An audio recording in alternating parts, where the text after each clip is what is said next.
anymore. You just slept. Yeah, that's true. Alrighty. Here we are. We are back, guys. Alright.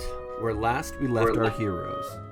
The party made their way to the tailor shop in Dawnfall, called the Frayed Thread, and there those who hadn't already made arrangements purchased their clothes respectively from the shop's very downtrodden owner, and then the gang made short work of their purchases and headed toward the Blind Tiger Inn to sleep for the night. But on the way, they saw a prime location to practice their dancing. Otto began teaching the group the basic movements and giving pointers on form, with all but Vivi and Argo getting in solid practice before the ball. After getting in their practice, the gang made their way down the streets toward the Blind Tiger, with two members seeing strange sights in the night. Before heading to bed at the inn, the party bumped into a very sickly Edric, who had been huddled in an alleyway. And after a bit of investigating, they determined that Edric had manifested some magical abilities after downing a cup of quid juice. Later that night, as the gang and Edric were sleeping, Otto and then Argo were both plunged into a strange vision or nightmare involving a decrepit stone ruin. Argo saw a man with bright red hair at the bottom of a dark pit and woke after being kicked into its depths. Otto made his way through the main double doors and saw a throne room with three large thrones and strange elven architecture around it, and was quickly awoken after a familiar wolf reared its head once more. As the party began to deal with these disturbing visions in the middle of the night, it was made quite apparent that something more sinister than just dreams was afoot. As following the nightmares, both Argo and Otto had wounds from their encounter with the wolf begin to resurface on their body. The group immediately made for the nearest temple of Yenitsa in the night, and there learned that Argo and Otto were afflicted with powerful curses, and were told to seek out a cleric named Yaden Song, who resided in the town of Iristan. We pick back up in the downstairs dining area of the Blind Tiger Inn as the party is enjoying breakfast. Let me sort out that music a little bit.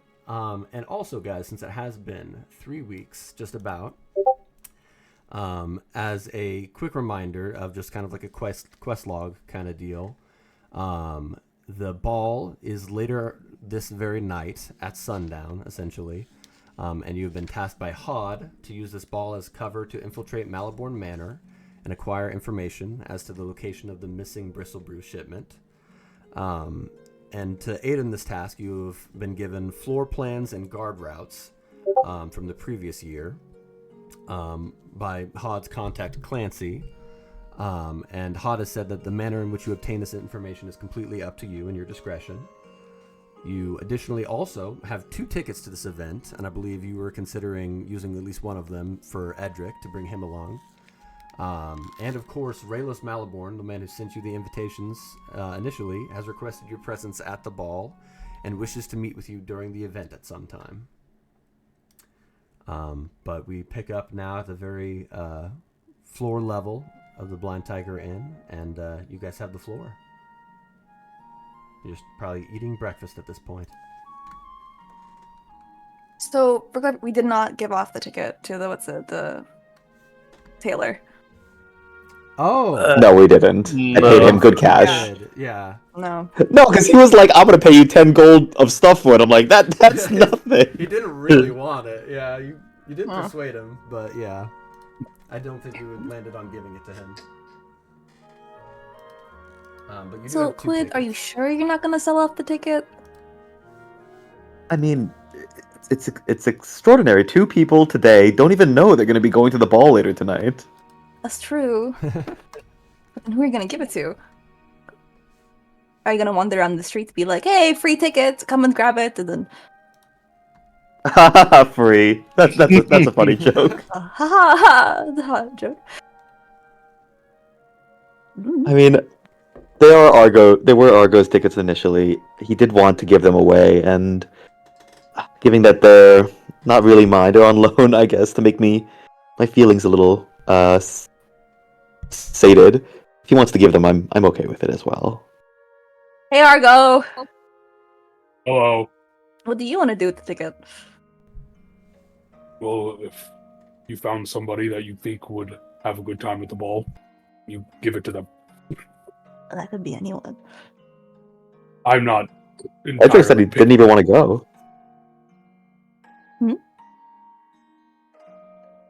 Would you say good? Edric said didn't even. He said he didn't want to go. Thought it was too fancy. I think. I think Edric What does it do was with- real yeah. quick. I think Edric did say that he would be fine going. I Oh. believe. And just Man. for record, he's in the corner just munching on some eggs at this point. Not right. setting it on fire, I presume. He's trying not Or to. maybe, who knows? Yeah. Man, what is it with all people who either don't want to go entirely or will begrudgingly go with us? There's something scary about the ball. Not as fun as we think it is. You were assuming this was going to be fun. Yeah. Hmm. Why wouldn't it be? Not my scene. Well, you can make it your scene. What does your scene look like, Argo? Pretty much how it is right now. Aw, well, it's all of us are still going to be there. So it's like your scene changed over. It's like a pop it up, put it down, different environment. Marco just tilts his head because he does not get that at all. She shrugs. What is everyone else doing while this is happening? I'm looking longingly at the breakfast laid in front of me, not eating it, just wishing I could.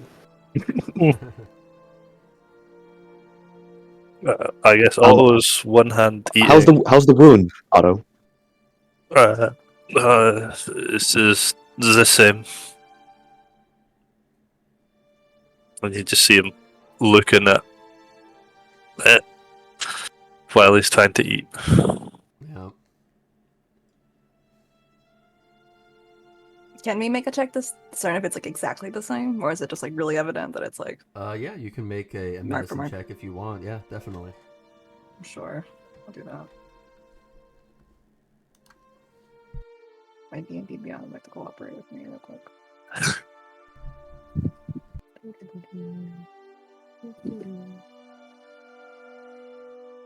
Medicine. That's a 20 total. Wow. Ooh. Wow. Okay. Damn. Are you doing this just for Otto, or are you also examining Argo's wounds? Probably for Argo as well. I figured that's what I wanted to ask. Nah. Just Otto. Nah. Just Otto. Just Otto. So Actually, we're gonna need a mechanics check. gonna have to roll that again for sure. So yeah, I think on a 20. You looked at it before you went to the cleric in the Temple of Yenita. It looks slightly better than it did before you went to the cleric of Yenita on that 20. It looks that, like, while whatever the cleric did, whatever spells or rituals he cast on the wound, it didn't cure the curse of any kind, but it did seem to like ease the pain and clear the wounds. There are some aspects of it that look better. Basically, for Otto, his wound in particular is like just fang marks, like bite marks from the wolf. And before you went to the cleric, they were kind of filled with like black tar, ichor, and there's less of it right now. But it's still there. That's what I would say on that 20. It's not exactly the same. Look, there's a little less black around the edges, and it looks slightly healed. And for you, Argo, the black is a little lessened as well, I think, at the base. Small, but I think whatever the cleric did might have helped.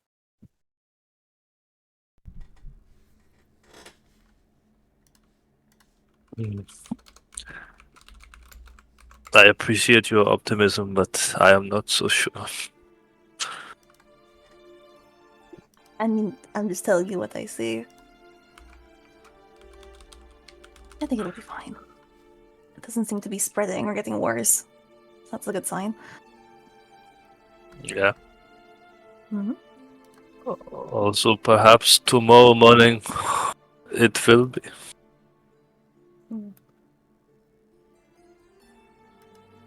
Nice. Well, tomorrow we'll be off to Argo. find Miss Song. I hate What to does agree with Zelda say? Otto, but curses do tend to be fickle. It messed up my aesthetic. He's like looking at my outfit for the ball is messed up now. We can fix that. Hold on. She just like rushes back to her room. It goes back with the gold paint that she bought from last session. We can paint over it. And then your aesthetic will be all better. Yes, that should solve the problem. Yay! And she hops on the table, sits crisscross, and gets to work. Okay. Don't mind the fact that people are eating on that table. Breakfast, but Yeah. fine. Argo's spot has no food around it, so It's true. It's true. I don't think really any check is necessary. You coat it in that gold paint, the gold metallic paint, and it does a very good job, I'd say, of covering it up. It doesn't look like a problem. It looks like he might fit in a little bit more in a more regal setting now with that gold paint.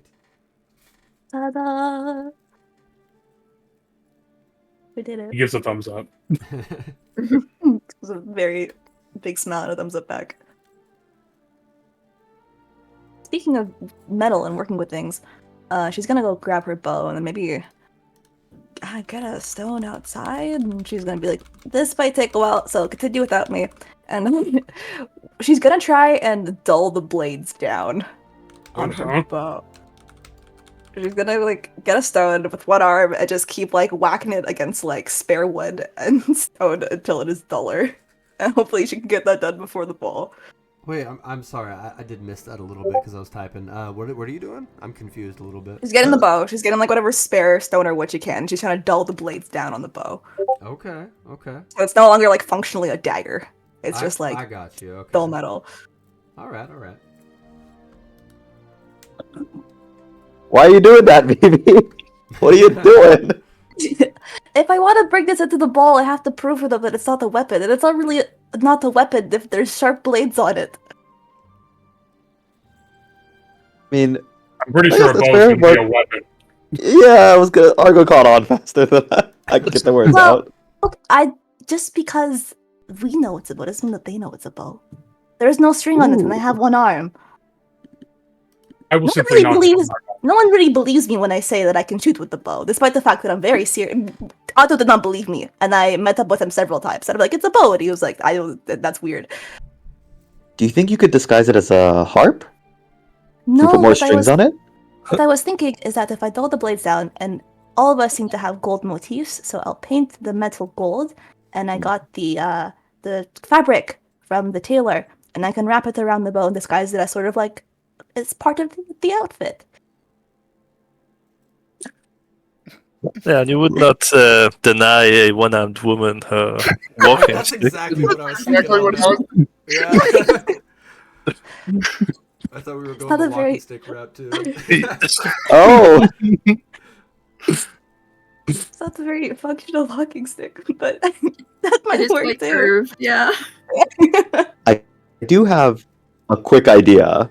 Okay. I don't know if this will work. This should work on maybe once, if possible. But I did get this ring from that elf lady at the fair, and he, has it. I guess he has one of his fingers, let's say his ring finger, just on his left hand missing because he has the ring on it. Yeah.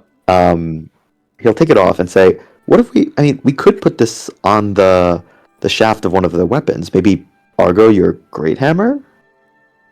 Hmm. I I don't know if it. I don't know if it'll work. Keeping my weapon with me if that worked. Let's give it a shot. Okay, so describe exactly how you're trying to make this work. I'm trying to understand here. You want to put the ring on like the haft of this great Yes. ball. Okay. I'm gonna say Rings are supposed to resize. yeah, Magic rings are that's supposed to what I was resize. just going to say. It's a magical ring, so I think it'll resize for this crazy weird finger. You put that on, and it looks like it is just a big stick at this point. The maul part at the very end has vanished. Oh, that's interesting. See, now Wait, so that's a just- walking stick. Just the weapon part vanishes That's a despite the fact stick. that it's on the stick. It's just, Wait. it's just a metal pole I have in my hand now. Essentially, that's like, yeah. Just a little bit of it is now missing, and the ring apparently just decided to make that part of it go away. It's so weird. Yep. That's the screen. Whoa. What is that even? Well, Argo, what do you think? I mean, if you can pass it off as a stick, we could probably get it through the guards. As long as nobody asks me what it is, because I will not lie. Oh boy. Well, Argo, what is it? This is a great mall. Good No. Well, It's a pretty good mall, but I mean, right now it's not really a mall. It's just a pole. I mean, I tapped the part because it's invisible doesn't mean it's not there. So I tapped the invisible mall part, and like it is still there. It is a Well- mall. what's important is what it looks like. And what does it look like? Well, it looks like a metal pole, but it is a Exactly. So all I need to do is just see it looks like a metal pole and just say that. It's not a lie. Mall. I will tell them the truth. Okay. Let's hope they just don't ask. Let's hope they just somebody answer before him. So Yeah. That's not gonna work. about this time, you guys would see a man walk through the front door with like something kind of long sticking out from his back, wrapped in like a leather sleeve of some sort. And you would see him. He walks up to the bar, starts talking to the barkeeper, and barkeep looks over directly at you guys and like points in your direction. And then you see this guy walk over. And as he gets closer, he's just a shorter guy, clean shaven face. Walks up and goes, is there a Sir Otto here? yeah, that is me. He says, okay, sir, this is for you. And he takes the long thing off his back and hands it to you. And then he reaches into his little pocket and hands you a letter as well. And that letter is in the game notes now. Oh. And he says, if you want to read it out loud, you can. Christ. He's not exactly want- with it. Or if you want me to, I can read it out loud. The Whatever you prefer. Since I wrote it, it might be a little easier for me to read it if you want. Yeah, Okay. if you're feeling Alright. it. All right. So actually, what In happened? fact, no, I will hand it to Gar and say, Yeah. "Nah, read Oh, this." there you go. All right. So the letter says, Sir Otto, this artifact was an excellent find, and we at the temple were most grateful to have had the chance to study it. After examining the relic and the information that you provided, we were able to find some old sources that refer to this temple and the spear that was held there. It seems the temple you excavated was a place of worship for the predecessors of our own order. The sacred temple is rumored to have held the ancient weapon bestowed upon the order by Galavril himself, the Sun Spear. At first, we were suspicious that this relic was the Great Sun Spear, but after careful research and examination, we've confirmed that this is unfortunately not the case. However, it does appear that this spear is a replica of the wondrous weapon that held its place while the real Sun Spear was gone. We have found that the spear does still contain some extraordinary powers that were likely placed as enchantments from the original Order of Knights. I believe you mentioned that the spear had the ability to activate and glow radiantly, causing additional damage to your enemies. It appears that this is only a limited view of the potential of this weapon. There are a few phrases in the old Taldosi, I said old language, but in the old Taldosi, that seem to cause the spear to react to its different capabilities. I've listed these below. If you should come across other artifacts similar to this, we would very much enjoy the chance to examine them as well. Information about our past gives us great insight into how we can better serve our gods in the future. Therefore, I have requested a designation of resources to be delivered to you upon the receipt of this letter, and may be able to requisition more upon the finding of any other useful information. Thank you again for allowing us to examine this great artifact, and look forward to receiving more from you in the future. Onward with the end of this grace, Romulus Penchant, first scribe and keeper of notes and letters of the Order of Unitas Wake. And so, after Gar finishes reading that off, you see the messenger guy reach out and hand you a bag of clinky stuff and gives that to you and says, "All right, sir, is there anything else I can do for you?" No, thank you, that will be all. And I will hand him a gold coin for his troubles. And he looks at it and gets very excited and says, "Oh, thank you so much, sir," and takes off running and leaves you alone. And the bag is 100 gold pieces. Wow. So you can do with that what you will. And then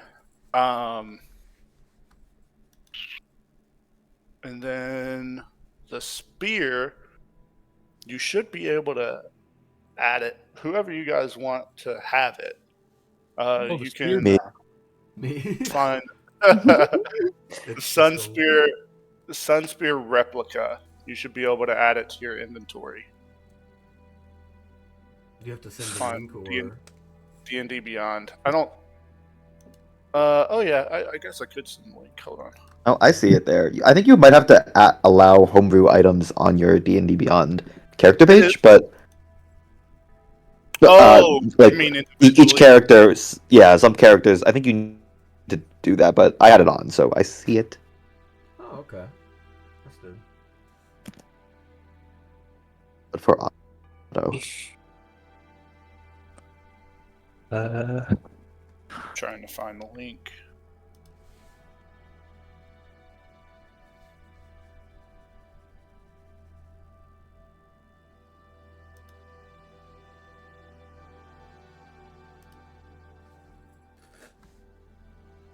Are you still trying to find the link? I think you sent it to me. Oh, Yeah, okay, just you got it. put it.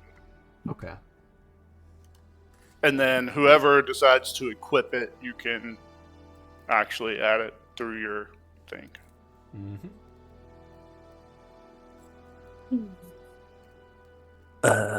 Argo, since you kindly gave this to me upon its return, would you like to have it back?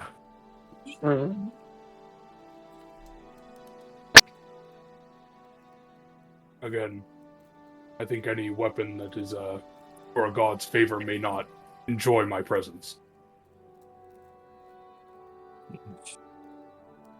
Then do you mind if I keep hold of it? Go right on ahead. Thank you. This means a lot. And, his ring gets a little yellow, and he does a little bit of a shrug. Do you need to go to the toilet? What? Okay, I think you have a very fundamental misunderstanding of what a mood ring is. Maybe to pee is a feeling. Yeah. Perhaps. Is yellow? It is not one that I know. So Oh my god. What do you've you feel like, never peed Argo? Your whole life. I just realized that's crazy. wait, I forget. Did we say Argo doesn't know what the lights mean? No one knows the lights mean. It's like we have a mood chart. Hmm. It did come with the ring. I don't think even Argo really knows what the lights mean. You'll probably be able to quickly catch on. Maybe not. I don't know. That's up to you. Yeah, that's why baby's asking. What do you feel like, Argo? Certainly, it felt nice to be thanked. Happiness. She's just pointing at the ring. I think. Quick, Estella, write this down. We need to keep track of these. Write this down. Oh, don't worry. I've already been writing them down. Yes. Nice. Now, if only we had more artifacts from these temples. We can get more. Well, we're gonna have to stop giving them away, and maybe then we'll have more. Oh. Well, it worked Hey, out for I you mean, in if this you- case. Yeah, if In you this love case- something, set it free. If it comes back, something like that, right? Yeah, maybe he'll give it back when he visits. Who knows? Maybe he'll give it back. Yeah, maybe we're 2 for 2 on that front. Yeah, we don't know. I have my doubts, but love your optimism. Speaking of Quid, you're looking at that on our breakfast pretty. I don't know, passionately. Did you want to eat some? I mean, I don't know why I bought it. It was- Oh, We bought it. Okay. so sad. Well, You like I want it? asked, do you want to eat some? I mean, yeah. I don't Alright. think Charlie can out his. Steps up onto the table, walks towards Quid, and does he have like a little hat Wait. on the top of his head? Wait. wait. No. You do know he has a hatch on top of his head. Potion time. What? You do know he has a hatch it's like a hatch on top of his head. I actually going to open that without asking. Oh my god. Oh wait, what happens again? Something happens. Something like, oh, you have enjoyed a Quid head pad. Oh yeah. Please give me $5. Sorry, I don't remember the Wait, does exact it do word. that every time? I thought you took it off. Does it every time? It does it every time, yeah. You really should take that off for the ball. And then she goes to pour a potion in his hand. So you have the effects of an alter self spell, so you can just give yourself a little mouth there. Give yourself a mouth. Does this You can work? eat. Slay. Can I? I mean, yeah. It's alter self. You Does alter like your a mouth genetics. just appear on the glass? How does this? What does this look like? You can So physically confused. turn yourself into a human if you so please. Yep. What? You have creative Yeah. abilities here, Quid. Please tell me what that looks like. Hmm. Wait, Wait, can I do anything? You can change yourself into anything. I'll change myself into the original Sterling Savant image. The kind of older gentleman. Oh, okay. How long does this last Like- for again, by the way, out of curiosity? 10 minutes. 10 minutes, okay. No, So sorry, you're I'll 10 scratch minutes that. I'll change it. I'll change it into the this featureless kind of boy that you've seen Quid occasionally disguise self into accidentally. How do I look? Whoa! Is it real? You're just like pinching your cheeks and like pulling at your hair. Oh, this is very real. Quick, I need a mirror. Duh. I don't have a mirror. Here, she She- just passes you a spoon. This he'll look at it, and it does look exactly like I think it appeared once or twice in his little rant and etc. And he's just looking at it. He's like prodding every single part of his face, like pinching bits of flesh, blinking for the first time in months. He says, "Doesn't exactly look right," but he I can't think about that for now. He gnashes his teeth a couple times. My mouth tastes terrible. It's like I haven't brushed it in a month, but I'll try shoveling some food in there. What happens? So you already purchased food. We said that, right? Is that the case? Yeah. So yeah, I don't know what food you got, but it behaves similarly to how you probably eat, Ryan. You eat the food, it tastes good. It does the food thing. Okay, so I'll stuff my mouth full with bread and I don't know, scrambled eggs and sausage and bacon, and then just like you see his cheeks kind of puff up like a squirrel, like shoving food in there. He raises his hands in joy, and they're these kind of like very smooth skinned, like kind of like unworked hands, I guess. Very soft baby skin. It's like, no, I did it. He's just trying to talk through a mouthful. So, And celebrate through a mouthful of when he turns food. back. I did not hear what you just said, Emo. What happens to the food when he turns back? Does it become part of Quinn again? I don't. Oh lord. That's not gonna mess with his Um, circuitry, is it? Circuitry. I mean, it shouldn't. I've changed myself to be bigger before, and nothing's like gone wrong. So, hopefully not. Well, you I also have are. some I'll find out. In 10 minutes. floaties in his quick juice. Maybe he'll have more quick juice. Yeah. What? We should have. Oh gosh. Next time, we should take a bit of quid juice and let's ask Quinn to drink the quid juice to see what happens. Yeah. Yeah.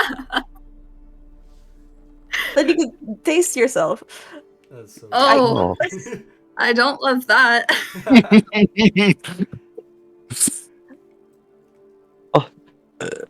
So this is amazing. I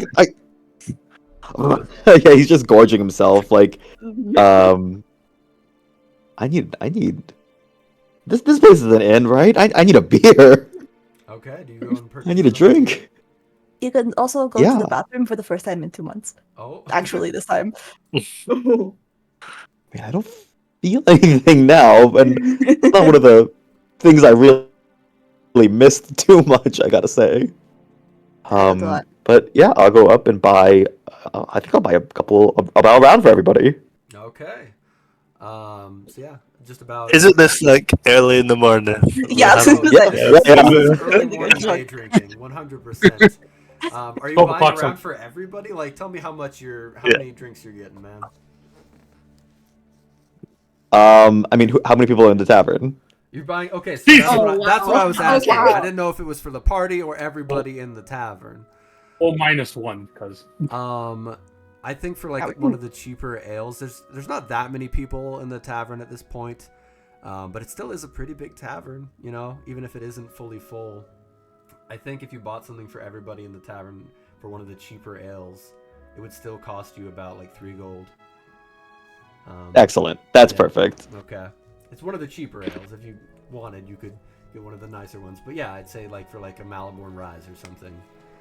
Yeah, that's about how much it would cost. And some of the people refuse. Okay, to we drink the don't like. soda. But other people's are very more than happy and clap you on the back as you do that for them. Yeah, I'll grab. You'll see this kind of wimpy-looking guy buy a drink for everybody, hand them out, and just put a toast up for to salt, to butter, to sugar, and he'll start downing it. All right. All the flavors. when you Who's the say crown? everyone, does that include like the robot who can't drink? It's not That would that be you can't awkward. drink. It's just you choose not to. I will say, could I make a small stealth check for something a little low key? Yeah. Sure. At the time. You gonna tell us what that is? What's gonna happen, man? Yeah, Yeah, go I'll ahead and tell make you. that. I'll tell you after I roll it. Okay. While this is going on, after Quid gets back, Otto's just going to lightly toss him the bag of 100 gold coins that came with the spear. Oh, okay. That's a 9. So you see Argo fumbling as he covers his ring. What's he doing with his ring? Oh, Is he fingering his ring? He's like covering it with his other hand. You just Argo, crack why are some- you doing that? no. Doing what? You're covering your ring. Oh, am I? Uncover it. And it like kind of slowly slinks off, and it's a mix of a violet with a green. Mm, Ooh, What does this mean? colors. what are you feeling? I do not have the dialogue capabilities to express how I'm feeling. Well, green typically means jealousy. Are you jealous? Or Oh, no, disgust? not in the slightest. Disgust? Are you nauseous? Maybe he's just concerned you are examining his ring so closely. Bruh. Shut up, Otto. I'm not talking to you. Shut up. Shut up, Otto. I've had enough of this. What does purple mean? Fear? I did not know what they meant, so I covered it because I didn't want to cause confusion. I think you caused But more then that's what confusion by it's drawing for. attention to it. That's what it's for. It's meant to help us understand your feelings, even though it's not doing the best job at it right now. Yeah, like for other people, it's super obvious. Like Quid, Yeah. downing beer and having an amazing time. Yep, yep.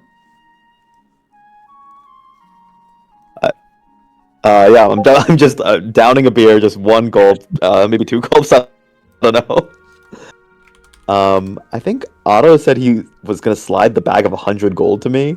To the Through game, it, yeah. right? Or No, For no, actual- it was specifically like just a gentle underhanded toss, just straight to Quid. Oh, okay. Oh, I think I'm just drinking. I'm drinking beer, eyes closed. It just smacks right into me. Oh, it's choking a bit. You dropped something there. Aw. No, Otto, I can't, I can't accept this, but I will. Thank you. There it is. There it is.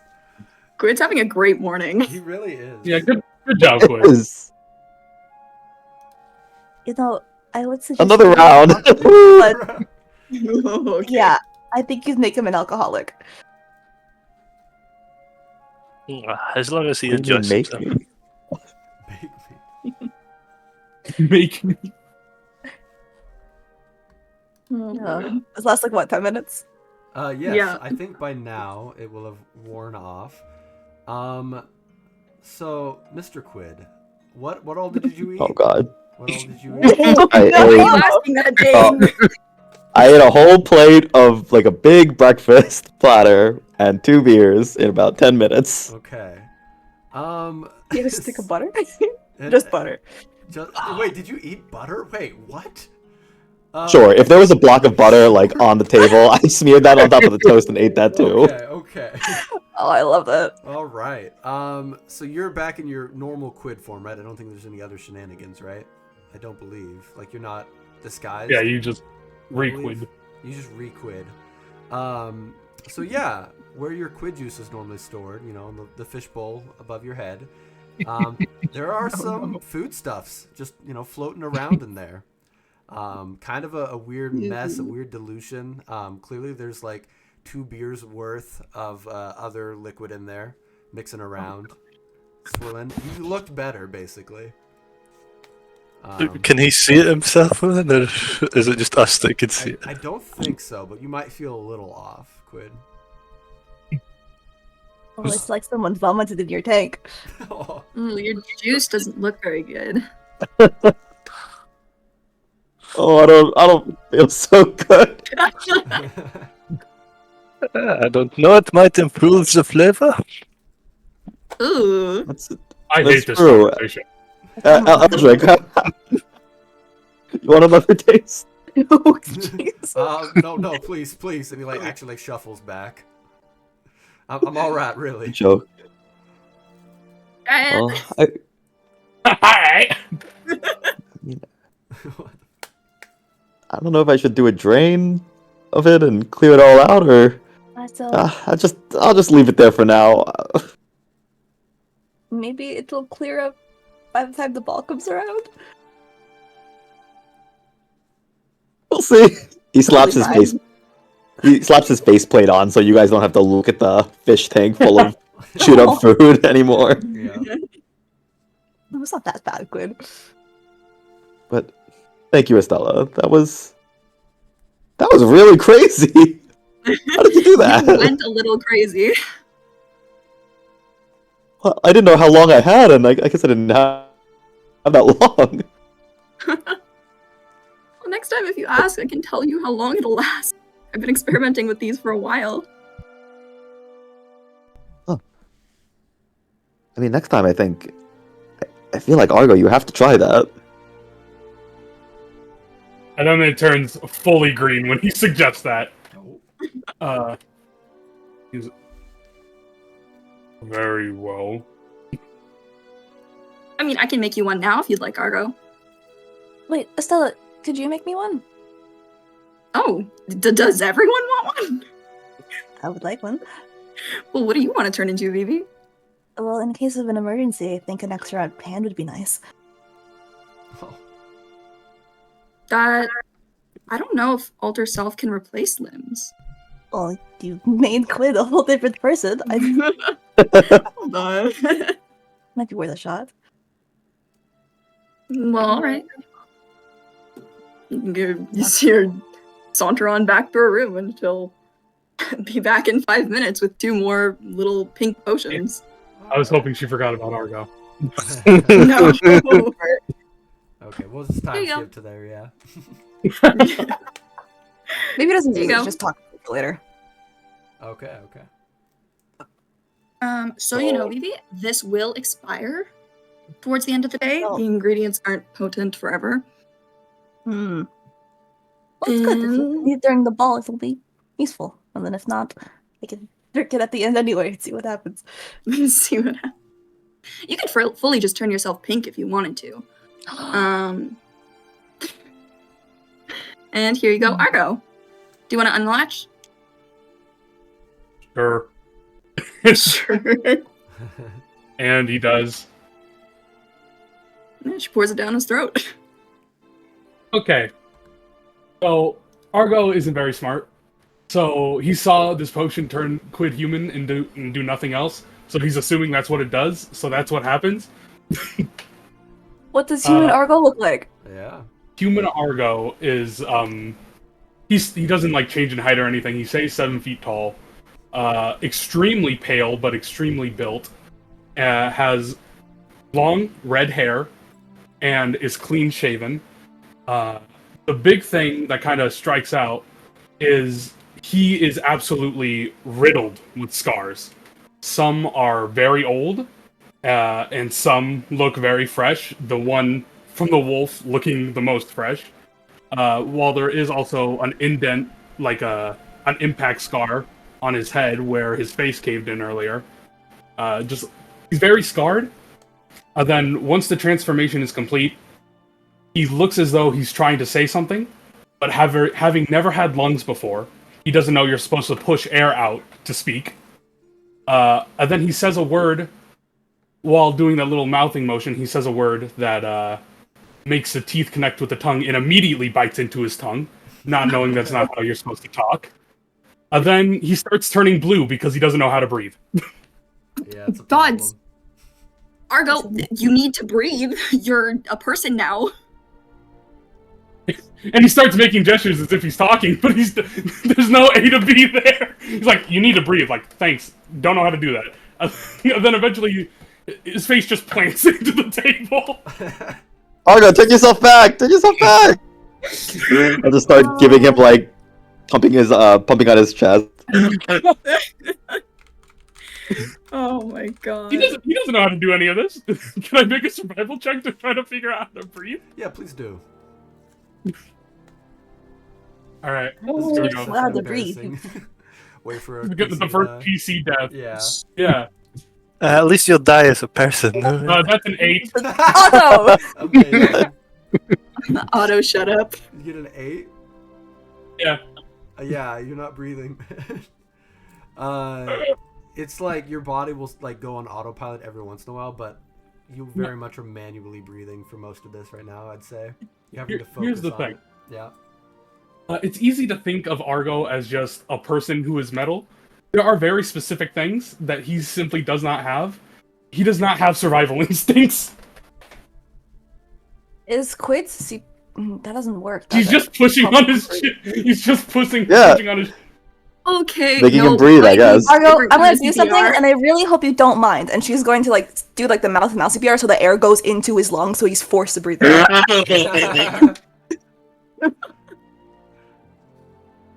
Alright. Wait a minute. I think he is good. Not knowing what this is, I think he's gonna turn his face away. I mean, I need you to live, Argo. Come on. She forces. Argo, him turn yourself eventually. back into an automaton! He doesn't know how to do that. Just will it! That's what I did. Alright, I'm gonna do an intelligence check to figure out if I can figure out how to Jesus will Christ. myself back into an automaton. Okay, here we go. That's a nat 20. He immediately turns back into Argo the second he thinks somebody's about to put their lips on his face. Just instant robot again. So stressful. Okay, so that didn't go well. And he just instantly sits back up like none of that happened. He's like, I feel like I did that wrong. Yeah, just a little. I miscalculated the fact that you might not know how to breathe. It was a valiant effort. So. Okay, perhaps just sorry, but perhaps just start slow. You can give yourself a mouth, or you can give yourself like taste buds. It doesn't have to be all at once. Do you want to try again? You have 10 Wait, minutes. how much time is Well, he's left still on got your 10 minutes. He still has the 10 You have minutes. 10 left. minutes. Oh, Okay. roll it again. I think it's very all or nothing with him. I don't think he can figure out the intricacies of just giving himself a tongue or something. So he immediately turns back into a person. Alright. Could you cover yourself in taste buds? Oh, No, please don't. That is- That's disgusting, That's Otto. awful. That is horrifying. I'm gonna roll another survival check. Yeah, can I give you advantage? She's explaining how to breathe. I think so, yeah. Here we go. Jesus Christ. Well, he's a robot. He's never had to do this before. That's a 12. Is 12 good enough to learn how to What is breathe? the DC for learning how to breathe? DC to breathe. DC is 13 for breathing. No! unfortunately. Yeah. So you are still struggling. If only someone had guidance on hand. I know. So true. Otto, use your Otto! Oh. Can I use inspiration to help other people? Can I help? I cannot believe you're investing resources in this. This is, yeah. I mean, he already rolled at advantage, didn't he? Did you not, Argo? I rolled that advantage and got a 12. Yeah. God. It's not like you're gonna die, but you are not in a pleasant circumstance right now, is what I would say for this. You are breathing, and I think that your body still will like have the survival instincts built in a little bit, just because you're a human body now, where it will automatically breathe for you. Like it does take over every once in a while, but it's not a pleasant experience right now. If that makes sense. More importantly, Argo, while you're struggling to breathe, take the spoon, look in the mirror. All right. I look in the mirror. First of all, skin's very blue, which No, but look at your hair. Do you recognize it?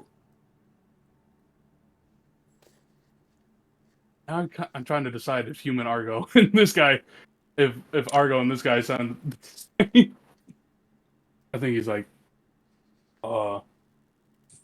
hair is familiar but not identical to the man I saw. Siblings? No, because I am a robot. Fair It's enough. very red. You're twinning with Gar. I'm just gonna like ruffle his hair. I think once he's not immediately dying, it becomes very clear he's very uncomfortable. Just in general uncomfortable. Like he pushes on his own skin and like recoils at it because he doesn't like the feeling of it. And is like, all right, I'm a person now. What did we do this for a reason?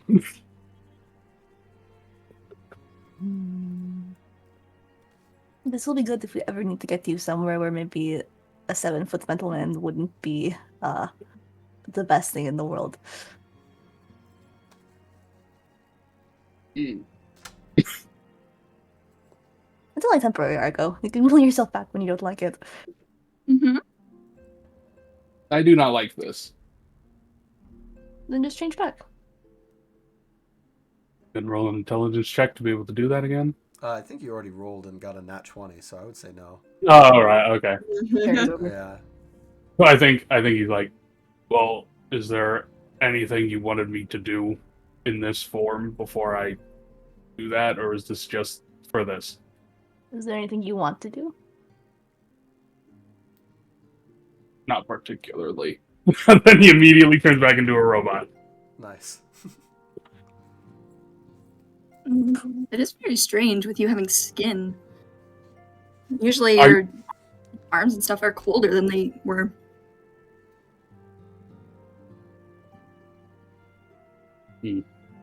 I think once he turns back into Argo, because okay, I will say while he was human, he was insanely expressive. Like you could see the discomfort on his face and everything when he interacted with literally anything as a human, he disliked it. So when he's back into his regular form, and it's like, oh, I believe that is because I had blood in that form. No, I'm aware as to why it was warmer. Okay. Just stating that it was strange. A child who's just been born, yeah, literally. I was just going to look around and see if anyone is watching this Agnes, it's so school powerful. going on. Yes. Yeah, that really did happen in front of everybody. People are whispering and talking amongst themselves, pointing over there. Like, this kind of thing it's wild. Yeah, that was weird. It's pretty wild, man. A lot of people are talking. The bartender is, like, a little bit worried.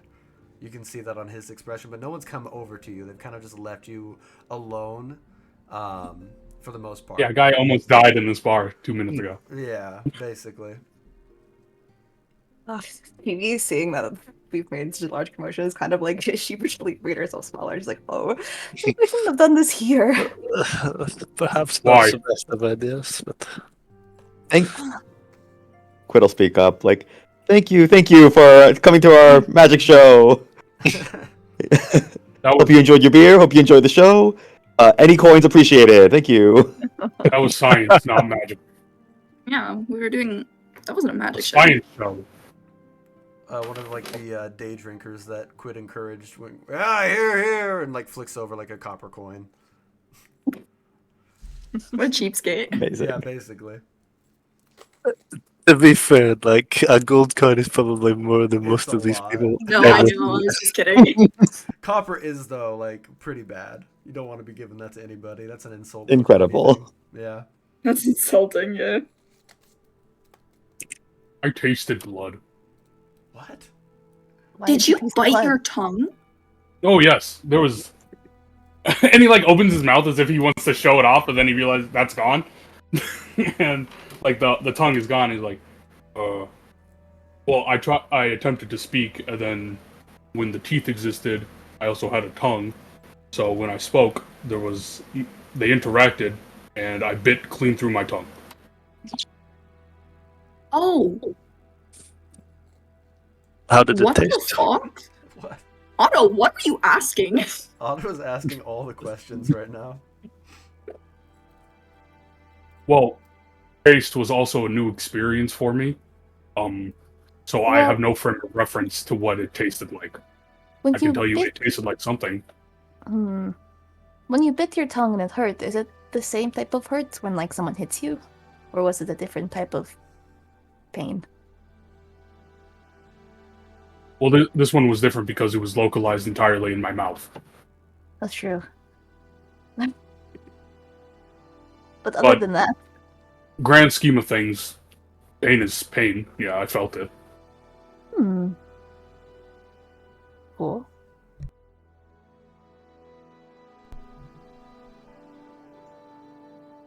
I'm assuming that isn't an experience you'd like to repeat.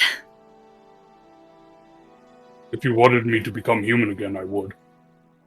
I'm asking if you would want to repeat the experience.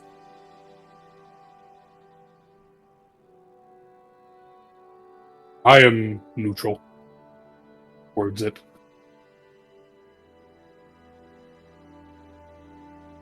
Okay. What color is the ring? Yeah. I mean, Vivi raised a good point. If there is a location I would not be welcome, that would be helpful. I mean, do you think you'll pass out again as soon as you turn? Well, now that I have the breathing thing on lock, should we need to do it again, I can. And you won't bite your tongue? I may need lessons on how to not do that. All right. I'll manage. Yeah, this will go great. Argo. Well, that was an experience. Argo, I'm pretty sure you just experienced almost every bad thing about being a human. Dying, tasting blood, biting your tongue. That's a real big problem with the human body. I gotta say, I don't miss that. But hopefully there's some good things we can show you too at some point. You seem oddly obsessed with this. Showing me human things. I do not understand. I wouldn't say obsessed, just that there's plenty of joy out there. Is it all innately human?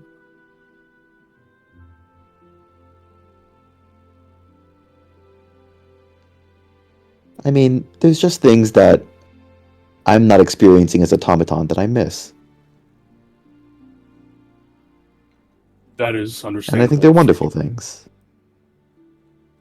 I do not believe I need to reach your definition of what happiness is as a human. I believe I have my own.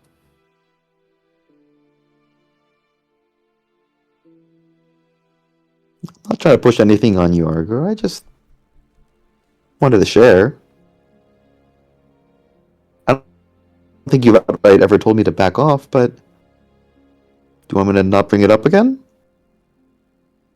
I appreciate you wanting to show me things, but I feel like you are coming at it from an angle which is not correct. But I lack the vocabulary to express it better.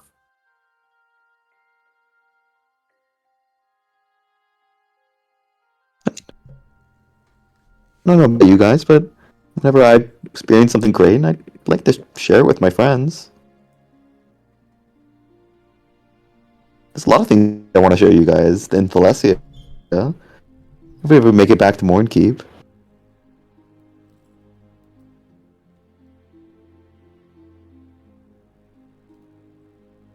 2 thumbs up.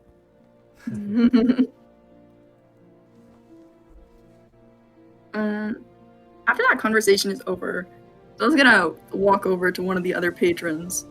Okay. Just Uh-oh. gonna At random or anybody in particular? Oh yeah, just at random. Okay. Uh-oh. She's gonna go, hello. Do you know where to find guns here? Jesus! Oh, boy. Okay, if you went to a person at random, it's just like a young, like, dwarf man with a goatee. Ah, what? Your guns? Guns. Yes. No. Why do you want a gun? Okay. She goes to the next person. Okay, alright. Are we just repeating the process? You're just traveling. Yes. Okay. Let me roll What are something real you? quick. What did you say? What are you? So I'm gonna say that, like, you pass through. This is just a random bar. Yep. You don't seem to have met anybody just on your short traveling around within the tavern of these, like, early drunkards that know where a gun might be and how to get one. I would say. When Estella is done pestering every single poor person in this tavern, Yeah. maybe at the end of her round, it's gonna go, do you think we could ask someone who knows weapons, like a weapon maker of sorts? They would be sort of inclined to know what's in and what's out of the city. If we could find one. I just We don't need figured to find that someone who makes guns. We just need to find someone who makes weapons and see what they know. okay. I have no idea how to get a gun. I just figured some people would know. I didn't realize there was such a rarity. I might know if there are a couple of guns. What? Oh. And Oh, then you did Otto's what? just going to flex his biceps. I knew it. Oh no! Estella looks at you disgusted and then turns back to Vivi with a normal expression. Has he always been doing that? Yes. I pity the travels that you had before with him. They were actually quite nice. I think you guys dislike his jokes too much. I feel like I don't dislike them enough. Just sit back down. That would have killed back in Valencia. Oh fuck! I fucked it up. Argo dies. What's embarrassment? What's embarrassment? What's alluring? Oh, Is there an embarrassment color? There is no embarrassment color. God damn it! Damn. It's orange. Orange, bright I orange. made it up right now. Wow, that's practically neon. Practically neon. Practically. Yeah, see, aren't you aren't you glad you have that ring now, Argo? Oh, Lord. Otto, shut up. I beg you to shut up. Okay, I think it's time to get the day started. Yeah. What are we doing today aside from the ball, anyway? Finding a gun, I think. I would like to find a gun. Oh, Quid. The gang members that I believe you went to talk to, would they have a gun? Jesus Christ. So, as Ryan, I cut out a bit there. I didn't hear everything, but I was going to suggest that. Estella, if you do want to kill 2 birds with 1 bullet, we could go. I was looking to go to the Aldo's district and check up on the Gambit, perhaps. But I was figuring we could do that after the ball. I mean, we have time. That would change depending on how But well the do we ball have the goes. resources? What kind of resources do you need? I mean, just bribing money and energy to cast spells to get us out of the ball when we need it. Things like that.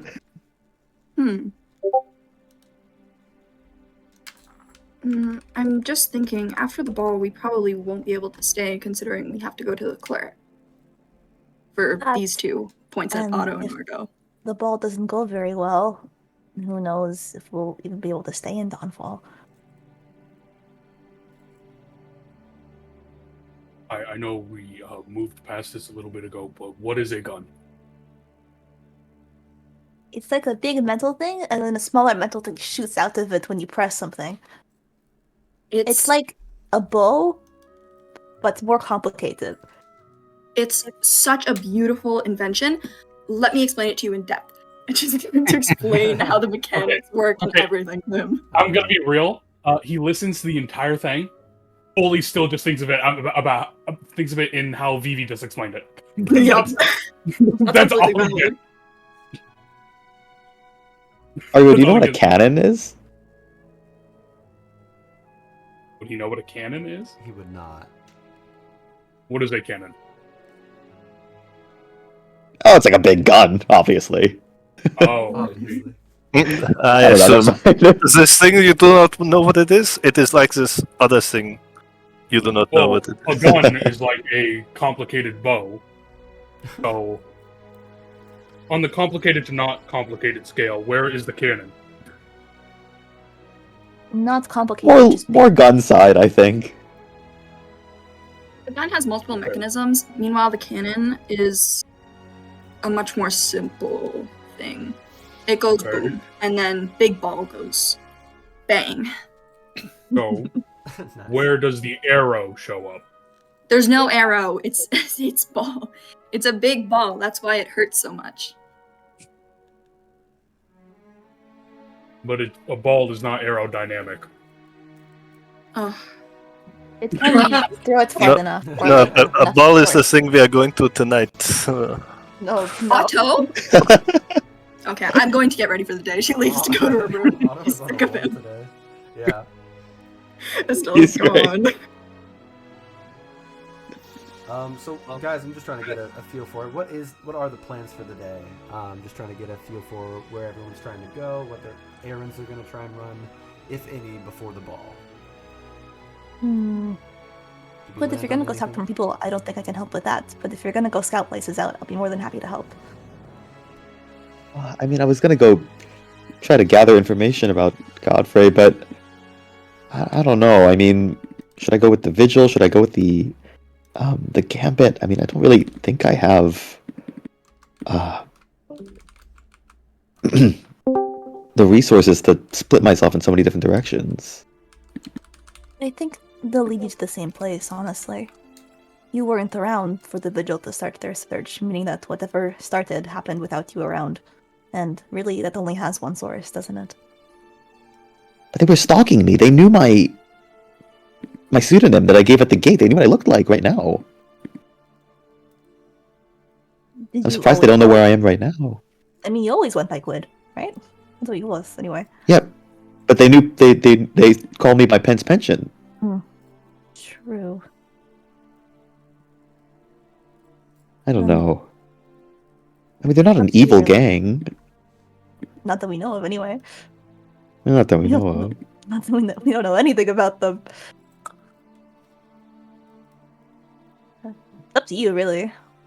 I think searching either of them would be useful.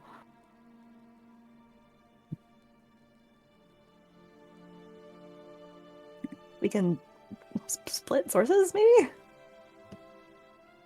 Yeah, I don't know if Stella. I think Stella left, but if Stella wants to go after the Gambit for her own reasons, I could talk to the Vigil, or I don't know. You could turn me into the Vigil. That might be fun, but I don't really think it would be. I don't know. I mean, Estella and I don't have the best standing with the Gambit. So I don't know how well that would go. I mean, I just wanted to pick up your dresses and my new faceplate and have a nice day until the ball tonight. But finding Godfrey is important to you. I think do wanna spending a mention, too- little bit of time on it couldn't hurt. Sorry, you do have a disguise kit, BB, so we could do something funky with that. But yeah, continue. Yeah, maybe.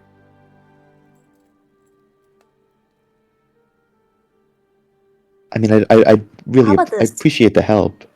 We go after. I can stalk the Vigil, see where their hideouts are. They can't be wandering the streets forever. We can go after the Vigil. You already, I think, have some sort of standing with the Gambit. Let's up our sources, see where it gets us. Okay. I mean, that sounds fine if you guys are willing to do that for me. You're my friend. I'm willing to do a lot for a friend. Oh. Yeah, thank you. I mean, I can go get Estella, see if she wants to come to the Gambit with me. I think they would give her a gun. She seems... I think so. You They're think the trusting Gambit enough. has guns? Oh, I definitely think the Gambit have guns. If Okay. anyone in this town does. Well, then you have to break her. She'd be upset that you didn't. I Estella! mean, Estella! We found the guns, I think.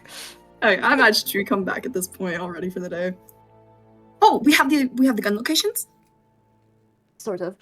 I think. I don't know. She looks like Quid. Well, remember you got that Mindorn's meat market where you guys went before we got here? That I went back with Otto before, and the Gambit member did tell us a warehouse that we might be able to ask more questions. I feel like they would have a gun. I mean, I don't know what they're willing to trade it for or sell it to, but they're an up and coming gang. If we can help them, they can help us. Information and a gun sound like resources they can spare potentially. Then let's go. Hold on, before you leave, let's change up how you look a little. Just looking at Estella. Would they know my face at the Currently, warehouse? one of them knows your face, and if one of them knows, then and if that person finds you, it won't be good. Well, what are you gonna do? She kind of gives you a side eye. I don't have to do it. We can do it together. And she like pulls out. The disguise, because she doesn't carry a bag, the disguise kit has been relocated into like 20 different pockets, so it takes her a minute to like get everything out. But Oh lord. she puts everything on the table. And she's like, what do you want to be? You can change your hair, put on the hood, change your eyes. You have to think of a different name also. Yes. Very important. I mean, It can't be Gnome What if I- Girl. what if I just went by Stella? No. Why? It's a different name. Too close. Ella. Not bad. Argo, Otto, what do you think should be her fake name? Surely it is up to her to decide now. You can go by East. It's similar to Est. Has a ring to it. Okay, I've never had to take a fake name before. Do you have a middle name? Not that I know of. You can just go by Vile. That sounds like a terrible name. It kind of insinuates that I'm a vile person, doesn't it? Who names Like their a child vial, Vi? like the potion vial. Yeah, like a Oh. vial. Yeah. It doesn't have to be good. It just has to not be recognizable. Yeah, but what if I have to use it again? I don't want it to be like terrible. Then I don't know. I've never really been picky with that What sort of if- thing. What if I went by Vivi? No, And then Whoa. please do not use my name for these things, please. okay. Oh, well, okay. You can think of it I'd on the go way by- there. I'd go by Vili. Sure. Okay, now what are you doing with all this stuff? What is this? Who do you want to be? I don't know. What can you change? Okay, and most things really. This is a lot of stuff in here, Quid. We can give you shorter ears, give you different color hair. It'll wear off after a while if you do too many things. You'll have to wash it all off, but I'll do what I can. Okay. The goal is just to make you not you. Yeah, you can do whatever you want then, I guess. Yeah. Doesn't take too much to make her not recognizable. She just makes the ears pointier, the eyes that are like bright blue are changed to like a dull brown. She's given like freckles and like a tan in certain places. Her hair has been tried to smooth out and like to be slightly straighter, albeit it's curly hair, so now it's just puffier. And it's blonde. So it's like blonde, tan, freckles. It's just even like a different look entirely. So it's still like a gnomish woman, just a different gnomish woman. Here. She gives you a spoon again. I like how this is our new mirror. We're gonna have to steal one of these. Oh wow. That is weird. And she's like poking her face while looking in the spoon. You're weirdly good at that. Have you had to do that before? Not really. I've covered myself in dirt and leaves to disguise myself before. Nothing like this. But I'm glad it's Looks working. amazing. Okay. Do you think we can go now? I want to find a gun. Okay, Sure. let's go. All right, do you guys head Oh out? wait. Oh, yeah. Is it just us two going? Did anyone else want to come? I'll walk with you until I either see the gambits or see the vigil. Okay. Is anybody else doing anything in this interim before the ball, or is it just, I believe, mostly Quid and Estella? Like Argo and Otto, are you guys doing anything, or are you just probably just waiting around for the ball at this point, for the most part? If Otto gets a chance, he'd like to attune to the Sunspear replica. Yeah, I believe you can do that in that downtime for sure. And Yeah. when he has a moment alone, Argo is going to want to have a quick conversation with Warren. Okay. Cool. Oh, you got the button. The button, yeah. Okay, so I'm gonna say that real quick as a reminder. When you went to Mindorn's meat market, Quid and Otto, when you guys went there, you managed to get some information. Then you went back in and got the directions to the actual place itself. On the second arrival, you just wrote it on just loose leaf paper, basically, so you know exactly where to go. And Vivi, you're looking for the vigil while you're traveling with them, basically, right? Yep. Keeping my eyes peeled. Can I get a perception check from you? Yes, you can. Okay. Please, please, please. 21. 21. Okay, that's pretty good. Okay. Alrighty. Give me 1 second here to sort a few things out. All right. Real quick, so I will get back to that, but I'm assuming that everybody, the three of you went out to travel in that direction. And I'm gonna say we'll cut over for right now over to Argo. You know, cast for about 10 minutes and start conversing with Warren, right? I would like to say, just to be clear, Argo is alone in this moment. No other party members are near him. Yeah, of course. You're maybe in your room or Alrighty. something. He's in the broom closet. The broom closet. He didn't get a room. That's so true. You didn't. You're right. You're in the broom closet. After casting that, Warren greets you. Hello. Oh, Warren, I would like to speak on a important matter. Okay. Do you understand what a curse is? I think you guys say them sometimes, and they're bad words. That is not incorrect, but not the kind of curse I meant.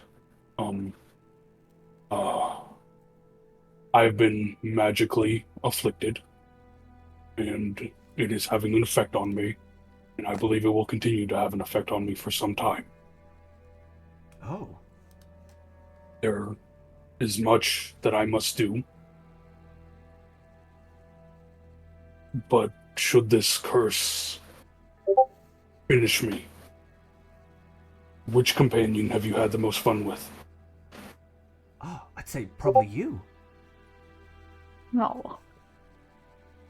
Should I fall and not get up again, who would you want me to leave you with? Well, that won't happen, though. Right?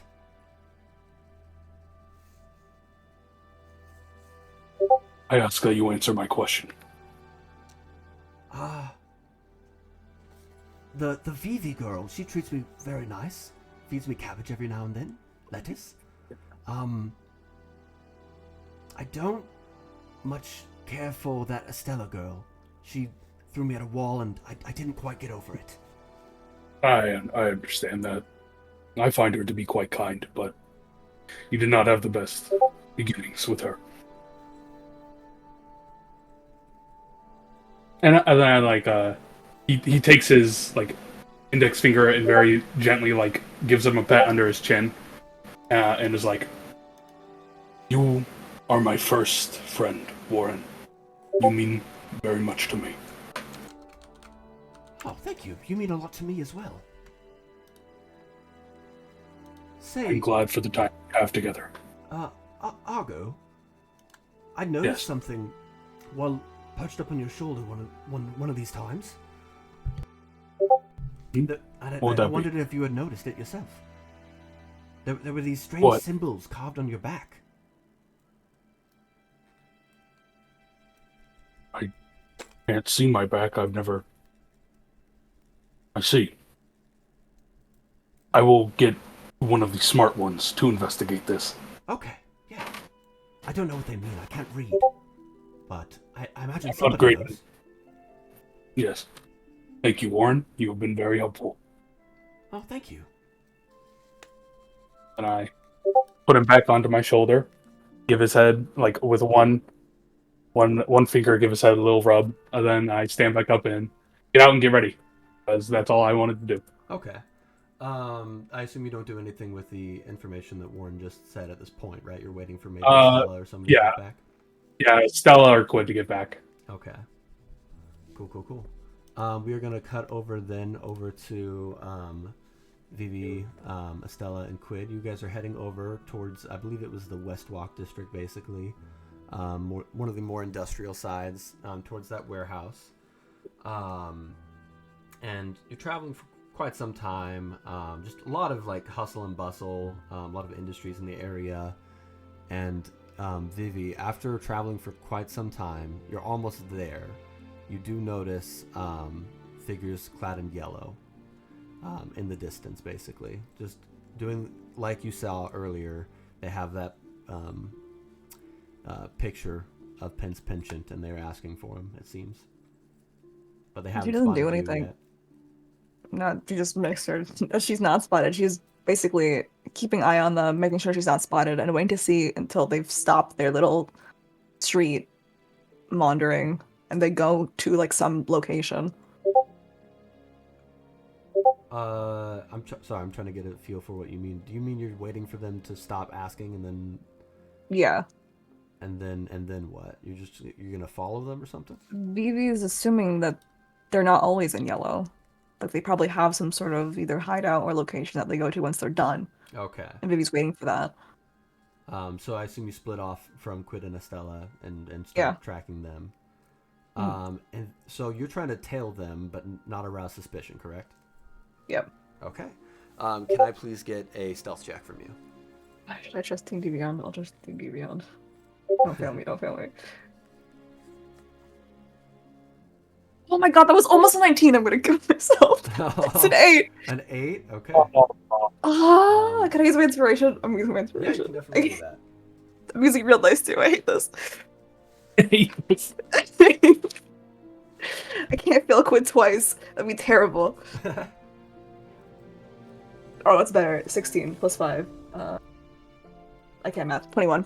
21. That's very good. Okay. We will probably cut back over to you here in a second. For now, we are going to say that you're like tailing them. While we cut over to Quid and Estella. I assume you probably like announce that's what you're doing as you like spot them. Yeah. Um. She like nods their direction and like parts. Okay. So Quid and Estella. Oh, before go ahead. before she parts, maybe just take this, and Quid will give you the ever smoking bottle, just in case. Oh, Thank okay. you. Like fog cloud, but better. Portable fog cloud. Literally. Was that all, Quid? Yeah, that was it. Okay, just checking. And a thumbs up and a smile. So you and Estella, you head over in that direction. You know exactly where to go. It's nothing really ostentatious or crazy.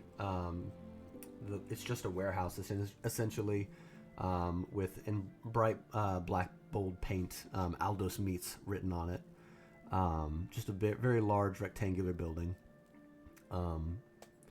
And it doesn't appear to be very busy at the moment, just from the outside. But are you trying to go in the main entrance, or what are you trying to do at this point?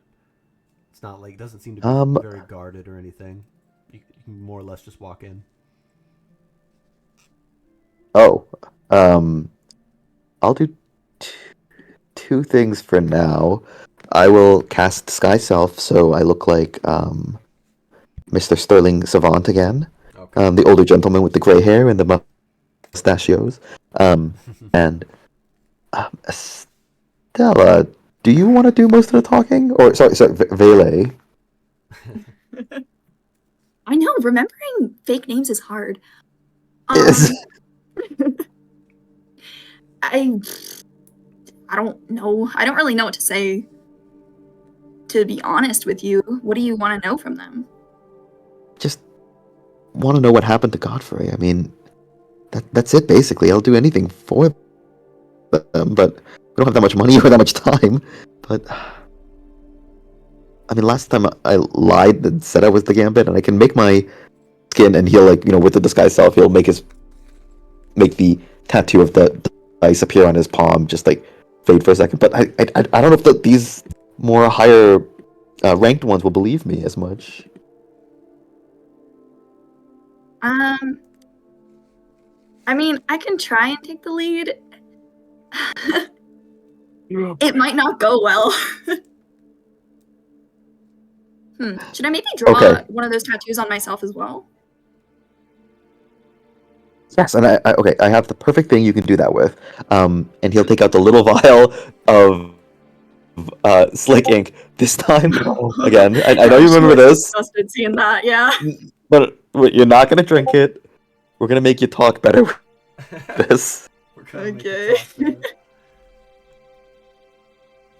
Okay. And, Yeah, and I'm definitely not drinking. I know from Vivi just did. It still works though. You could. I know Vivi just did your makeup, but I'll apply some of the black ink to you if you let me, and then you're essentially casting enhance ability, and you'll have give you advantage on charisma checks. Okay. Okay, let's try this. Does not seem very Let's try confident. it. Yeah. All right. Quit neither. Last time she got kicked out immediately, so she's like,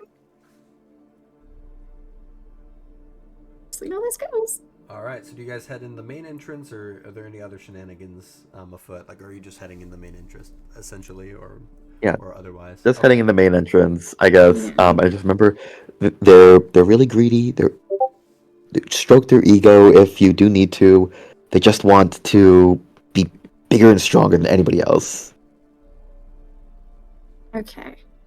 Is this like an apex predator thing where I have to like prove myself to be bigger than them, or just like make them think they're bigger than me? They might respect that, but I don't think it'd have it in me to try that tactic. That first tactic, at least. Okay.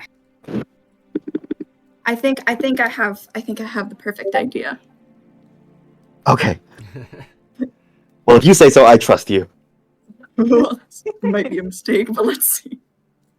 All right. Not going through the main entrance. Okay, so you do have to like go through like a loading area and kind of like walk in between the business of other people, like loading on shipments and unloading as well. And you notice just kind of the clientele and like the workers here.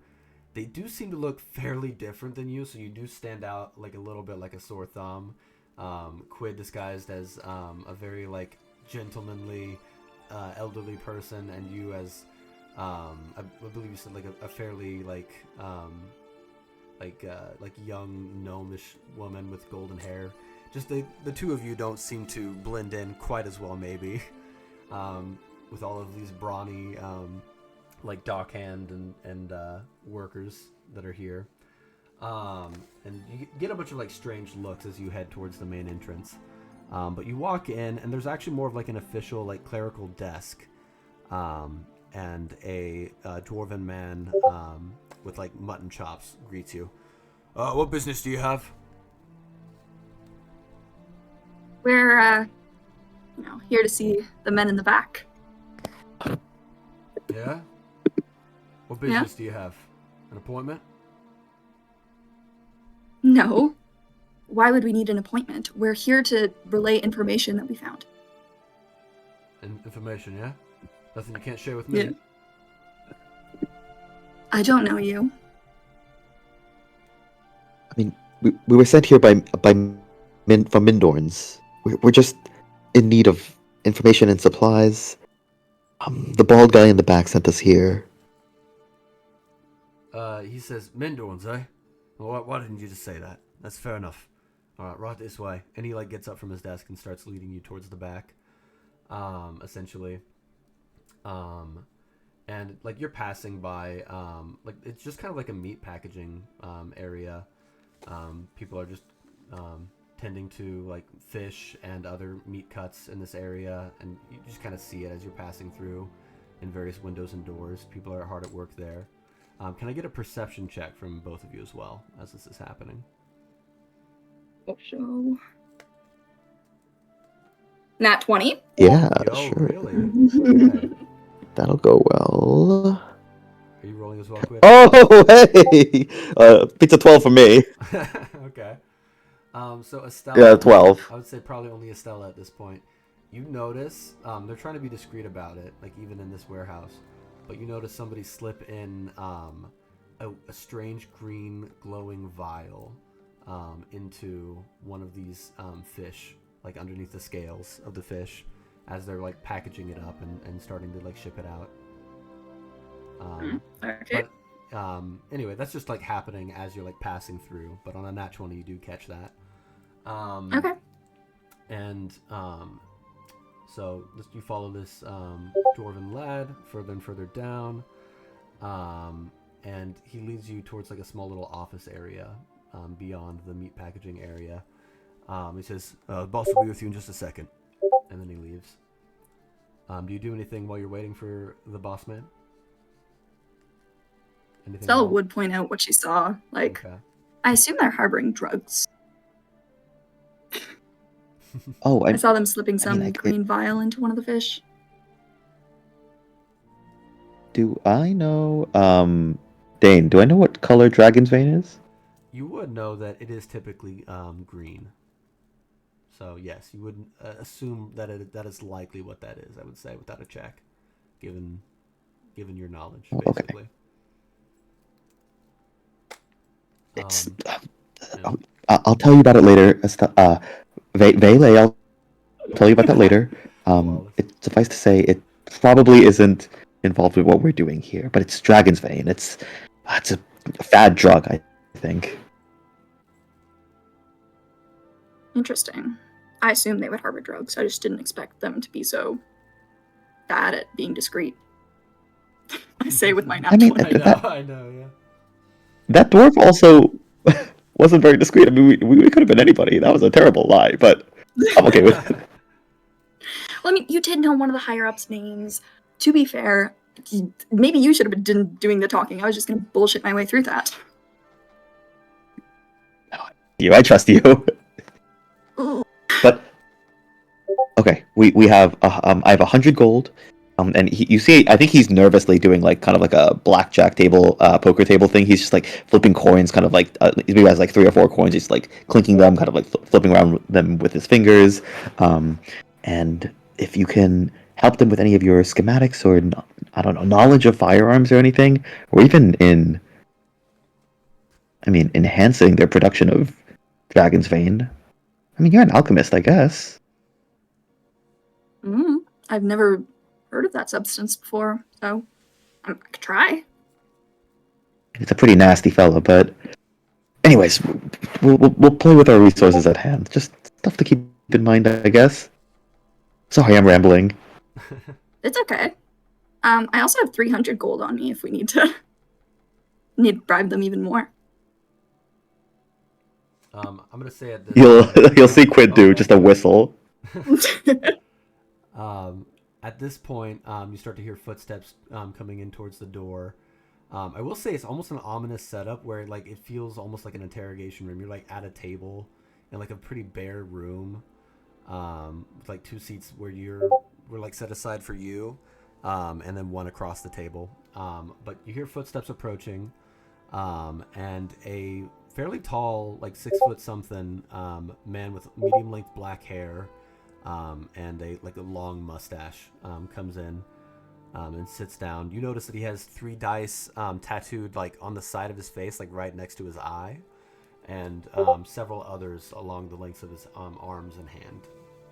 And he sits down and he's like, what are your names? The name's Sterling. Sterling. All right, good to meet you. He shakes your hand. And you, miss?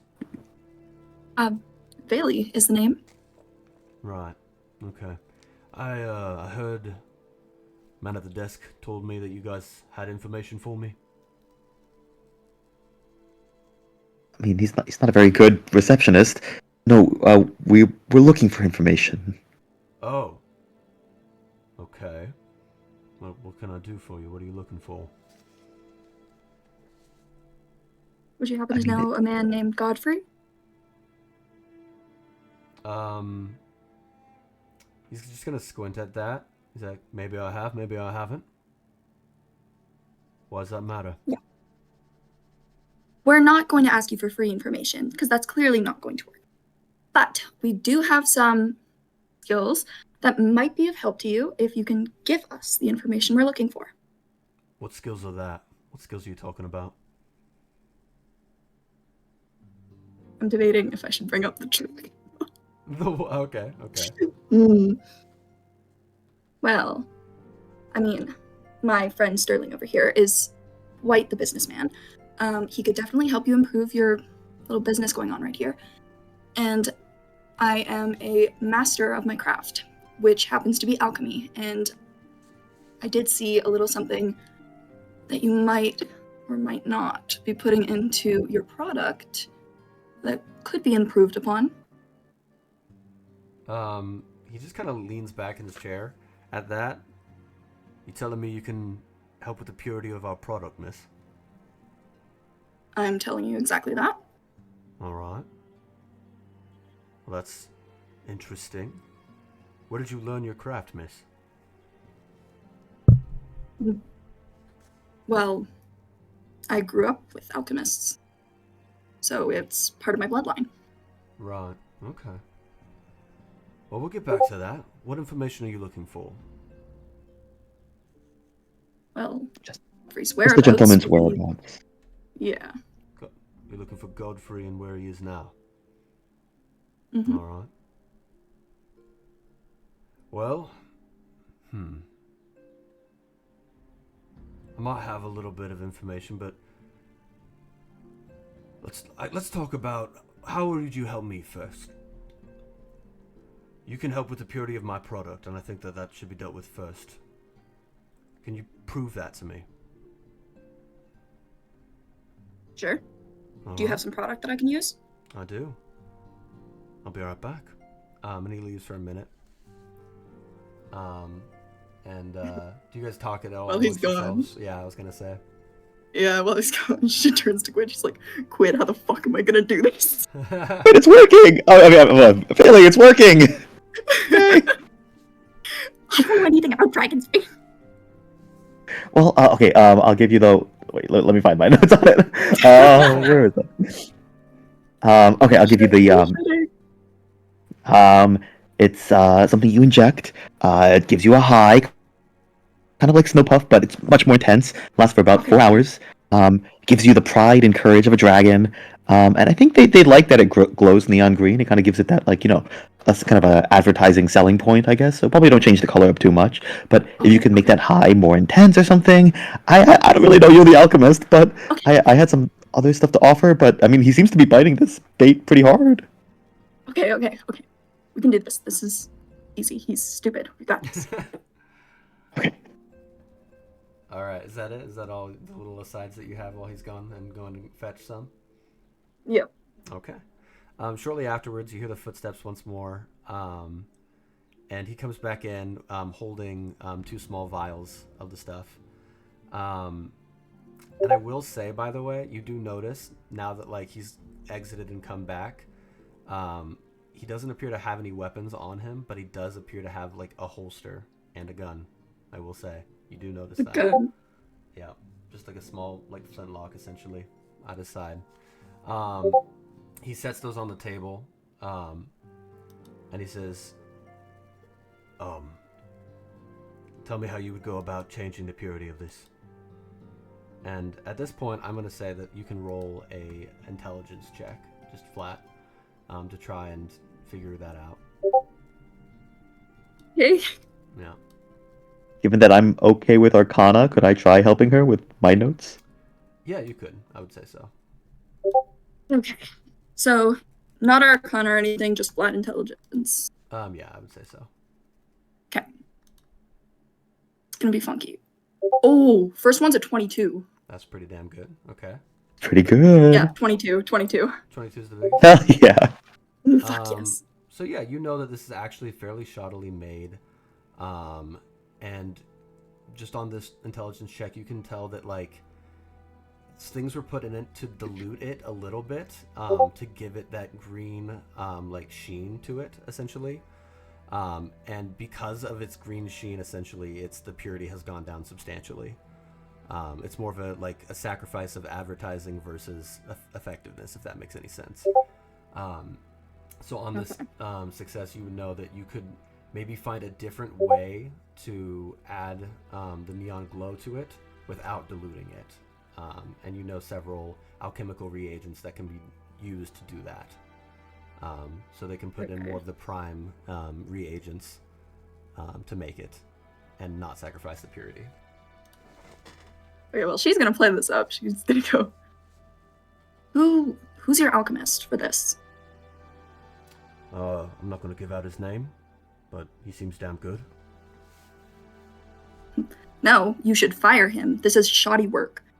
And Okay. she's going to like whip out her thing and just kind of start testing with the two things. Obviously, your green solution here isn't the way it's supposed to be. If you can find a way to make it not green, I don't know if that affects your advertising. Sterling would know better than me. But if you can change it to its original color, it should have a much higher effect. Probably last longer than 4 hours, maybe give a bigger high, something along those lines. Would be good for business. All right. Mm-hmm. You know your stuff. Miss Bailey, was that right? Mm-hmm. Okay. You giving me something of value? Seems only fair that I give you something in return. I don't know where Godfrey is now, unfortunately. Wish I could be more helpful, since you've been so helpful to me. And you might not like what I have to say. We had him for a little bit in our employment. He ran a few jobs for us, a few gigs. But we received an offer for some lads in yellow, and we sold him out, essentially. I'm not going to sugarcoat it. They offered us 5,000 gold flat, and we offered him up to these groups, these individuals known as the Vigil. When was this? I don't know. I think it was... My memory's a bit shoddy, but I think it was about 2 months ago. Ooh. All right. Is there any other information you think you need, Sterling? You see that saying that Sterling's fists have balled up and he's kind of like shaking a little bit, eyebrows knit. 5,000 gold? That's all you got from it? He's worth so much more. Hey. Puts out his hand a little bit. I can tell you clearly had workings with the man. You have to understand it was purely a financial decision. He was good for us, but 5,000 gold is a lot of money. No, it's always money, isn't it? Thank you. My apologies for my outburst. Yes, the man. I've been looking for him for quite some time. Is all. I am appreciative of the Gambit's help. All right. Is there anything else I can do for you? And once again, apologies. Business is simply just business. Completely understandable. We have no ill will towards you for it. I would ask, I see that holster you're carrying there. Would you happen to have any extra firearms lying around? I've been looking to get my hands on one. Oh, this? And he just takes it out of his holster for a little bit. It looks it looks like a very shoddy pistol that has been embellished and embossed on a bit. Like, it's not amazing craftsmanship, but engravings have been made into it nonetheless. And he says, we have a few lying around, yeah, but you have to understand they're fairly expensive. Not easy to come by. You have interest in them? I do. What are you taking for them? Did you have something quit, it sounded like? Yeah, I could perhaps offer tips and tricks of my trade.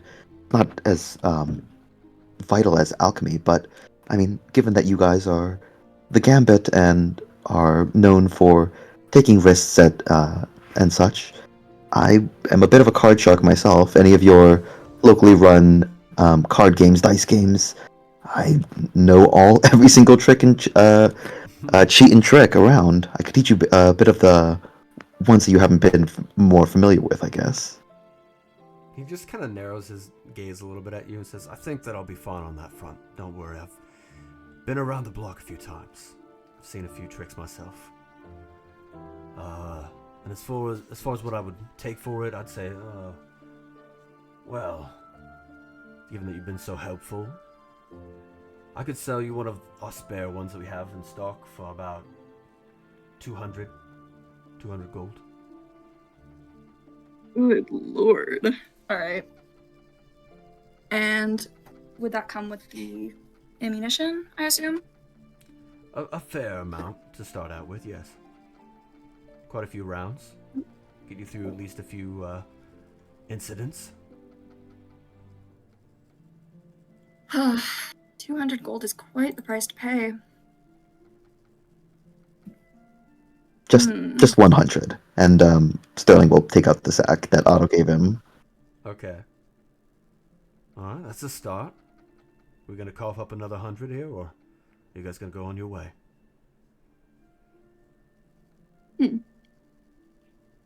What if I give you something in return? And just gonna whip out a crossbow. Okay. He like looks very displeased and not humored from that. He says, "You're trying my patience, miss. I mean, do without a crossbow." I also do have this. He'll take out the sleep apple that he got. Okay. I mean, if you're dealing in narcotics, this is interesting curiosity. Able to supposedly put somebody out completely, almost like they're dead, but really it's just a feint. I think you're misunderstanding the situation. We are not running a flea market here. We're not bartering. Either hard, solid gold coins now, or I keep my gun. Well, let me look at the craftsmanship. See if it's actually worth 200 gold. Tell you what, if you have the 200 gold, I'll give you this one right now. And he just sets it on the table. We'll look at the craftsmanship. See Okay. if it's shitty. So, what I would say is that it's not in fantastic repair. He just sets it on the table, it clangs. It's got like a wooden handle and just solid like lead and silver with engravings built into it. And I think without a check, you could tell that you can maybe tweak it up to be make it a little bit better. Mechanically wise, I would say it does 1d10 piercing damage. Basically, is what this weapon does. Okay. You realize this is very poor craftsmanship, correct? He just narrows his eyes and doesn't say anything a little bit. He's kind of a little bit fed up without an insight check. He looks a bit fed up with your critiques of his operations and personal effects. Oh. God, out of character, you should have lied about that apple. Been like, God, this makes you smarter, more handsome. We could have knocked him right out, Quid.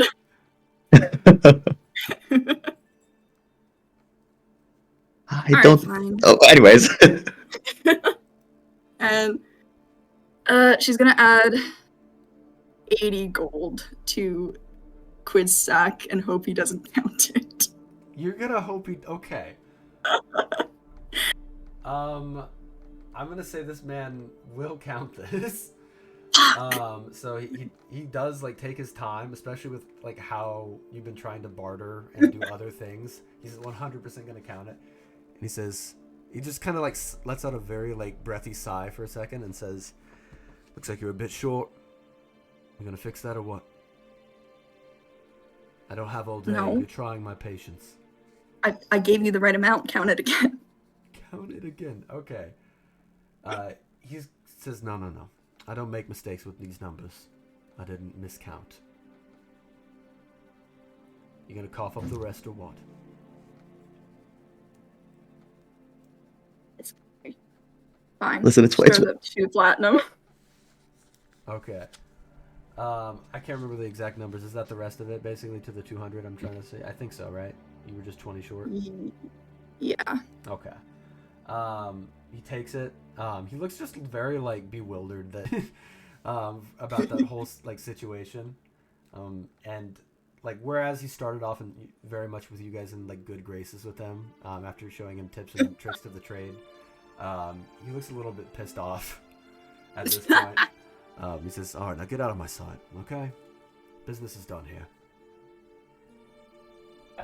Right. You should really fire that alchemist you have. As they walk out the door. Okay. All right.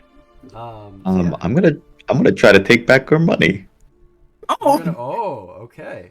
So he had pocketed that. Are you trying to take it off his person? Is what I will say. That's exactly what I'm doing. I'm trying to take his coin purse. I would like a sleight of Oh hand my check. god. Okay, I can. Oh, that's so low. But I have inspiration. I will use that. Use that. And a lucky, should I need it, which I will do because it's Oh my God. terrible. Holy shit, bro.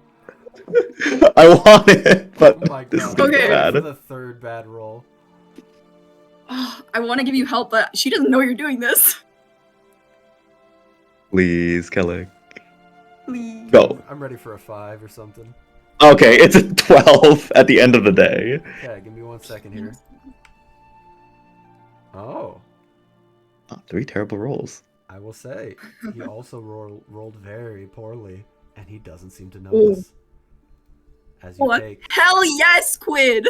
as you take Excellent. all of the gold that you guys just gave to the man, you do manage to come away with his coin purse and pocket it before you can be any the wiser. Oops, sorry for stumbling into you. Just an old man. I'm still a bit shaken up. Godfrey. Let's go, Bailey. Oh, okay. Do you need help walking out? Please, help an old man out. Okay. Are you a human? Oh yeah, I'm a human man. Okay. Just gonna offer to like do that thing where you sling one arm around the shoulder, but you're just hunched down. So you guys, I assume, leave the vicinity of the warehouse and head back, right, at this point? Yeah. Okay. I think so. Yeah. So while you're on the way over back to the Blind Tiger, and we are going to cut over to Vivi, who is now tailing. You rolled, I believe, you said a 21, right? Yep. Okay. So you're just tailing these people in yellow, and keeping like a fair distance, like standard, like be a block away, like street view away from them. And they just keep on like making their rounds, like asking around for a little bit. And how long, I will ask, I'd say, do you like just follow them while they're doing that? As long as I need to, unless it like seeps into ball time where I need to go back and like get ready. Okay. So I will say that it is close, but you do manage to see something of interest before that. Like it is clearly like it's way past like lunchtime, but not quite sundown, which is ball time. But you do notice that they seem to be disappointed with their like work, like just from their body language, and then they start heading over toward one of the richer, like more well-to-do areas in the Sunrise District, and they go to like a very large manor and just head inside, and that appears to be where that trail ends. Does the manor seem to have any sort of indication of who owns it, of any sort of like Not, an address or like this is X person's? No.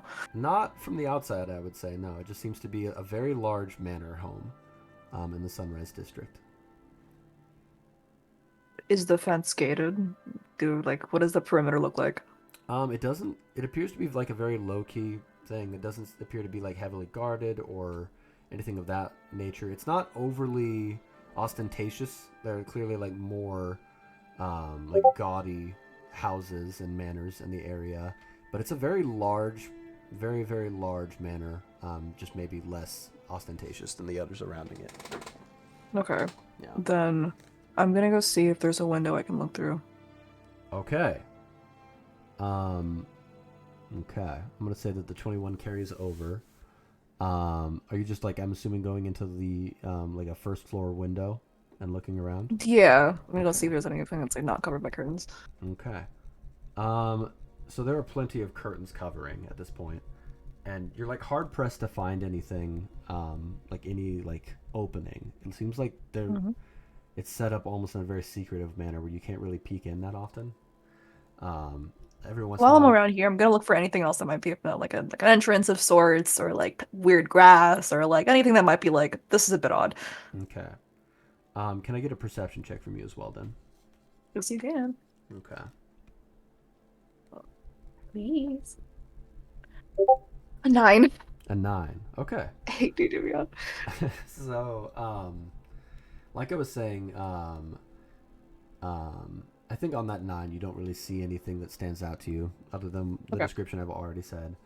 But as far as just looking in through a curtain, you could potentially like go like further around the back, but you hear like voices from that direction, and I'm assuming probably don't try and head that direction after Can that. I stop and try to hear what they're talking about?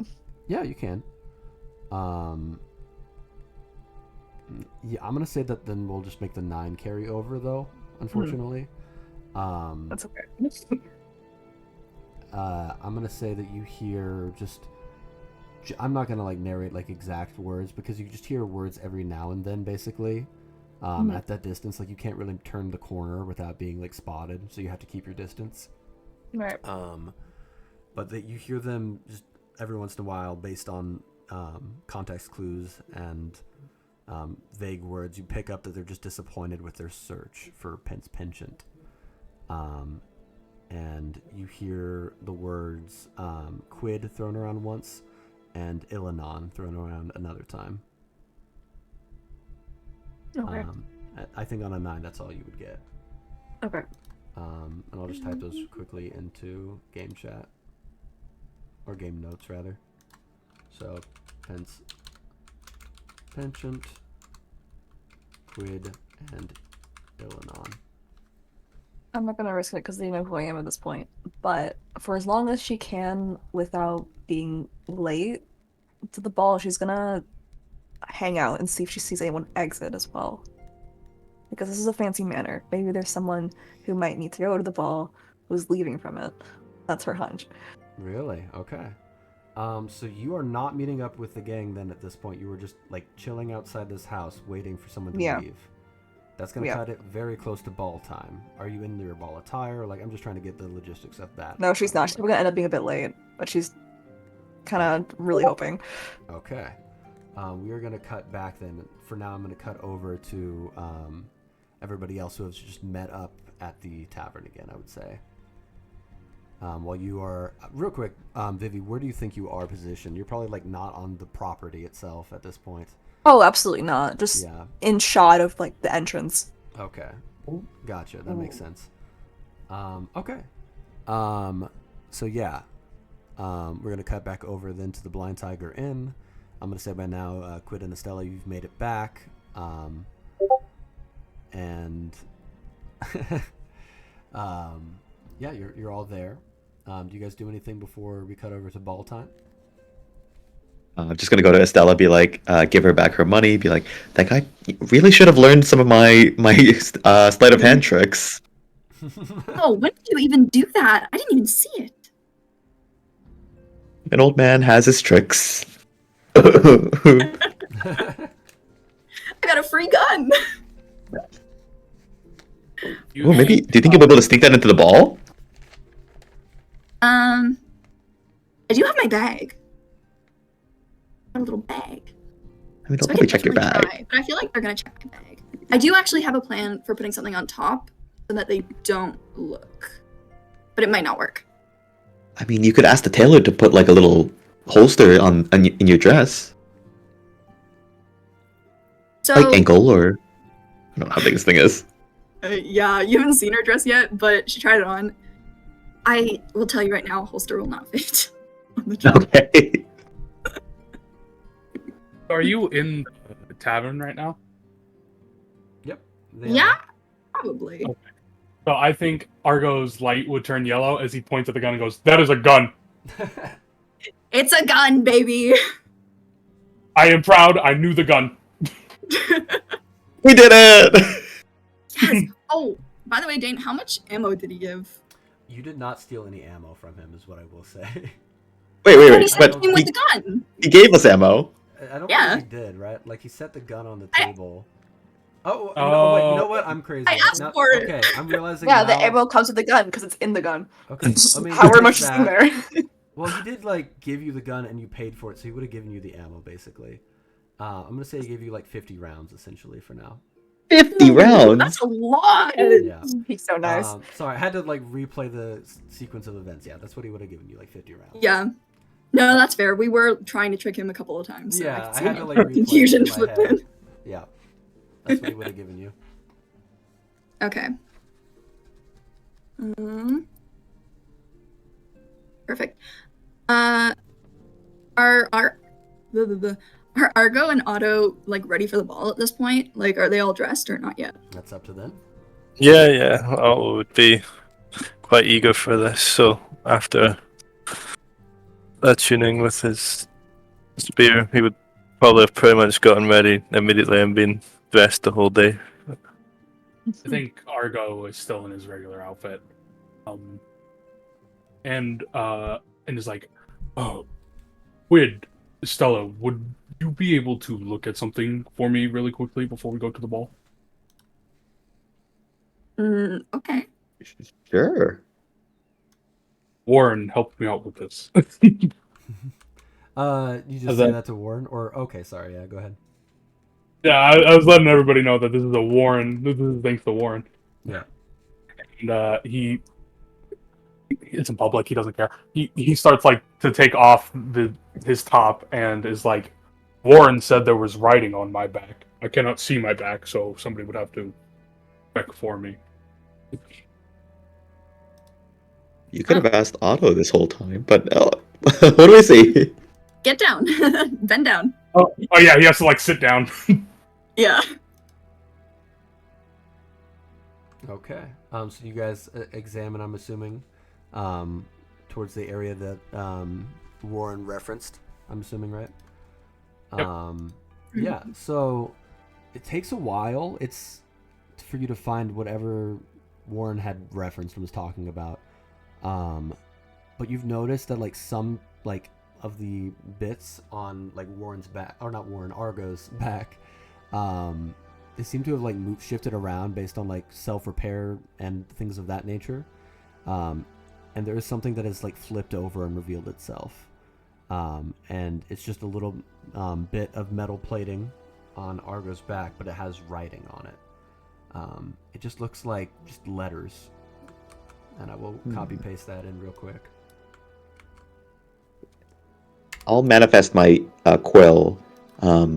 Estella, do you want to try writing that down in your journal? We can show Argo when he turns around.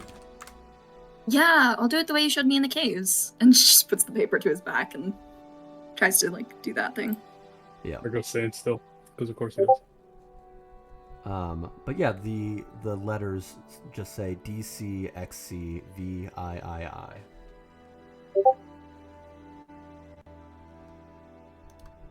Anyway, that is all that you see on it. It's a little worn and faded, but you can still make out those lettering.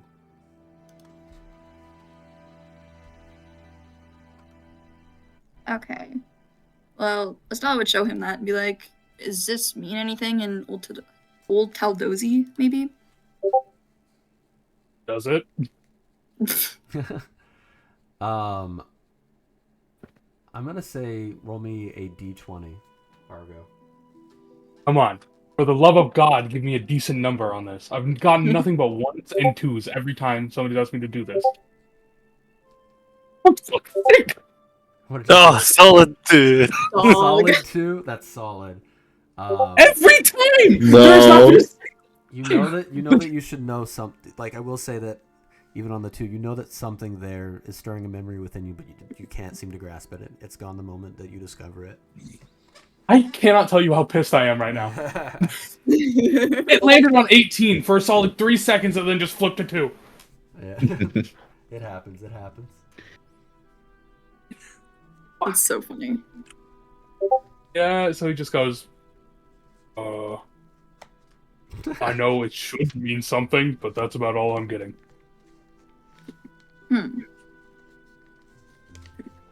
Well, that's unfortunate. Quid, you wouldn't happen to have read anything about this, would you? I mean, you're the one studying Old Taldosi. Yeah, but I don't know what it means. I'm I sick of this. don't think I know either. I mean, we could take it to one of the libraries, but they might be a little confused. I mean, I don't know. We're in the biggest city in the country.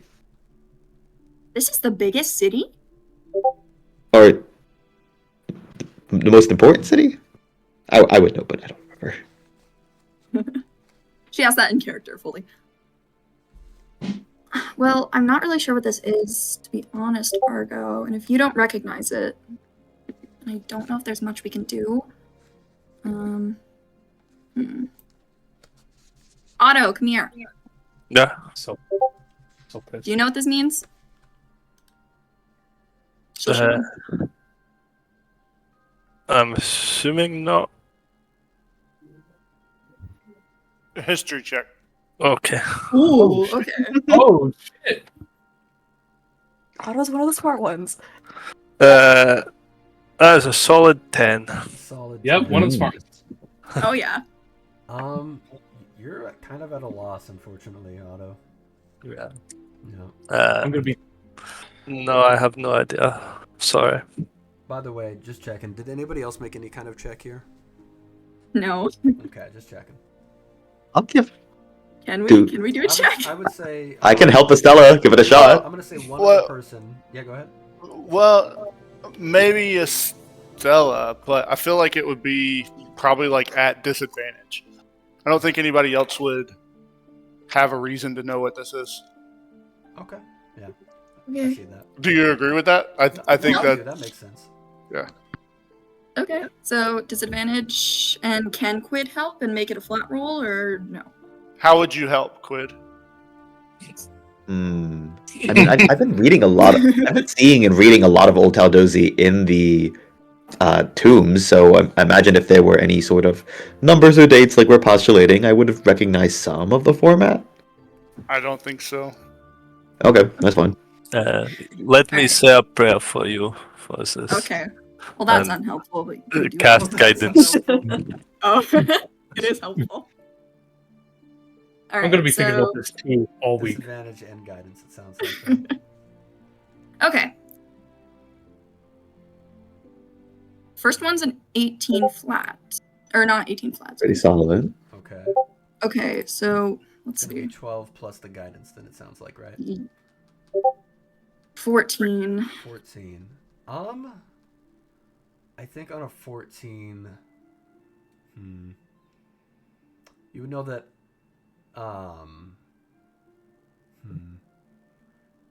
it's likely, you've heard that, an old Taldosi, culture, and it kind of has, of course, filtered over a little bit into modern culture.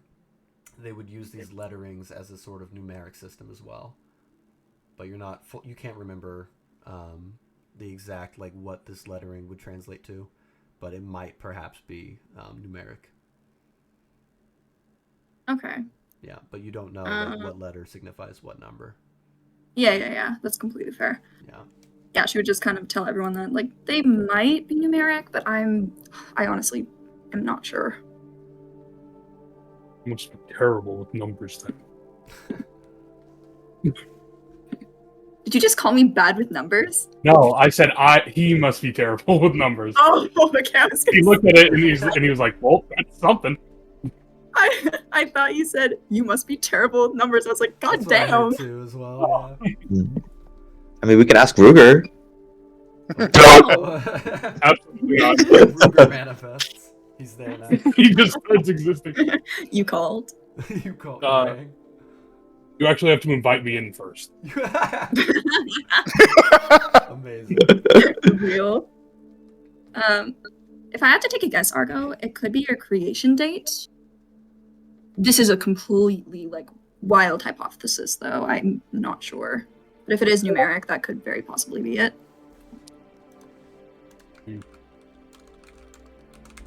Well, no point theorizing about it right now. We have a mission to accomplish tonight. Now that that's out of the way, I can get my cape on. Does the gang, I assume, just get ready and head to the ball, or is there anything else that you guys do beforehand? I mean, That's it for me. it can be assuming we picked up everything from the tailors. Yeah, I will say that we'll just like regulate that to downtime. At some point, you guys went and did that, essentially. Cool. Great. But is there anything anyone else wants to be doing beforehand? I'm just double checking here before we go on to ball time. Oh, I guess could I take a quick short rest then, if I could get the benefits of it? Yeah, you can get that for sure. Sweet. Yeah. That's it. Okay. I'm going to say then we are heading into ball time now. But before that, we are going to take our 15-minute break. Or 10-minute break, probably. Yeah.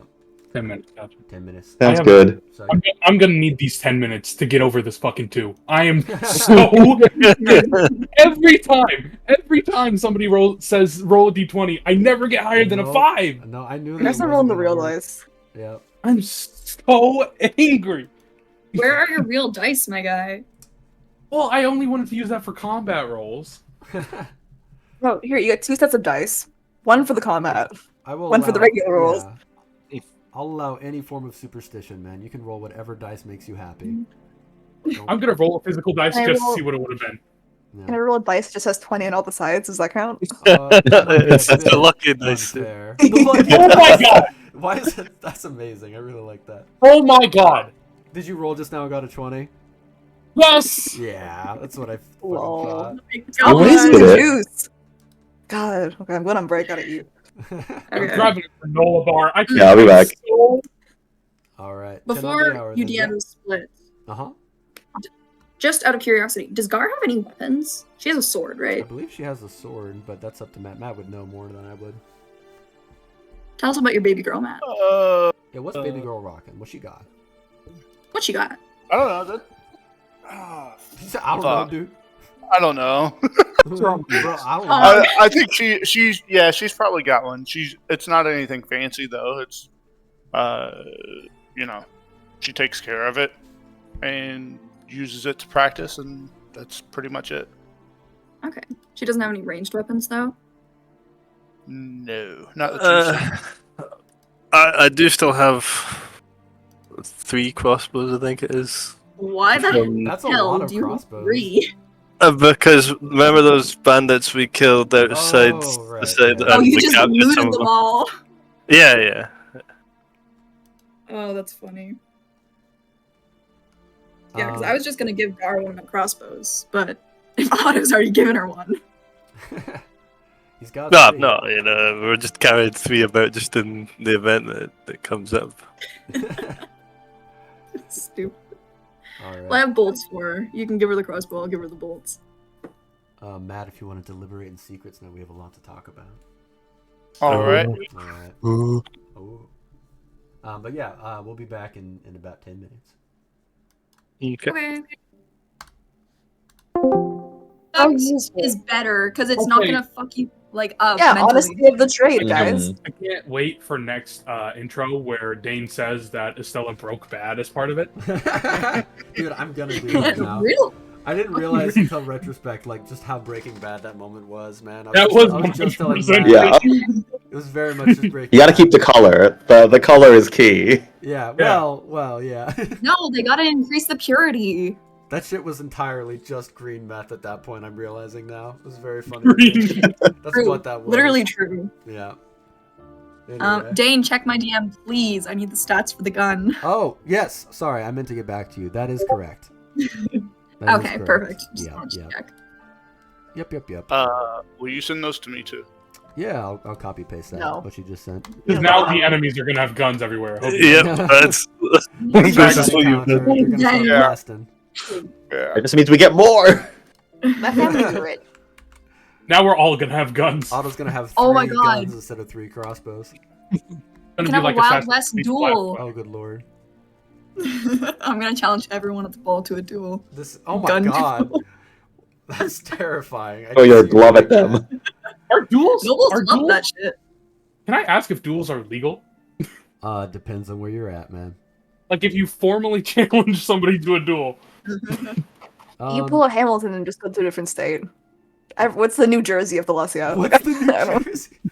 Valencia. I will say duels are entirely a legal, recognized thing in Thelesia. Hell yeah. Yeah. As scared, Hell as yeah. scared as I am to say that with Arth present. To be fair, we yeah. killed bandits on the road and got into no trouble because they're bandits. Like, how strict could it be? Thelesia Well, is that's not self- very fucking strict, is what That's I will say. self-defense. What do you mean? They don't know that. They did no test to prove it, They're wanted bandits. but they don't know that like the laws aren't strict that they have to prove that it was self-defense. Is what I'm saying. The regulations are not put If in people place. are wanted for being bandits, I feel like it's safe to assume when people bring in bandits and say these were But that bandits. assumption is poor. Anyways, we're getting to like logistics. We can keep going. Okay. All right. So picking back up, everybody's heading out over towards the ball at this point. Well, not really. I'm assuming no one came out then, and I made a close cut to leave. I'm going to cut over to you because something does Okay. happen. But for Oh, now, no. we're just going to go with does. everybody, assuming that they head to the Damn it. ball, and you will meet up with them pretty quick here, probably. Okay, probably. Probably. That depends on you. Argo's So we'll wondering. Argo's wondering where she is. see. Oh, where'd she go? Okay. Should we be concerned Vivi hasn't come back? So I feel like we should be. Vivi hasn't come back. Yeah, if only we had those stones to communicate with her. Oh. Oh, shit. I should have sent Amber with her. God damn it. Or Slink would have been fine too. Yeah. Do we have any knowledge that she's currently safe? No. Just maybe she will be fine. I'm sure she will turn up. That is not a mindset I'm okay with going with. I have known her longer than you. Good for you. if Blair had just, bro, that was such ominous foreshadowing. If this was a TV show, I'd be scared after you said that. Sure, don't turn up. It's fine. Nothing bad can Nothing happen bad will to happen to the her. horses. Yeah. Nothing bad. Dude, you're right about that, actually. Those horses were on your head. That's crazy. I just realized you did say that, and they instantly ate shit. That is Yeah. what happened. Oh, well. Oh my god. With Vivi. I mean, we Okay. can leave a note back at the tavern. I do think she's better at all this than we are, anyways. That is true. I would have been more concerned had me and Quid not come back. If she has not arrived to the party within 15 minutes of us getting there, I will go and look for her. Wherever you look. The city. A great I can- plan. Send Amber out to go look for her while we're getting ready.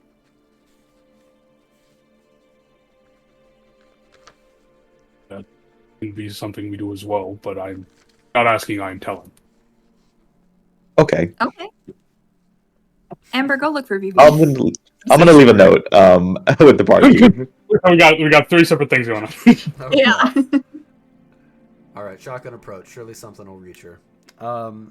So I assume after you get those things in order, you guys head over towards the ball. You know where to go. At this point, I'm going to ask, what things are you bringing with you? And we'll get to, if you guys end up checking in that and what your plans are there. But I'm curious, are you bringing any weapons with you at the moment? And are you just essentially what are you trying to bring into the ball so I can have that ready? Every weapon Argo owns. Okay, we'll see how that works. Okay. I mean, I'll obviously take my spell book and which has the scrolls and the witch apple. I think that's it. Okay. All right. Are you trying to bring that gun, Stella? What was happening there? No, I'm not bringing the gun, Dane. Aw, I tried. Okay.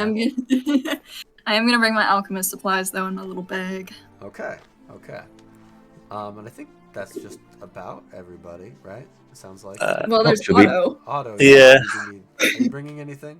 I feel like it would be lacking of a knight to go anywhere without his sword and shield. Okay. Cool. And I'm assuming you guys are already decked out in your ball attire at this point, probably, and you're heading over there. Yep. Oh, should we describe? You can choose if you guys want. We can do it now, or I think you could also do it like at the ball itself. Up to you guys. We already did that. I think you did a little bit. I'd say that makes sense. You can just describe it now. So yeah, in the pale light of the two moons, how are you guys looking? I have to find the image. Trying to steal I Ultra. only have the really low quality.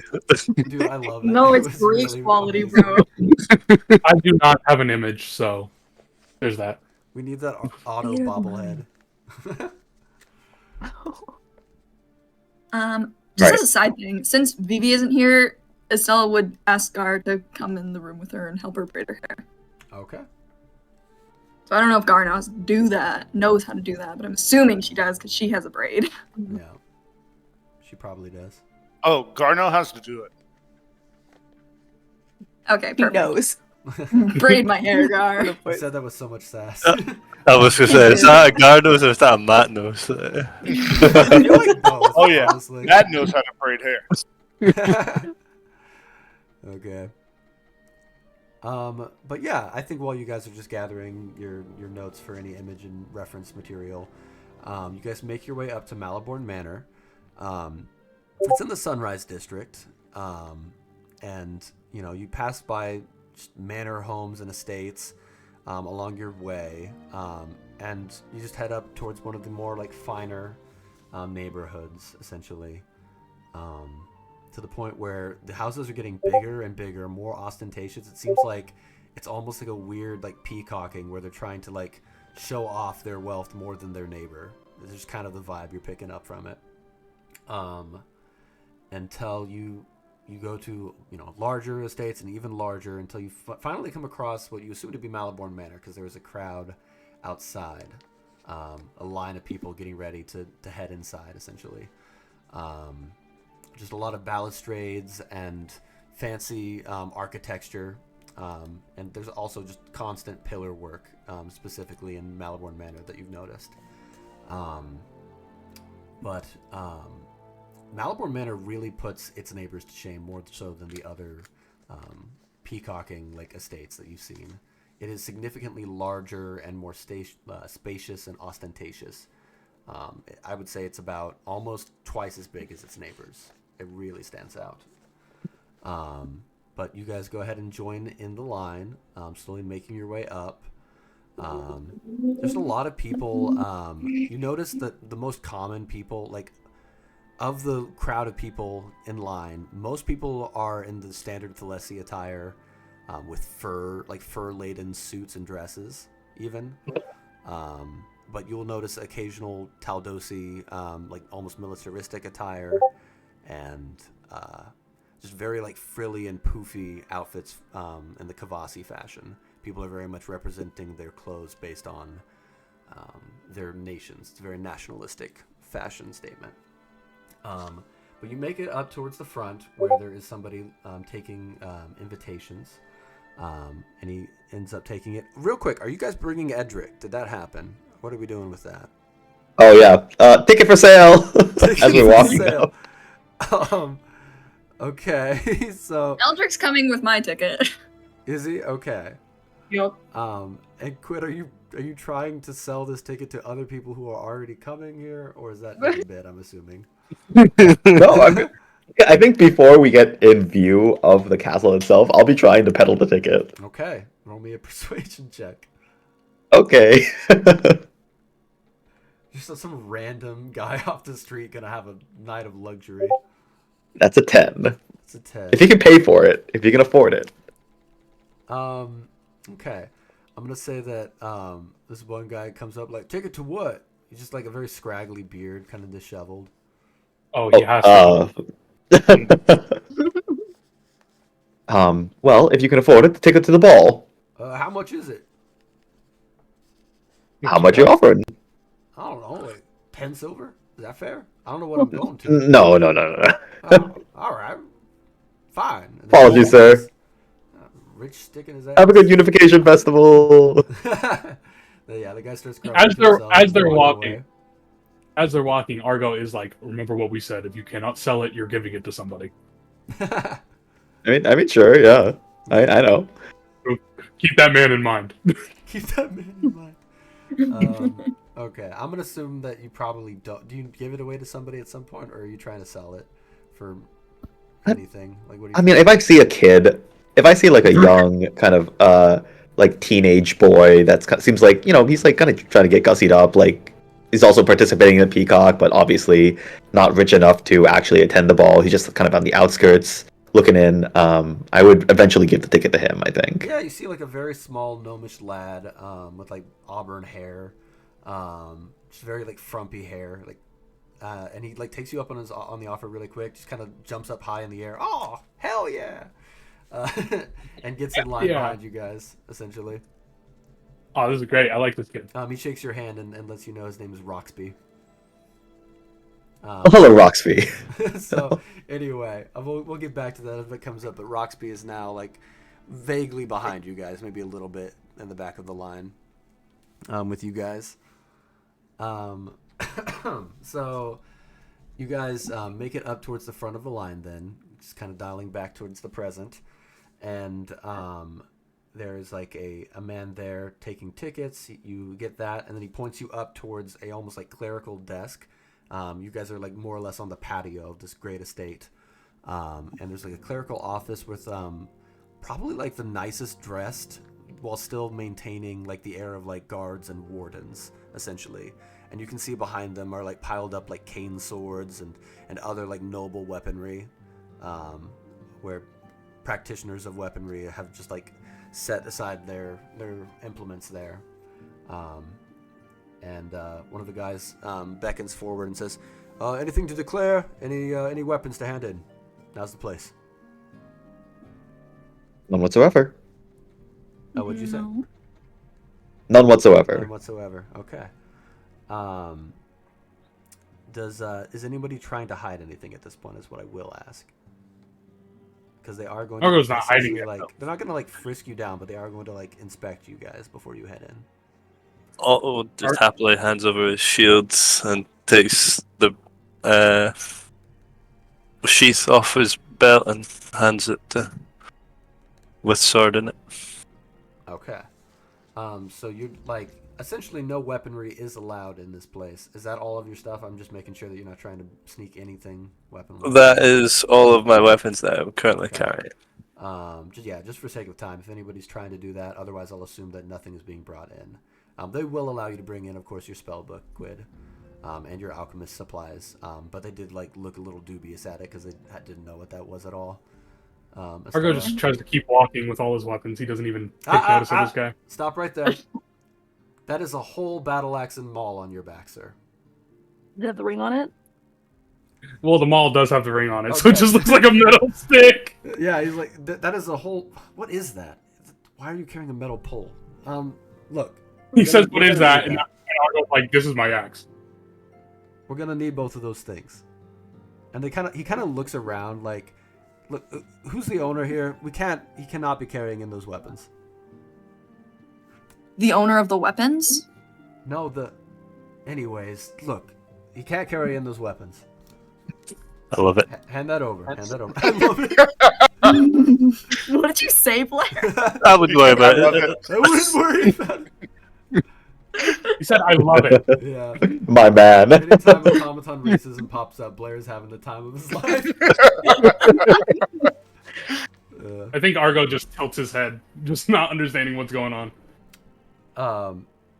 The guy almost like talks down to you and says, like he's just trying to like almost the same way that you might talk to Alexa, trying to like make it more very like simple.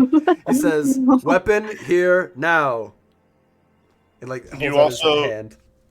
You also see a couple of other guards come out from inside and start to like pay extra attention to what you're doing as well. Yeah. This is my axe. Come, we will not need it in there. And it's probably really annoying for this guy because Argo's just he tilts his head to the side one way for a second and then tilts it the other way because he's like, "Are you stealing my axe?" It will be returned to you. God, what he looks very annoyed at you. It's just very much like a hassle that he wasn't expecting with his job today. He wanted to have a nice, easy shift. It's kind of the vibe you're picking up from him. But yeah, he's being very adamant on this. He needs the weapon essentially, and the other guards are like kind of like keeping close distance in case there is going to be trouble. You're just kind of picking up on that vibe, or maybe not Argo, but other people might realize that. Yeah, like hands are definitely starting to go and rest on weapon hilts. I think Argo just kind of turns the face like Estella, like the rest of the group, and is like, "Is he stealing my axe?" No, they're just taking it for the ball because they don't know if you'll, kill people in there. What if I am attacked at the ball? They'll have no weapons. Is there all these guards? Yeah. We will be fine. And I've seen you beat people up with your fists. So. It's less efficient, but he eventually hands over the axe. Okay.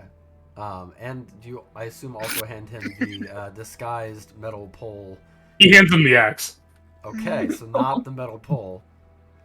He says, "I'm not sure what that is that you have on your back still, but we're going to need that as well." It's the whole process again. Okay. And then he eventually gets the metal pole. All right, I will say, just we're gonna like expedite this a little bit. I assume that you don't give up enough resistance for them to try and withhold anything. No, it's very clearly confusion and not aggression. Yeah, that's what I figured.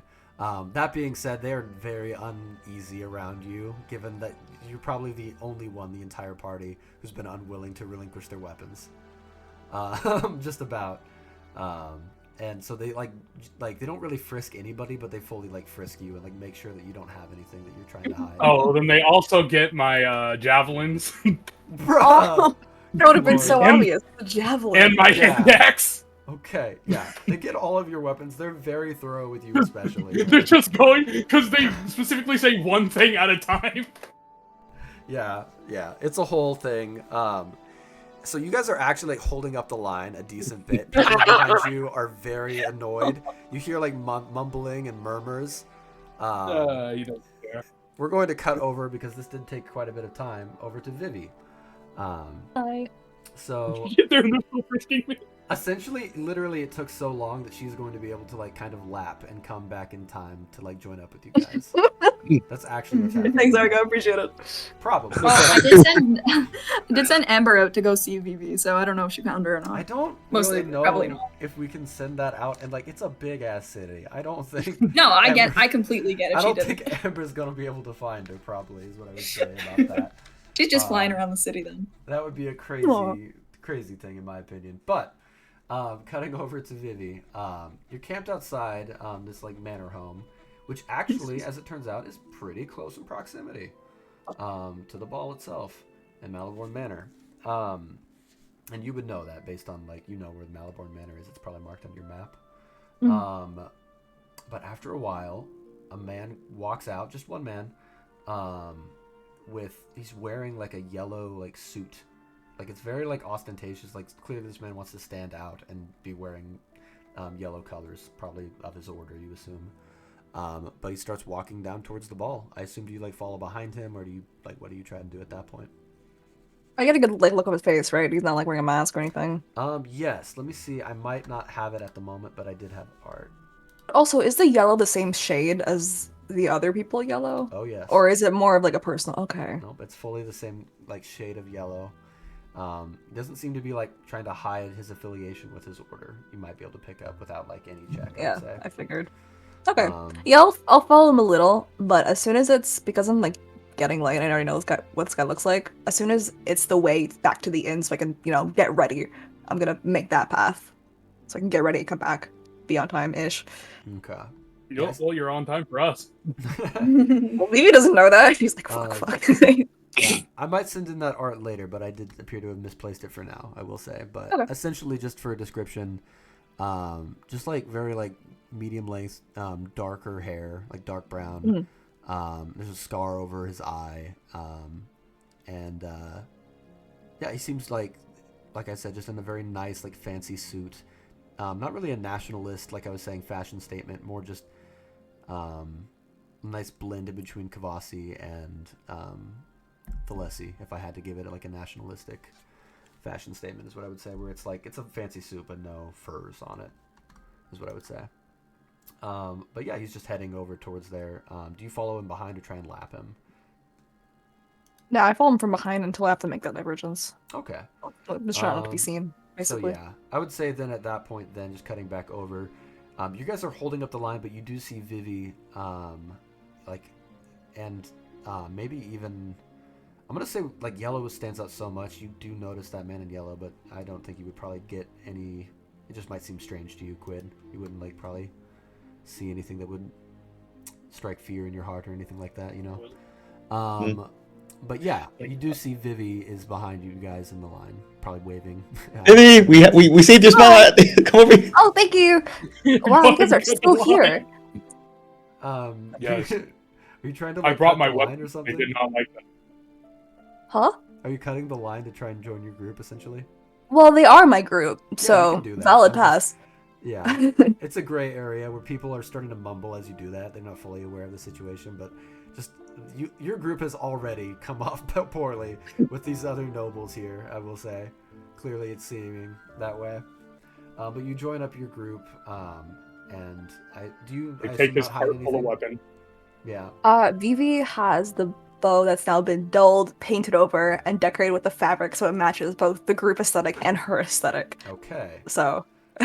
So we are passing this off as an ornament of some kind. Basically, yeah. But like that's a whole bow. That's a big ornament. It is, but Well, it's it a doesn't have a useless string. ornament, and it doesn't have a string, and she is a woman with one arm. So, guard discretion here. Who's Okay. gonna get Archer from that? I will say, They're free to ask. They probably would.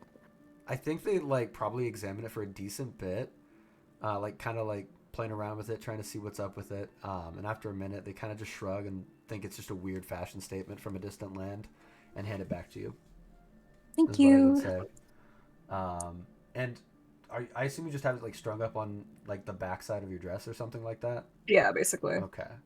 She has Gotcha. that, and she has the signal whistle on her, but I'm assuming they won't take that. They won't care about that. That's kind of like all she took, yeah. Yeah. Okay. So yeah, you guys are Bottle? Oh, what?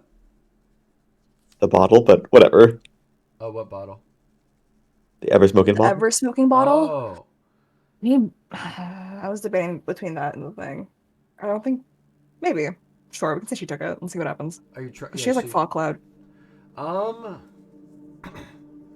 I think that they would like raise eyebrows on that and say, "What's the reasoning you're bringing this in?" It's like a party trick, and she like takes out just a little, so the smoke sort of like peers through. Do you want it? I don't really care. I'm not too attached to the trick. I'm gonna say roll a persuasion check to convince them to let you get in with that. -1, baby. That's 8. They are going to have to pocket that. That's fine. They're a little weirded out by it, and they want to play it safe, especially given how much trouble Argo has raised. All right, have fun. So, yeah. Argo.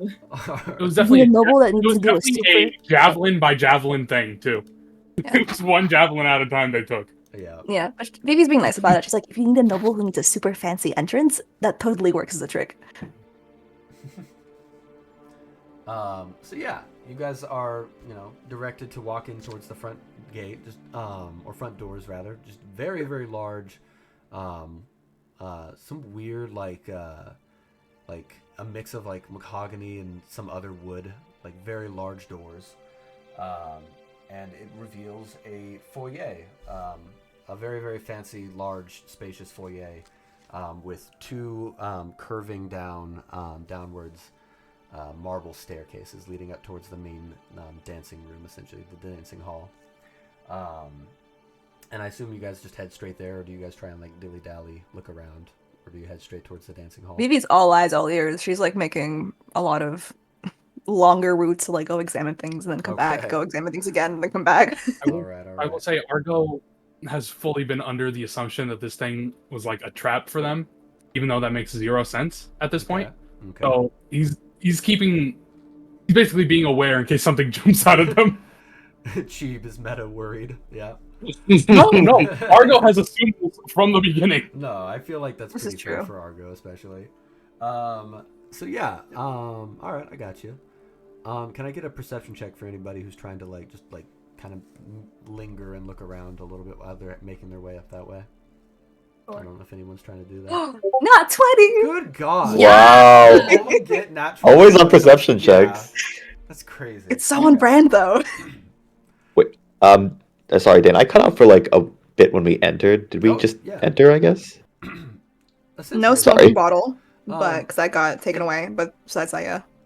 It depends on what you mean. Do you just enter? Like, do you have any questions about? Oh, wait, like, are we in the ballroom now, or are we? So you're heading in like the- you're in like the like foyer like entrance area, and it looks like there's like a second area where there's like clearly an announcer at this like a herald of some kind towards the like dance hall where you'll be announced and like introduced to the crowd that is already dancing there. Oh no, we don't have a team name. We'll see. Oh, okay. We Yeah. don't. Do you? Foyer. Oh, yay. It's fun to say. Yeah. Yeah. I think that Estella would have told Amber to like come to the ball if the ball starts before she can Okay. find Vivi. Amber So is can on she her fly way. through one of the windows? Through one of the. Oh man. I will say, like, when Vivi made it back, like, you probably had enough time, and we'll to expedite it, like. If Vivi saw Amber, she would have fully picked Amber up and carried her with Yeah, her. If I'm she gonna even say saw it. that she came in the front way with you guys. You are very much an eclectic, strange bunch. Very much stick out like a sore thumb. 2 metal men, and a goopy cat. But yes, you make it through the front door with this, and they allow the cat to come in. Maybe you say it's something. Beautiful. The emotional support goop cat. I don't know. Something. Yeah, this is my emotional support animal. Yeah. Sorry, where was I? Was that, by the way, was that everything, Quinn? Was there anything else? Oh no, I guess I think I get it. I mean, if Vivi's like kind of like meandering and looking for just wandering wherever is unrestricted, Quinn was gonna do the same. Yeah, it doesn't seem like anything, like, especially, like, in the first floor is really restricted. And the Maliborns seem to really, like, pride themselves on their decorum and, I was gonna get to this, but, like, there's, like, a lot of side rooms. There's, like, a library of some kind, and, it almost, like, parts of the first floor almost seem like a museum where there are things on display on pedestals. And that's just kind of the general vibe, I would say, if that makes sense. Okay. And it's like more quartered off away from like the dancing hall. And people are mingling here and just eating hors d'oeuvres and stuff like that before getting into the dance proper. Is that like sufficient answer? Do you any other questions? Yeah, I'm snooping around then. Okay. Can I get a perception check from you as well then? And I will start answering the nat 20, I suppose. So yeah, you notice there, like I was saying earlier, a lot of like almost museum vibe to this first floor. The Maliborns are very proud of their collection. Essentially, there are a very, very like it's one large room, but it's large enough that it's actually a substantial library. Various tomes. Nothing. I'm not without a like Arcana check. There doesn't seem. It's not like really a magic feel to the library. Just like more history and philosophical works of art there. And there are a lot of like busts and statues along the walls as you're going. There's even an indoor fountain towards the area of the foyer. It is very much like I was saying, like this is a very nice part of town, and the Maliborns seem to have made it their goal to put their neighbors to shame. It's very, very ostentatious. Is there anything in particular you're like looking for? Anything of particular interest to you? Just to speed things up.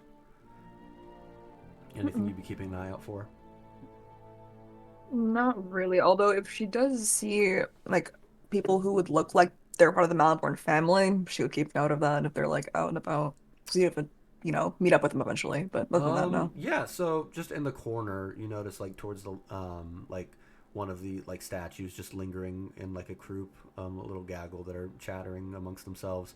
you notice the cousin Maliborn that you guys like briefly. I don't think you participated in the fight. You more ducked around. But in session 1, you met a Maliborn. Yep. Yep. And here he is. He doesn't seem to recognize or notice you yet at that distance. He just hasn't really clocked you yet. But he's chatting there. You would notice that. And he's in standard Maliborn colors, which is like red on white. Yeah, she points that out to the rest of the group. Mm-hmm. Maybe let's not talk to him for the night. If he starts a brawl, I will be prepared. He's not gonna start a brawl here, I don't think. But yeah, after wandering about, I assumed you guys head up towards past the foyer, to towards the herald and to be announced onto the dance floor.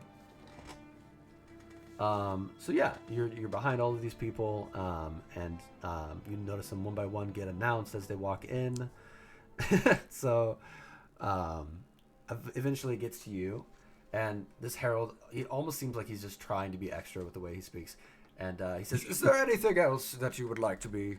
What title? Will you be announced as a group or individuals?" Go with individuals, maybe. Okay. Argo just starts walking. No, He's like, "Oh, wait!" And that's Argo. Do you just walk in without Yeah, like, letting he doesn't. him announce you He doesn't first? see. He doesn't see a point to this. Quick on his toes, like on his heels. You said as he's walking in that his name is Argo. Yeah. He just quickly, like to cover his trail, almost like that somebody's entering without being announced. He says, "The Argo," as he like walks in. The Argo. As you walk in. And do you guys what names do you give out? Just Phoebe. Vivi, okay. Any other names? Do you give out Quid or Pins, for example? Oh, I'll be giving out a different name, and he's in his his gold gilded three-piece tuxedo, Yeah. as well as his top hat. And I want to say that he does have gloves on, actually. So it's just the faceplate, that the gilded faceplate, that is kind of like giving him a full helm vibe, but otherwise more humanistic. He's giving the name. Excuse me, sir. It's Bullion Brainstorm here, the courageous and brilliant. Oh, wait. Let me hear that one more time, my guy. I have to know. Oh, sorry. I think I started cutting out. Something brimstone is what I heard. Sorry. Bullion something.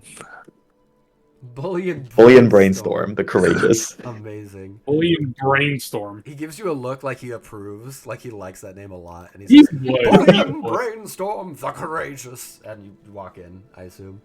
Yes. And so yeah, is everybody just giving out their first name? I'm assuming at this point.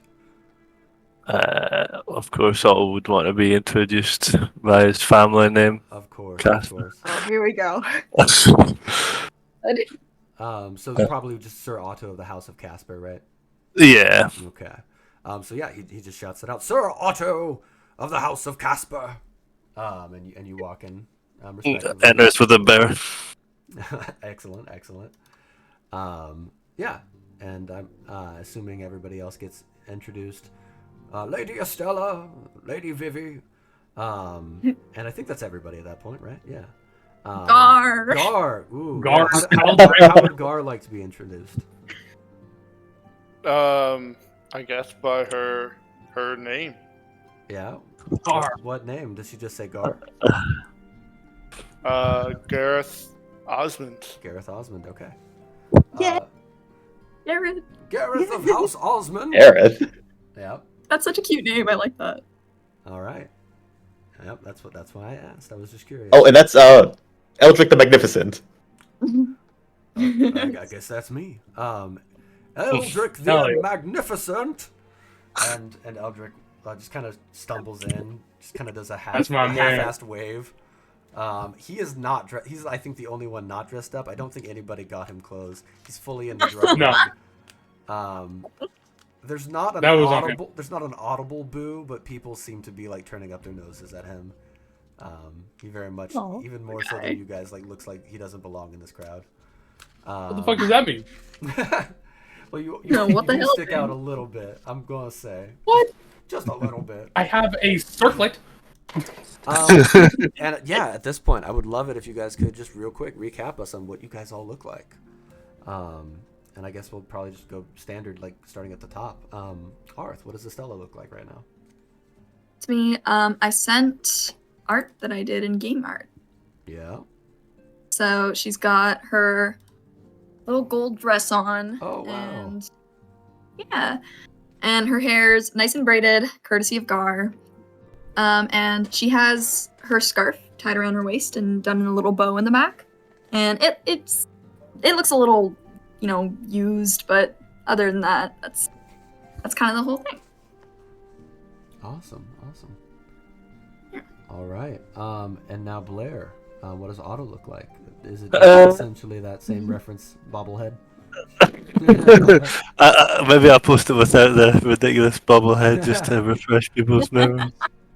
No, As soon as I- that is the canon way he looks now. We'll use Mask. Arth itself if we have to. It's a giant head. Just a giant So- head.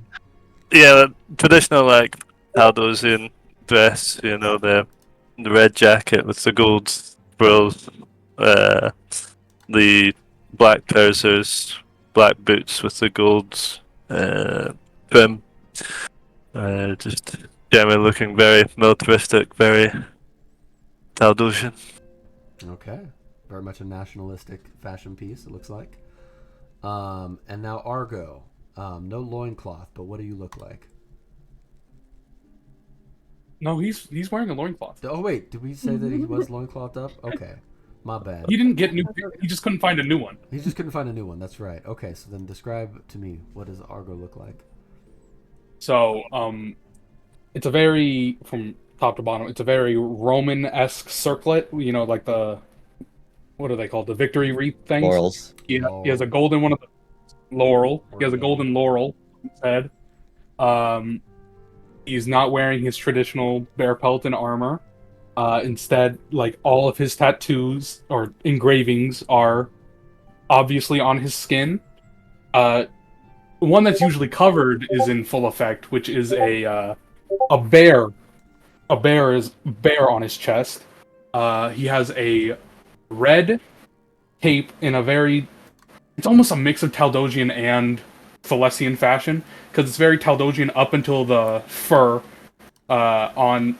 It's not clear what animal it is, but there's some kind of fur around his neck, and the same purple loincloth.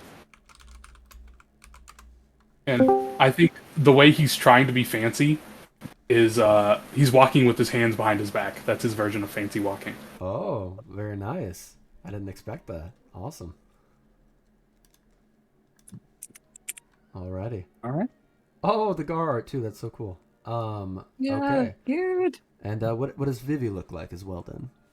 It's mostly the same as I described as last session. It's very much, I like to think of it as a Taldosian Thalessian mix. It's very much not like a dress. Like it could be suited for something more militaristic. She has the fur, and her hair is the same as always. She doesn't anything special with it. She's tried to put on a bit of silver and blue makeup to make it look fancy, but it's not that amazing. And then she has the bow, which has been painted in gold to kind of match the group aesthetic. And then there's fur on the trimming where the blade should meet the wood. And then the blue fabric from the dress that she's kind of wrapped around and tied up neatly. Not all the way, so that the carvings, which if you look closely at her bow, is little fireflies that kind of start from the handle of the bow and make their way upwards on either end. But yeah, that's all of it. Very cool. Okay. And let's see here. Quid, what is your character look like? I see the image here. Okay, so yeah, very Kavasi-esque. I would hope to believe it's a three-piece tuxedo with kind of gilded what are they called, lapels, as well as a gold bow tie, as well as an extra foot tall gilded top hat as well. The faceplate, of course, just gilded as well in Dawnfall, but the rest of it was made by the most well-known tailor in Evenheim. Furthermore, a closed vest with gold buttons, as well as pinstripes kind of going down the gold pinstripes going down the rest of the suit, as well as the pants bottom. He is probably interacting he's peacocking to the full extent, interacting like a nobleman that he might have seen in like a play or something once in his life. Yeah. nothing of the actual nobility, graciousness, but just like the turn to 11, like making it obvious that peasants that this would be a nobility. Yeah, very much playing it up. Excellent. Yeah, so exactly. He's like, good day. He's waving like very like I don't know, waving very slowly with the cupped hand and everything. Amazing. While they're walking, if there's anything immediate, she would have gone, Sir Bullion. Sir Bullion. Yes, yes. I thought Mistress there might have Vivi. been Thank you. I thought there might have been something that you wanted to know from an excursion. She kind of like summarizes it where it's like she like the manor's there, there was a guy named Milanon, so on and so forth, and like she points out the guy, if she's like in the area, she probably would have been able to see him, that's in yellow, and points out that that guy was the one who exited the manor to come to the ball. So his voice has been kind of a little bit deepened and slightly accented, but he'll completely break that, being like, "What? Wait, what? Him? Bullion, please, don't lose your composure. The gentleman right over there." Yes. He's like in the Yes. back of the Yeah. line about to be introduced, essentially. Yeah. Wait. I mean, I'd love to hear his name, but you saw him exiting where again? It was a manor that the people walked into after they were done wandering around the streets. He seems to be the same yellow as them, so he probably not hiding his affiliation, I would presume. I don't know if you could ask, but Oh, maybe I mean, someone I else don't want will. to talk to that. I don't want to talk to that man. Me and Estella Keep would an ear too. out. I mean, if you could, but he's. We learned at the gambit that the vigil are the one that supposedly paid for Godfrey. They seem to have him now, or at least more information on him. I need to. I don't know if I can ask him anything now. I feel like he's the enemy. I mean, don't worry. I mean, worst case scenario, if we don't get anything out of him tonight, we know where the manor is. We could just sneak in. I wonder if Godfrey's there. I don't know. Even if he isn't, Thank you, there's probably Phoebe. something. No problem. Now go forth. You've lost your composure again, sir. Have fun. Yes, it was a pleasure talking. Pleasure for us. He'll You just a little bow. Like a curtsy. Yeah. All right. he'll do a little bow too, and just like, okay, you go left, I go right. Excellent. So yeah, just really quick, getting to what I was just saying earlier. The man clad in yellow, the yellow suit, is just getting ready to get introduced, and he just doesn't seem to be like making a big show of it, other than his like ostentatious yellow outfit. But he gets introduced as Lord Corriman of the House Aldos. And I'll type that in. But he walks in. Just does a What? slight wave. Let me put that in game notes here. What the fuck is with all these big nobles and their shit? So yeah, he gets introduced. Real quick, let me just set the stage a little bit for what this great dancing hall looks like. It looks like it doubles as both a dining hall and a dancing hall. It just seems that the tables have been more or less like excavated out towards the side rooms. Anybody who's ever been, I think it might just be Otto, you might know that it's kind of the feel for these events that you dance for a little bit and then the tables are brought in and you dine in the same area, is the culture of these events usually. And so the room kind of doubles, one and the same. Up above in the on the very like ceiling roof area, there are 3 crystalline, like almost amethyst in some areas, chandeliers that are reflecting the light from the 2 moons of Aeru, which are just pouring in their light from very like ostentatious. You can't really tell at this distance if it's like distinct artwork or more just vague shapes, but there are glass work, like stained glass windows. You can't tell at a distance if they're like depicting scenes or not, but they are at the sides and kind of have a distinct view of the outside world. And on the sides there are like two very large bars where people are handing out like wine, cocktails, things of that nature, and servants are walking around the outskirts of like the actual dancing floor with hors d'oeuvres. It looks like various smoked cheeses and other artisanal foods of that nature. And it seems like music is emanating from the chandeliers themselves. Actually, they seem to be enchanted of some nature. It seems like just vague background noise is coming from the chandeliers themselves and being like dispersed around the entire room. That being said, it looks like a band is setting up in the corner of the room and preparing their instruments to give a more direct ensemble to all of this. So yeah, that's just the general nature. Very like marble floors where people are currently dancing upon with patterns inlaid there as well. And it is a very, very spacious room. Kind of the nature of this entire Maliborn estate is very much wasted space. They have way more space than they know what to do with. It almost gives a feeling of emptiness in some areas because of that. But yeah, that's just a general like landscape of this room is what I would say. You guys go ahead and join in with the dancing at this point, or what does the gang do? Vivi is one, keeping an ear out for the guy in yellow, but two, she's more like clocking exits because she has the map basically memorized to see like, okay, I need to exit through here, then if I go through there, there should be something there, like yada yada yada. Say that one more Basically time. getting a lay of the Apologies. land. Lay of the land. She's okay. One, ear on the guy in yellow. Two, lay of the land because the map has it memorized, wants to know where to go if she needs to go somewhere, make an exit, or do yada yada yada. All right, gotcha. So I'll get to the men in yellow, I suppose, but you would know at least, again, this was from last year's event, is when this map was taken. You don't know if they made any renovations or anything like that.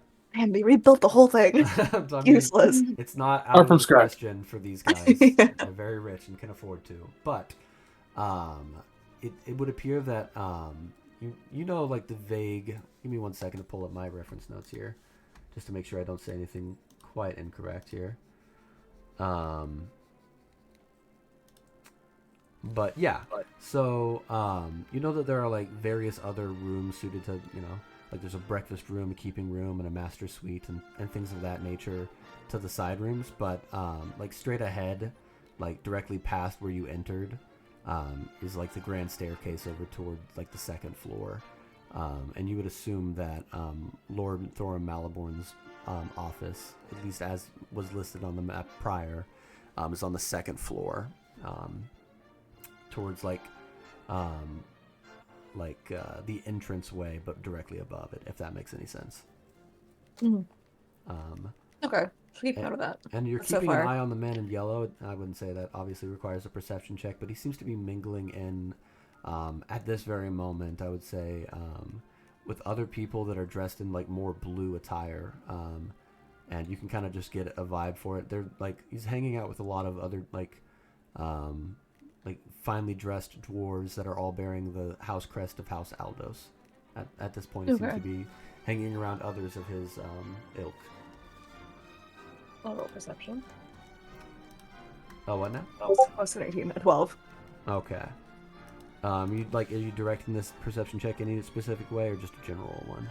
No, she just has an ear out to see what she's talking about, kind of like keeping to herself. I'm sipping on something probably not alcoholic. Okay, you're trying to like get a feel for what they're talking about, essentially. Yeah. Okay. Yeah. I'm gonna say on a 12, you can't. How close are you getting? Is what I would say. Not close enough to be seen like it's obvious. Okay. And I would Listening say in. they don't appear to be talking of anything interesting that you can tell. You'll catch a word here and now again, but you don't dare get any closer without arousing suspicion. But it appears to be Not talking that about yeah. Yeah, not that I can decipher it, but can I get an eye for a tone that there's like code words in there that I might not know what the fuck they mean? Oh, for like, code words.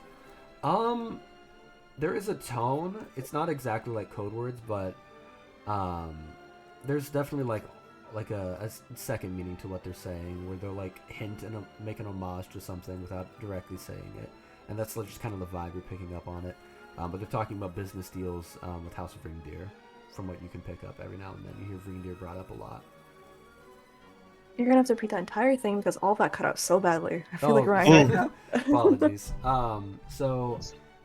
You pick up just based on the few words you hear every now and then that he's talking about deals, like various house deals between House Aldos and House Reindeer. And while there isn't like code words in play, he's just kind of like there's like a second meaning an homage is made where maybe like he's trying to signify other things based on the tone. Okay, got it. Thank you. Mm-hmm. Yeah. So, as you guys have all kind of gotten a little bit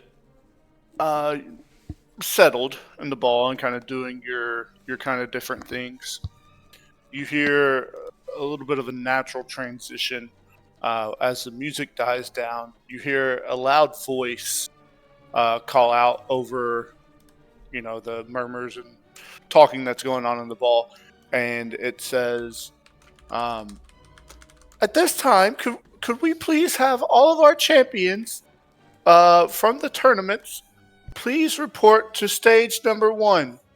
Thank you." Oh, that might be us, Argo.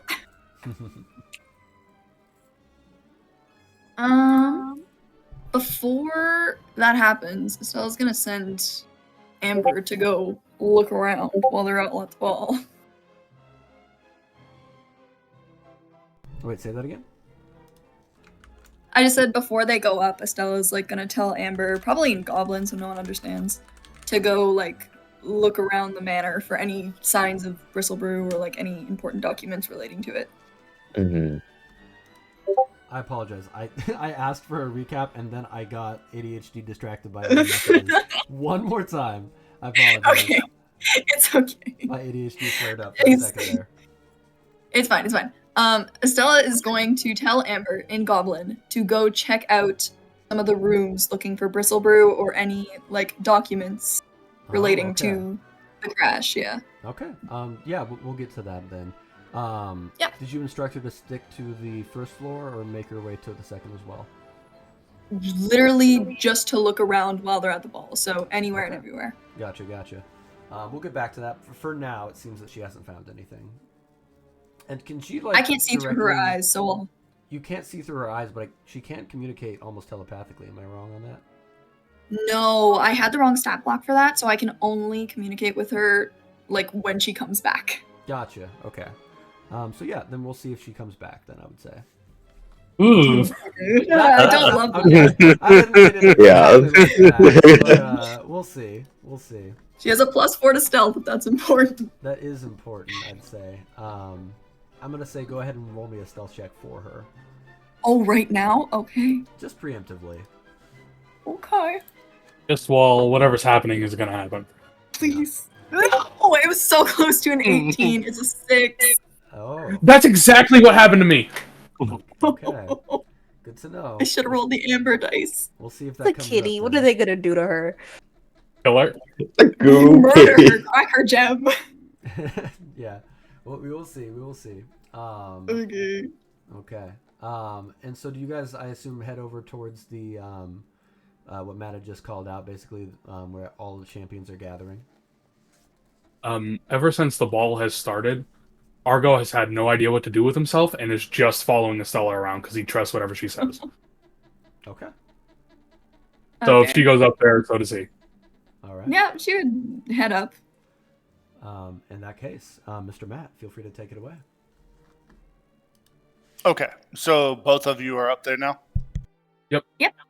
Okay, so as you've all gathered up, there's like a lady there kind of explaining what she wants you to do, and she's saying, okay, you're all going to stand here, and then we're going to announce the champion for each of the games one by one, and you will be awarded with your special prize. So just stand here, look happy, and any questions? What's the What is prize? the special prize? Oh, you'll find out soon. And then she like, Argo 100% is getting ready to fight. he thinks this is bad. yeah, and she. Okay, so I'll tell you, as a whatever theater of the mind kind of thing, there's nothing that's happening right now that would even suggest to you that something bad's going to happen. Now, you can totally have that feeling. I'm just telling you there would be no kind of hints or anything that you'd be picking up. The way she said that. Yeah. You'll find out soon. No, it was less of a like haggish thing and more of a like annoying white lady at a party, like Great. whatever. Okay, so it was a haggish thing. Sold it. Yeah. So If it was like an old white lady at a party, it was a haggish thing. Yeah. just No. like a I kind of said bag. I said annoying white lady at a party. Yeah. All right. So anyway, so you guys are up there. The other champions get up there with you too. One that you recognize from the fight with Otto, and you don't recognize his face as much as you recognize his stature, because he was wearing full armor during the fight. But now you see a large, burly man who has he's wearing attire very similar to Otto's, but you see that the chest part is a little more open, and it's showing a very hairy top part of the chest. You see he has a very thick, full beard and kind of scroungy, long hair. Like it probably needs washing. It looks quite a bit. And then you see another man that's lining up beside you guys that is very, very tall, lithe, muscular, but not like thick, golden blonde hair, cut very short, very princely looking. And then you see another man that is an older man. And he's short and has a scroungy beard, and definitely does not look like he belongs up there on that stage. But you guys don't really recognize those two from anything else. And then as you're all kind of standing there a little bit awkwardly waiting for when this whole thing's going to start, people start to gather around the stage and are looking at you. And then you see that same woman come back up onto the stage, and she says, "Okay, excuse me," and she like tings on a glass, and she says, "Now is the time for the award ceremony of our champions." And you see like a man servant type guy walk up with a very nice purple velvet pillow, and on top of that pillow is a small box. And the woman says, "First to our champion of the one-on-one melee fight, Sir Bormund the Boar Beckett." And everybody kind of claps and does their thing. And you see the man called the Boar, who beat Otto, stand there, and the man with the purple cushion walks up and hands him the ring or the box. And the man picks up the box and opens it, and inside is what appears to be an amulet of some sort. And he looks at the amulet, like nods, says thank you, closes it, puts it away, whatever. And then the lady comes over again and says, "And now, our champions of the 2-on-2 melee, Sir Argo and Lady Estella Fagenvile." And then everybody like claps, the same kind of cordial claps. You see some people like whispering here and there. And Estella, Uh-oh. What? I need you to make a perception check. Uh-oh. Our family's here. Oh, hate this. Hate this. Okay. I got a nat 20. Oh Nat my 20. god. Oh, that's crazy. Perfect. Great, great, great. So, as you're standing there and everybody's like clapping, and you see everybody, like, I don't know. Have you ever been in a situation like this where you've been on stage and everybody's been clapping for you before? Never. Okay. So you're standing up there, and this feeling is very foreign to you. Um, you're in this very fancy place, wearing this fancy dress with some new friends that you've made, and now you've got everybody clapping for you like a champion. And you're looking out over this crowd that's assembled to celebrate you, and you see a familiar face off like back in the very back. And she clapped, but then she turned and looked at a man that she was speaking with. He was a very well kept man, nice, clean shaven, with a very nice suit on. But you recognize one of the Catchwater sisters that you had talked to and met earlier. And this is the older sister. So you didn't spend a lot of time with them, but you see her. And she appears to be here and is making deals. Or that's what it looks like. It looks like she's talking business. But anyways, you notice her, and kind of breaking that moment of seeing her is one of these manservants that walks up, and you have a yellow satin pillow presented to you with a small, even smaller box than what the boar had. And Argo, yours is on a green satin pillow, and you guys are both handed your box, and so you can take it and open it if you'd like to. Yeah, I want to see what's in the box. What's in the All box? right. So give me 1 second, and I will send that to you. The explosion. Oh shit. A knife with a note saying "Kill Maliborn." Kill Malibu. Now's the time. They both get a knife. They both get a knife that says there can only be one. That, To the death. yes, That would be Actually- crazy. that's exactly what happens. No, here. Wait, I don't want to put that here. Sorry. Oh, you're not okay. Oh, Here we okay, go. never mind. It's in game notes. Okay. Ring of the champion. And you see a Ooh. very nice gold ring with a large purple, amethyst, purple gem in the center, surrounded by small diamonds. And that is what it does. Oh, I can't add it to my collection because I need a subscription. Or you Paywall. should be able to. Paywall. That's so cool. Yeah, we'll work on trying to get it added to your characters later. Yeah. But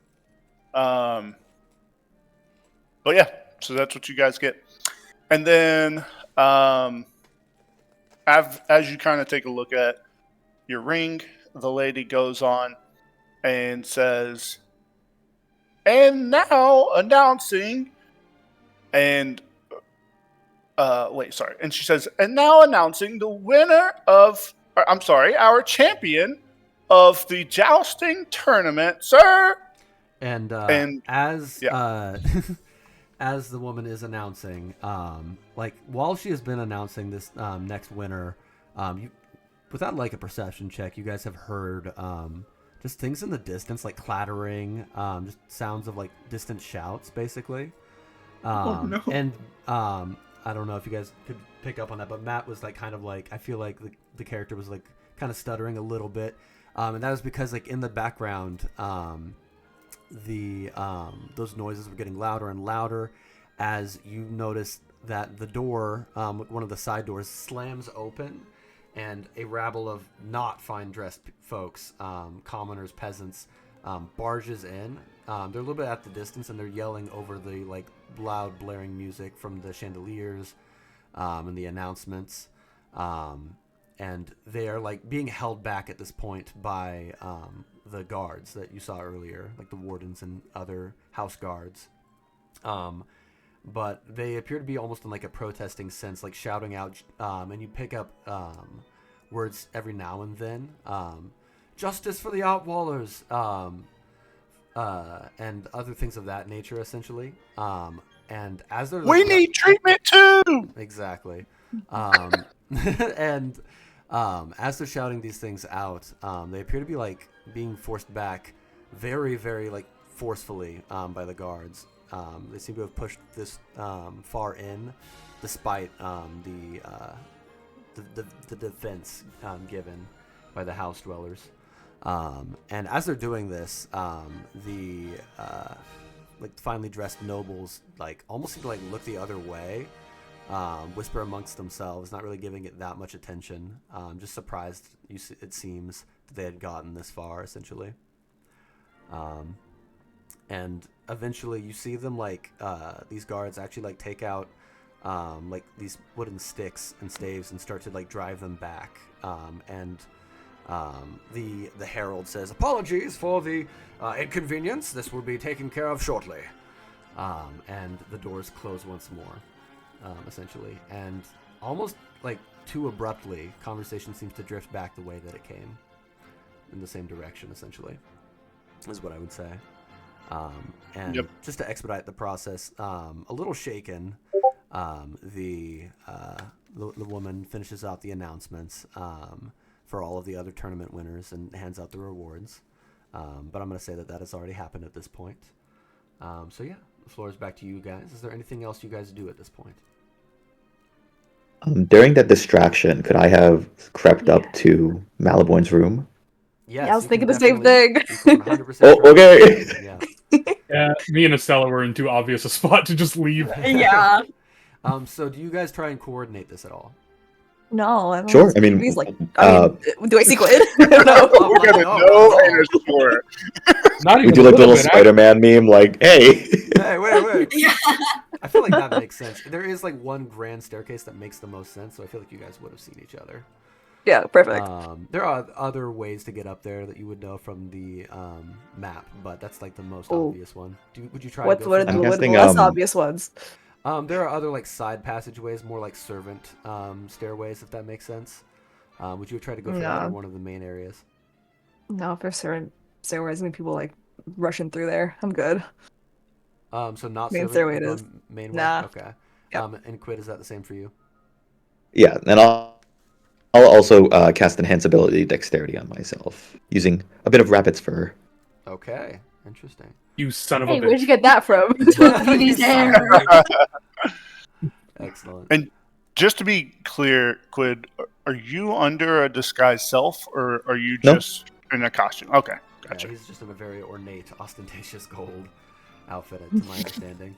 Yeah, and a faceplate to help mask him. True. Yeah. Okay, so you guys make it up to that stairway, and I will bounce back to you guys in a bit here, probably. Probably just going to be doing the standard, bounce back and forth. But you guys chose the right time to go for that stairway, because it seems that it seems pretty relatively unguarded. You didn't see anybody holding there. It seems that you did notice as you were going up that people had started walking in from other parts of the manor to help and assist to drive back these peasants. So yeah, good call. But I'm gonna say that you can make it up to the second stairway to the second floor with no problem. Yeah. For now, though, I'm going to cut back over to the rest of the group. What does the rest of the group do? So it would be Argo and Estella and Otto. You guys are still here. In the meantime, there is a dance. Do you guys choose to participate? Or do anything else in that meantime?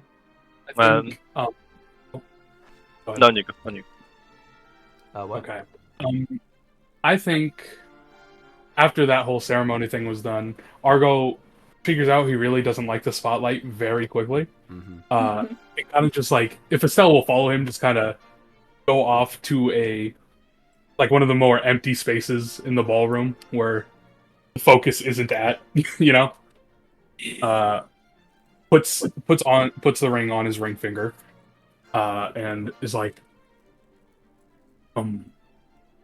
Vivi did try to teach me how to slow dance, but she never gave me permission to touch her, so it felt very awkward for me. Oh. Oh, Lord. Yeah, I can see how that would have been awkward. So that is why I will ask if you would like to dance with me. Oh. Wow, that's not something I expected you to want to do. Well, could we have noticed that they're not here? I'd say Quinn if you guys and- were like eyeing them, like it's a big room. But you probably still would have been able to spot them. They stand out quite a bit. Quid with his gold. Yeah. And it's like, Vivi with we're not- feathers that poke up above people's heads. Yeah. We're not Definitely actually in the with the ball 20. atmosphere. Yeah. And true. Definitely with the 20, especially Estella would have seen. Very true. All right. Then I think Argo's like, well, it seems the stealth mission has started and I wouldn't be much aid there. So I thought, why not try to have some fun? Well, I mean, I'm not saying no. It's just I'm, and she makes her fingers in like a small Yeah. sign. Yeah. And Argo's like, do I have your permission to touch you?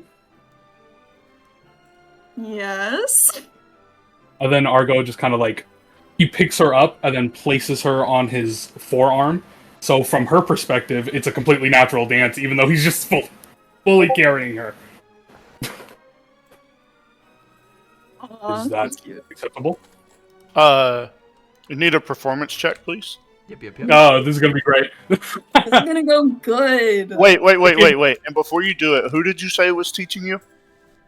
Vivi tried to teach me. Okay. And Uh, I also will say I do have you do get bonuses on this based on your practice. Okay. And I don't think I scored high enough to You get did the not. bonus. Argo, I have it written down with numbers and then also single words. I wrote Argo bad. Estella good. You passed the DCs.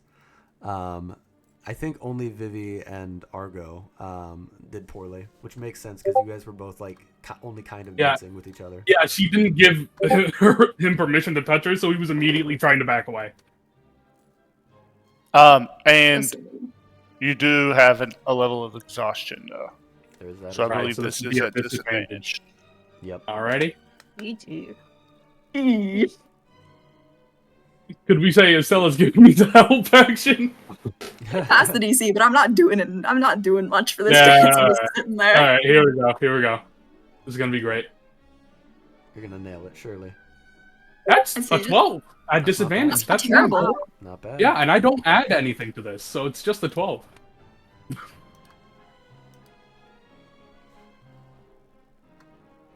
How's that? Oh, so I'm gonna do. This is almost like a bit of like a group check where I combine both rolls from both players. Is what I would say, probably. Oh, so you want me to roll too? Yes. Oh, yeah, Apologies, that for was- sure. For sure. Well, you get advantage on this, so Yeah. because you passed the DC. Not advantage. There's gonna be like a Wait. numeric bonus added. Oh, Wait, but okay. Gar taught Estella, right? Yes. I think so. Also, Gar got a nat 20. I will say. Yeah. So Well, I mean, I rolled once. I got a 9. Okay.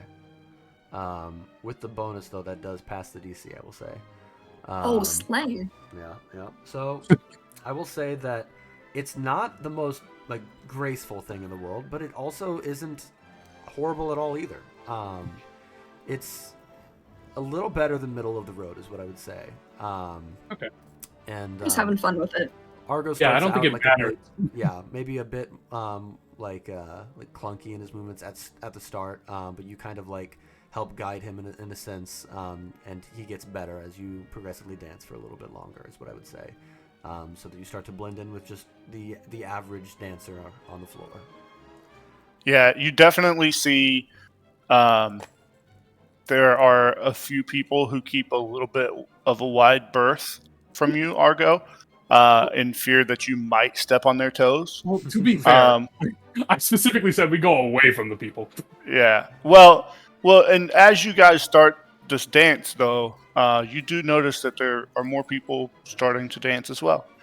But yeah, they still keep quite a bit of a wide berth from you. Some people who give you like awkward glances because of your height difference. But then there are a couple like sweeter old ladies who look and kind of give you that sweet smile and admiration because you're trying.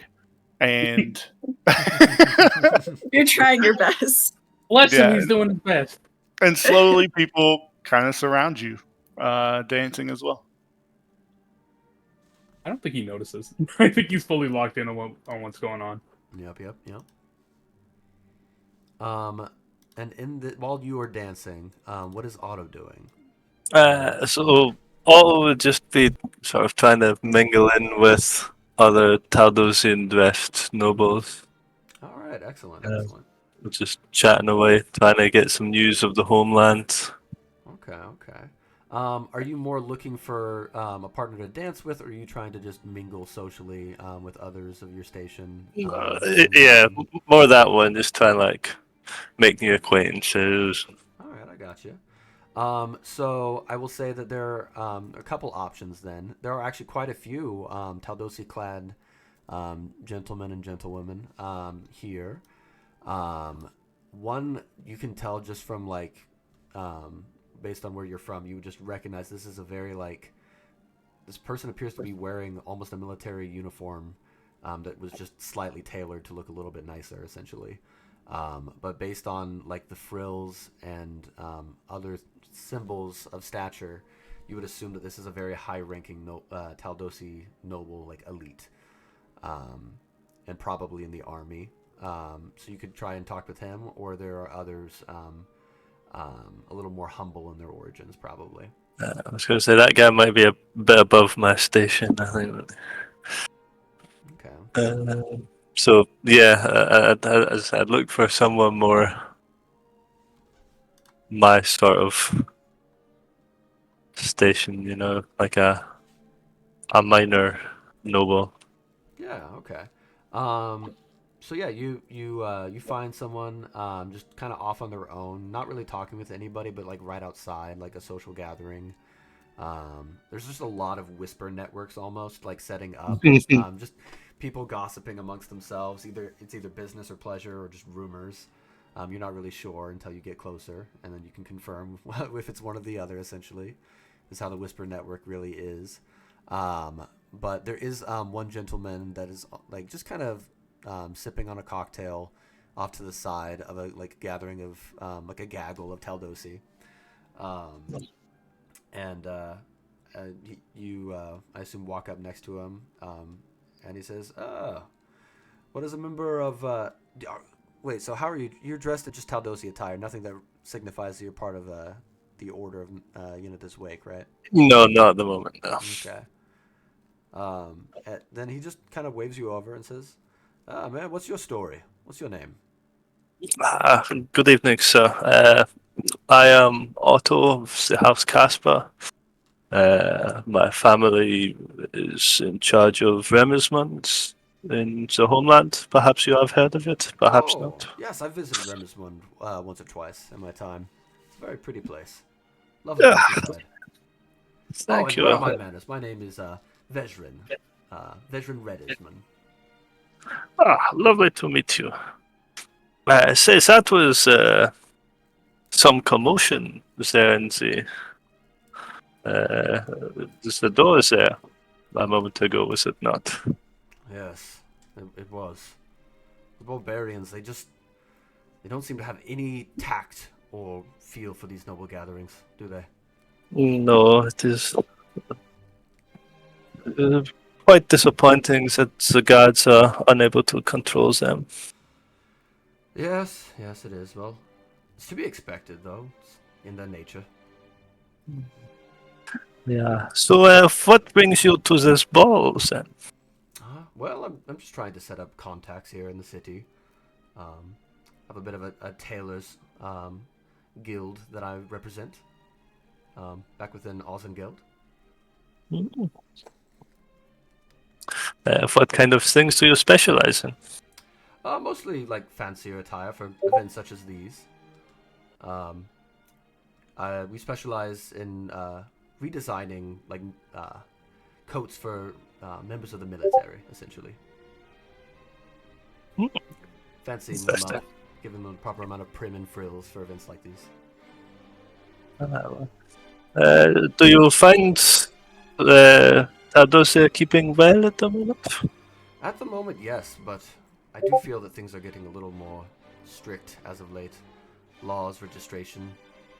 Feels like it's a little less lax than I would like these days, especially when it comes to my business. Yes, but While this is perhaps happening, by the way, real quick, Otto, could I please get a Mhm. perception check? You may. I cannot promise it will be good though. Uh, 5. Oh, okay, okay. All right. For now, I'd say let's just continue where we were. Then, what were you? What were you saying? Uh, Where were you? we were just discussing the homeland. Okay. What were we saying? Yeah, asking how things were, and he was saying that restrictions were getting tighter. Yep, yep. I'm gonna say that he probably like kind of turns the direction more in your area, and without an inside check, he's not very practiced in this. He seems to like want to know if you are like important enough to really be worth knowing. He seems like a very utilitarian person just on your um, short like interaction with him. You can already kind of pick that up. He's not very subtle about it. So he starts like questioning you. He says, "So what exactly was your station within Redmismund, if I can ask?" Yeah, I am the son of the count there. Oh, his eyes like widen a little bit. So what exactly would you do then? Are you part of the noble house Casper then? Yeah, I am a part of it, but I am also part of the Order of the Knights of Yennetersvik as well. That's what brings me here. um, he says, "Oh," and he seems to lose a little bit of interest as he hears that. I will say, you can just kind of pick that up. He's so obvious that like no insight check is really needed. He just wears his emotions plain on his face, is what I would say. Um, and he says, "Oh, well, I'm sure you find that very fulfilling." Uh, yeah, I just wish sometimes the people that we were trying to help appreciated it a bit more. Yes, yes, I'm sure. Well, I should probably mingle with the other guests then. He Yes. seems to have lost like all interest. Like at hearing that you're part of the order, he understands what that entails. Essentially, he doesn't seem Well, like he can. bye. That's kind of the vibe you're picking up from this. The second you name dropped the order, he realized that you were a man of the cloth, essentially, and did not probably have Mhm. any business opportunities with you. Um, Yeah.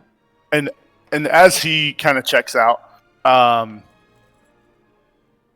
you see, like Dane described it, he's very obviously checked out and kind of moving on. Has picked his next target to go in small talk with, and but you feel a tap on your shoulder, Otto. And as you turn around, you see a large hulking man there that you recognize as the Boar, who you fought in the 1 versus 1 tournament. Um, and he's standing there with 2 cups and offers one out and says, "Sir Otto, would you like a drink?" That would be lovely. Thank you. You are one hell of a fighter, I must say. Yes, I came to say you as well. That was one of the best fights that I've had in quite a while. And he raises his glass to go, like, gives you a cheers, and then takes a drink.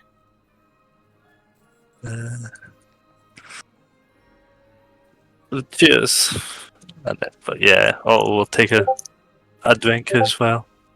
Okay, you notice it's a very nice, almost like a beer. It's fairly thick and definitely bitter, but it's good. Uh, More of a wine man myself, but this was nice, thank you.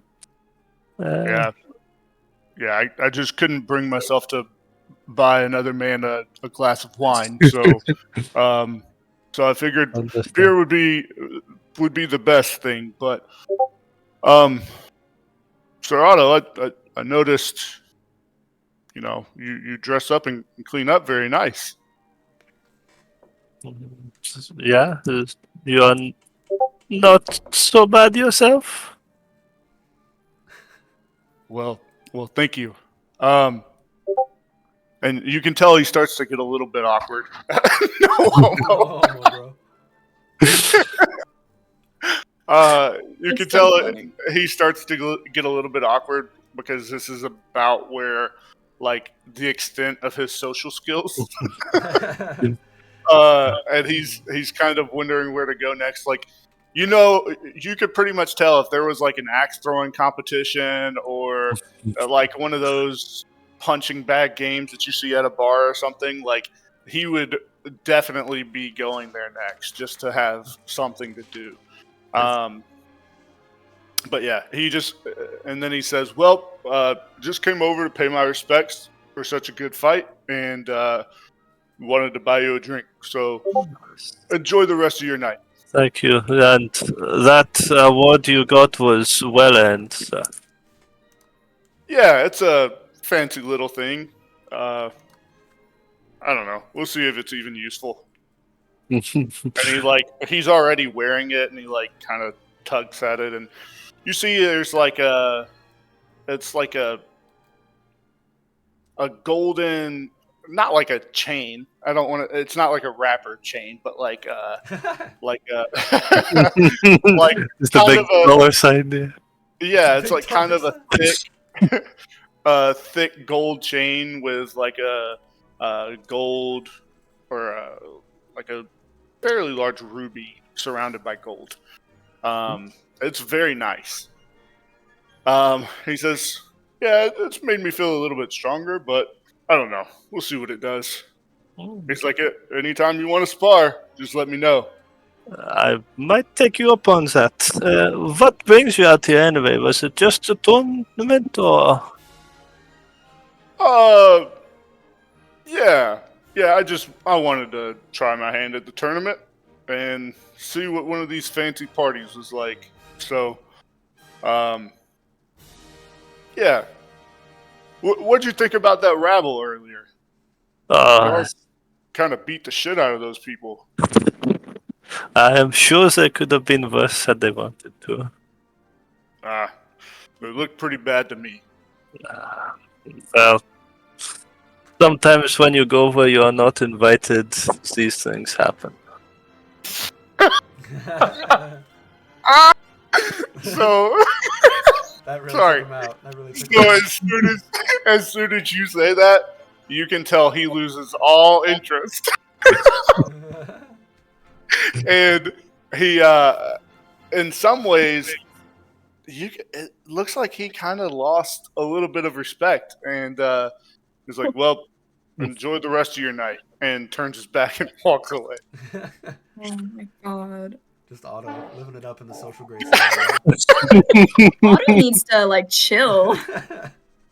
It's like the one thing you could have said to make that guy mad. I loved Matt cracking up because he knew exactly what he had to do there, but he didn't want to do it. Amazing. Good stuff. Well, bye. Well, bye. Just quickly panning over back to Quid and Vivi. So you guys made it up to the second floor. Essentially, you walked up just this very grand stairway with a balcony, and made it up towards the front. There's really no doorway. It's more of like really no door. It's more of an open doorway. And it just seems like this second floor is more or less abandoned, at least at first glance. But the map does lay out that there are like guard routes through in here. But at the moment, it seems kind of quartered off, like sectioned off. Not officially, just more like socially, if that makes any sense. Like you're not supposed to be here clearly, and they didn't like set up any blockades of any kind, if that makes sense. This is very retroactive, but was what's his face? Devon the only Maliborn that I saw on the bottom floor? With my perception. Ooh, okay. With your perception, yes, you would have seen more like Okay. while you were dancing, is what I would say. You would have seen more. You would have seen Lord Thorum, is what I would say. And you would know this because he did get announced at some point. Okay, but no Raylos. Raylos, no, not yet. Okay. And he was not announced so far the entire event yet. Okay. Let me just send in reference art for what Thorum looks like. Ooh. Put that in game notes. So, Need a quick reminder on Thorum. So Thorum He's is the like head of the head family. of House Maliborn, essentially. And Oh, is he like is he Lord Maliborn the Older? yes, he's like the No, patriarch of the who- family. Gotcha. Who wrote us the letter? That would be It was his the son, younger- his son, yeah, Lord Raylos Maliborn, and that's who has And then the Naval was Mm. the guy we got presence. into an altercation with. Yeah, exactly. Gotcha. Okay. Yeah, any other retroactive questions here? No, that's all I Oh. have. Okay. I had one as well. Okay. Were any archmages announced? Oh. Ooh. No, not to your knowledge. No.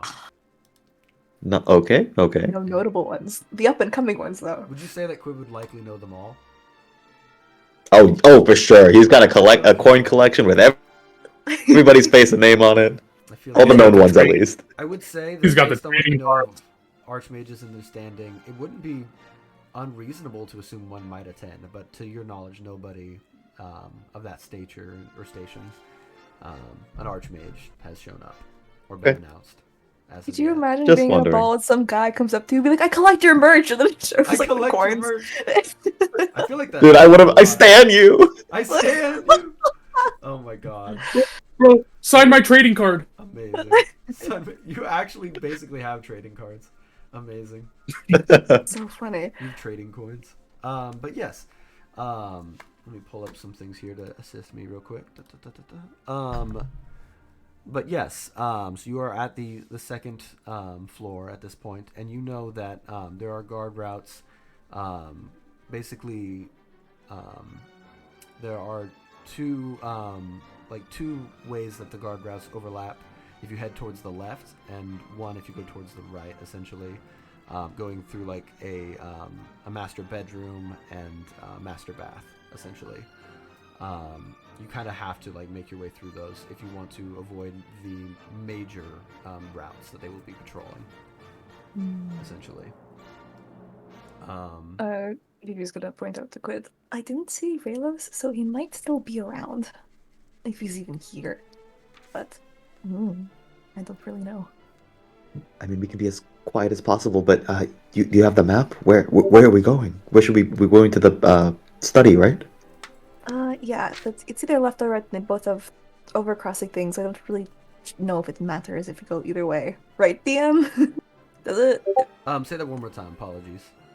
So, it says left and right both have, like, overcrossing guard paths, but does it matter which way we go to get to the study? Is it Both just will directly in lead front? towards the office of Lord Thorum Maliborn, essentially. Okay.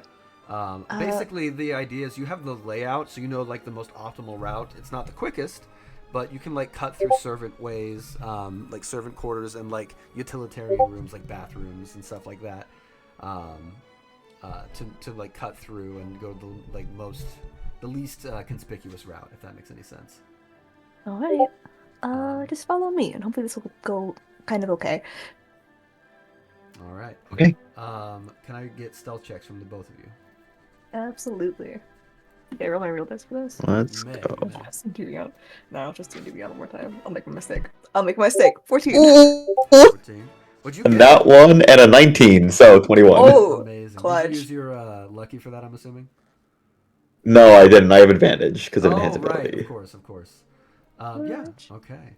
So you're making your way through, like kind of like crouched and like, you know, like very much like a heist movie, just like turning a corner, just like with your head at first, if that makes any sense, like peeking around corners.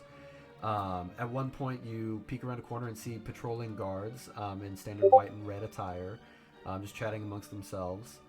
And they just seem to be complaining about having to guard something that doesn't need to be guarded, essentially. You just pick that up quickly.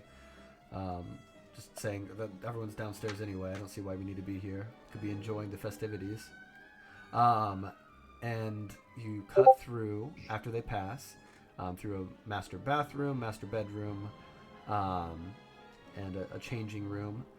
And eventually make it right outside the front door, or like the main door to the office, essentially. And I'll go in, check for traps, check for everything. Okay. Roll me an investigation. I don't trust this check. door. Can I help her? Yeah, I'm assuming you you're doing the may, same. yes. That's a straight 13. Do you want to do your own roll? Better. Oh, sure. That's okay, DM. Yes, of course. 18. Nice. 18. Okay. So, on an 18, you would pretty quickly, like, determine that this is probably, like, locked. With a very, like, sturdy lock. You could just pick that up pretty quickly. There's, like, a slot for a master key of some kind. But you don't seem to, at least on an 18, notice any traps. Okay. Yeah. No, it's fine, Vivi. Do you have your tools? Not really. I didn't bring much. Crap. Even then, I don't usually carry around lockpicking tools anyway. Hmm. I have. Hold on. Did you say there was a master bathroom and bedroom? Yes, you cross through on your way, basically. How far are they from here? Not very. I'd say just like a few hundred feet. Not a few hundred, like probably like 50 feet from this room is like a master bathroom. Can we go check if those are locked?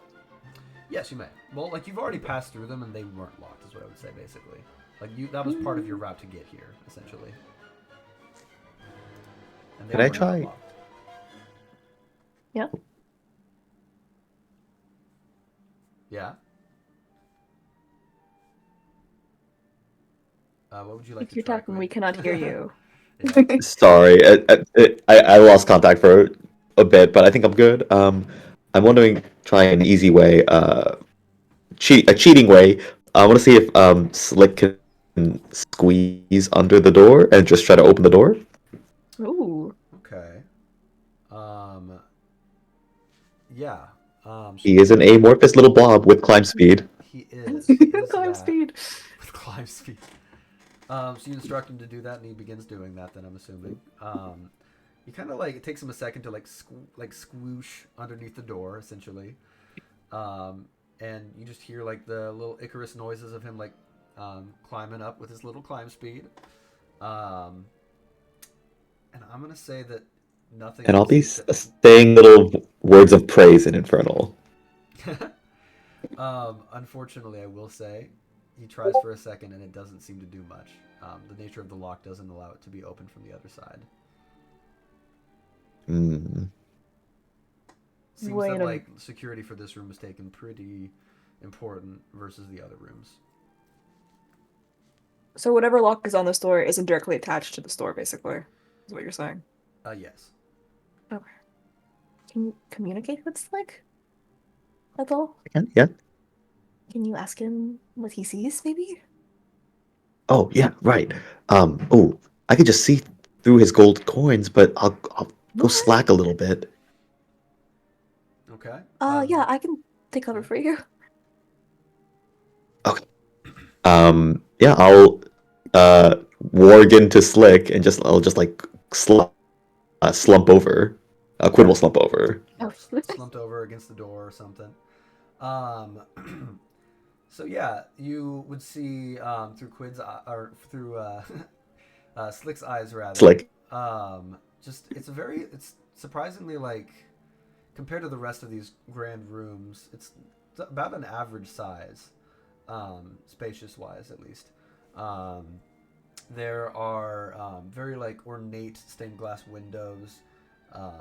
lamps, and a crackling fireplace. And there's portraits, various portraits of, you assume, probably just based on their likeliness, the likeliness of the Maliborn family, that they're probably old heirs of the house. And there's like just a grand, like not grand, but like a clearly like the main desk, base of operations within the office itself, um, and just a lot of marble work. And it's just like densely packed, I would say. Lots of like busts and statues. Seems like almost like a hoard of stuff within. Is there anything specific you're looking for aside from general flavor, what the room looks like? I guess people and sorry, I also maybe ADHD zoned out halfway through. I was just thinking of things to do. There was a big desk or something. Yes, there's like a big major desk. You would assume where Thorn likely spends his afternoons sitting down and working on family matters. And any people or any other doors. Say that one more time. Apologies. Oh, sorry. Any people? I assume no, but I'll just ask. I would have announced if there were. Yeah. Yeah. It appears to be empty, to your knowledge, based on what you see. I'll exit Slick View and come back to Quinn. Vivi, there's it's the study in there. I mean, there's nobody in there. I don't see another way in. But wow, what do you think? We could kind of bust the lock, or we could. I don't see another way in though, or pick it. Well, I was thinking we can go into the bedroom and I could steal something that would help us pick the lock. I'm not sure if we should make it obvious that we're breaking in. I don't have anything else on me. Crud. Could you, let's check if anyone's in the bedroom, maybe? Yeah. So Okay, I'll do that. A master bedroom that I would say you would already cleared, essentially. Yeah. So I assume you're going there to look, probably likely, since you know it's clear. It's to go into the door again and see what's up. So yeah, you start looking around, and inside one of the dressers, relatively quickly, you find ornate, fancy, gaudy, bobby pins, essentially. That's what I was thinking, yeah. Like hair clips and ties and things of that nature. Some of which could possibly work as a makeshift lockpick. I don't know if Slick can nab him, but if he can. Otherwise, Phoebe will go in and do it. Nab him, or else Phoebe will in his stead. You can probably just nab it. Yeah, you can just nab it. Okay. Alright, we nab him, go back. Pick the lock. Nab it, go back. Yeah, exactly. And whenever Vivi's going to make this lockpicking check, I would Slick to give the help action. Just kind of grease up the lock, I guess. I don't know, helping and such. Okay. So yeah, I would say roll that at advantage. Then in that case. I don't know if this would work, but honestly, Slick could go in, activate all the locking mechanisms by pressing himself upward, and then unlocking it automatically. Would that work? I was thinking about that too, but it's probably too blunt. Okay. I would say it's more difficult to say that happens than for it to just it's not as simple as just doing that. I would say it is tough to do, just for Slick and his nature of how amorphous he is. I would say. Yeah, I also think locks don't work like that. If you push them all up, it doesn't work. You got to push them up a certain amount. Exactly. Control. I would say that how I'm flavoring the help action, he's probably doing that. I think that makes more sense than greasing up the gears, essentially. Gotcha. Gonna roll a sleight of hand. I like the thought of the greasing up the gears better, though. That amuses me. It is okay, that's a 15. A 15. Hell yeah. Okay. Wait. Hold on. Let's back up a little bit. What are you using to try to pick the lock? Bobby pins. Essentially, yeah, just noble. Yeah, exactly. He stole them from the bedroom. Basically. Okay, so on your sleight of hand check, do you have proficiency added? That is a good question. Do not. Then it would be a straight roll of just 15. Yeah. Yeah. I'm going to say that on a 15. Oh wait, I have sleight. If it's just sleight of hand, I could have done that. Okay. Would you like to? Whatever. Do you want to try again? I think I will allow one more retry on this, but the 15 did not seem to do it. Essentially. And what I'm saying essentially is, unless you have some sort of I don't remember what it's called. Is it thieves' tools you're thinking of? Yeah. Yeah, Proficiency? unless you have the proficiency with these tools, you wouldn't add your proficiency bonus from your sleight of hand. Yeah. Okay, Do you then it would be a have that? 12. So it's not sleight of hand. No, it is a sleight of hand check, but if you have proficiency with sleight of hand, you I wouldn't don't. add it. It's just my dex. Yeah, I was talking about Quid if he was going to be the one Okay. redoing it. Yeah. Wait, so I'm not adding my proficiency to sleight of hand. You would not add. I have proficiency in sleight of hand, but not thieves' tools. Okay, then you Right. wouldn't. So you Yeah. would not add that proficiency. Okay. So it's just a +2 to it's -2 to whatever this rolls. Yes. It's a 17. Ooh, That's with Go the Quid. -2. Yes. nice. Okay. Yeah.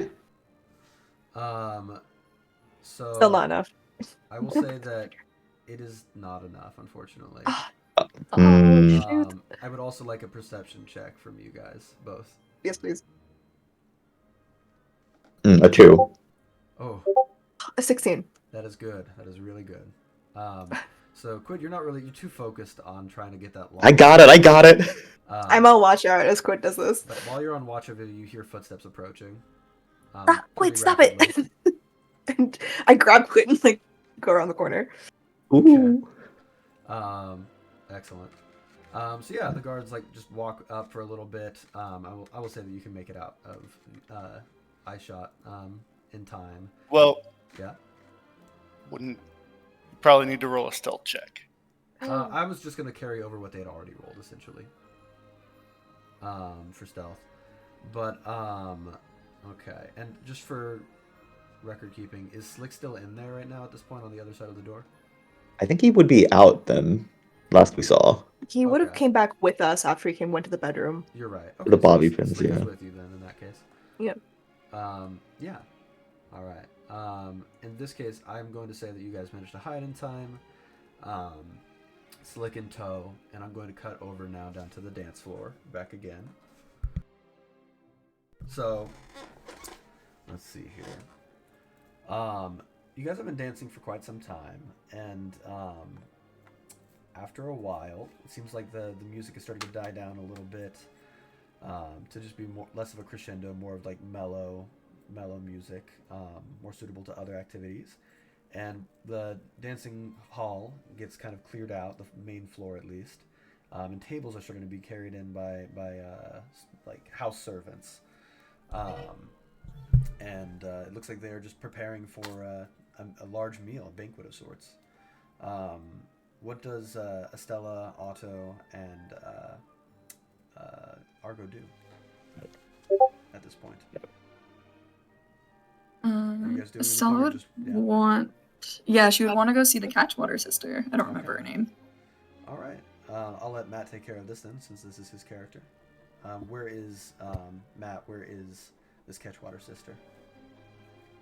She's still out. She was never dancing. She was out trying to talk to different people, socializing and stuff like that. So if you're looking for her right now, she would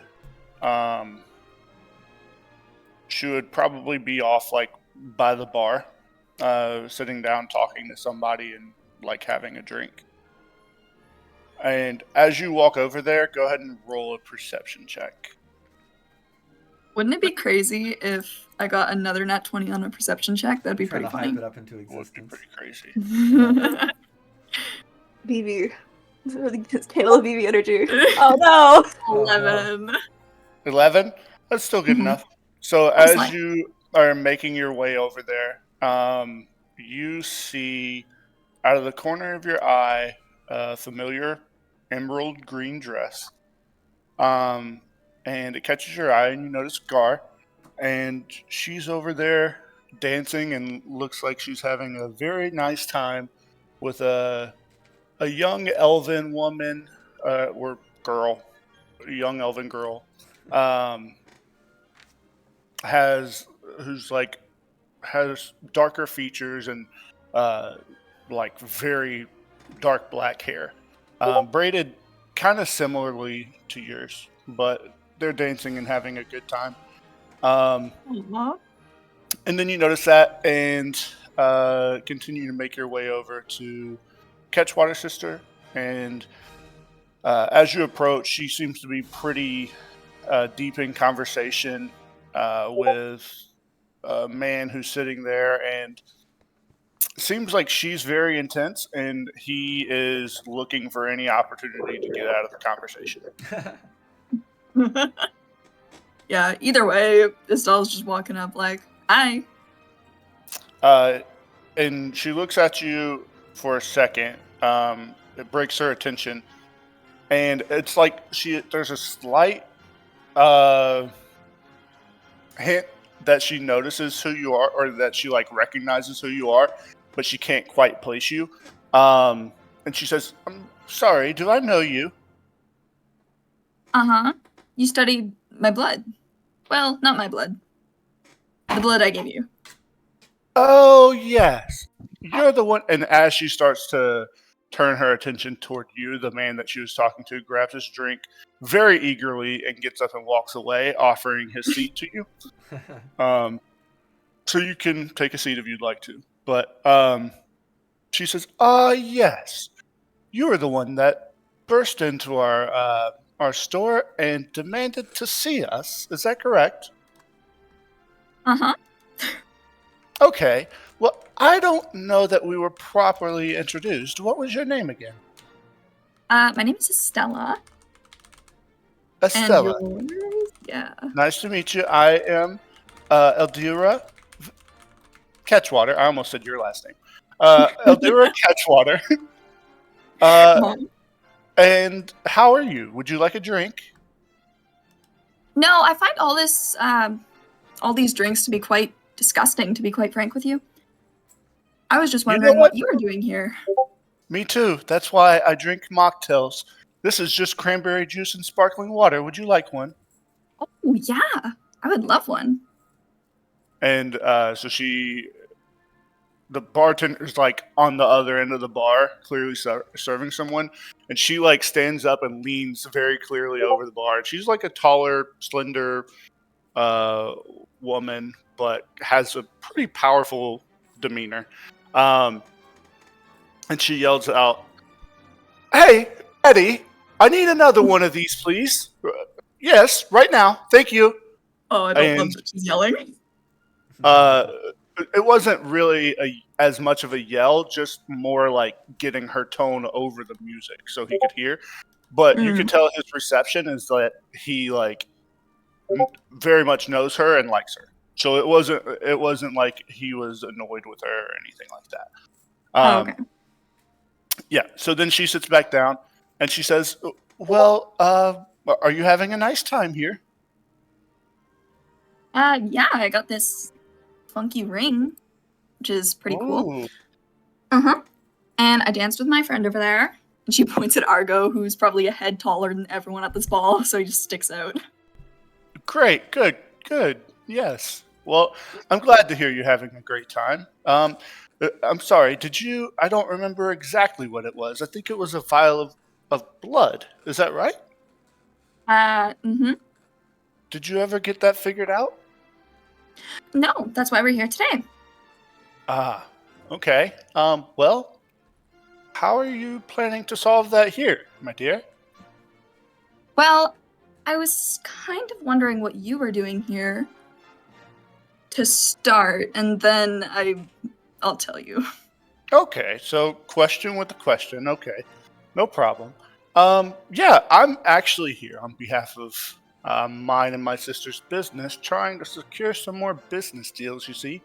We already have a contract set with the local Adventurers Guild, where we supply them with, basic healing potions and poisons that they need to complete their tasks that we manufacture. And, we have a pretty nice operation here. But looking to expand further so we can continue our work. Is that what you wanted to know? Yeah, that was pretty much it. I was honestly wondering if you were here on behalf of... Well, I suppose you wouldn't know. The nobles, securing Bristlebrew and hoarding it. Oh no, my dear, I've already tried that, and unfortunately not had much success. I know, I have heard. I'm not sure which one. I have heard that one of the nobles has been supplying uh, the local shelters with some bristle brew here and there, but it goes incredibly fast, so fast we can't even get our hand on it. Um, but like I said, it's anonymous, so I don't know which one it is. But Shit.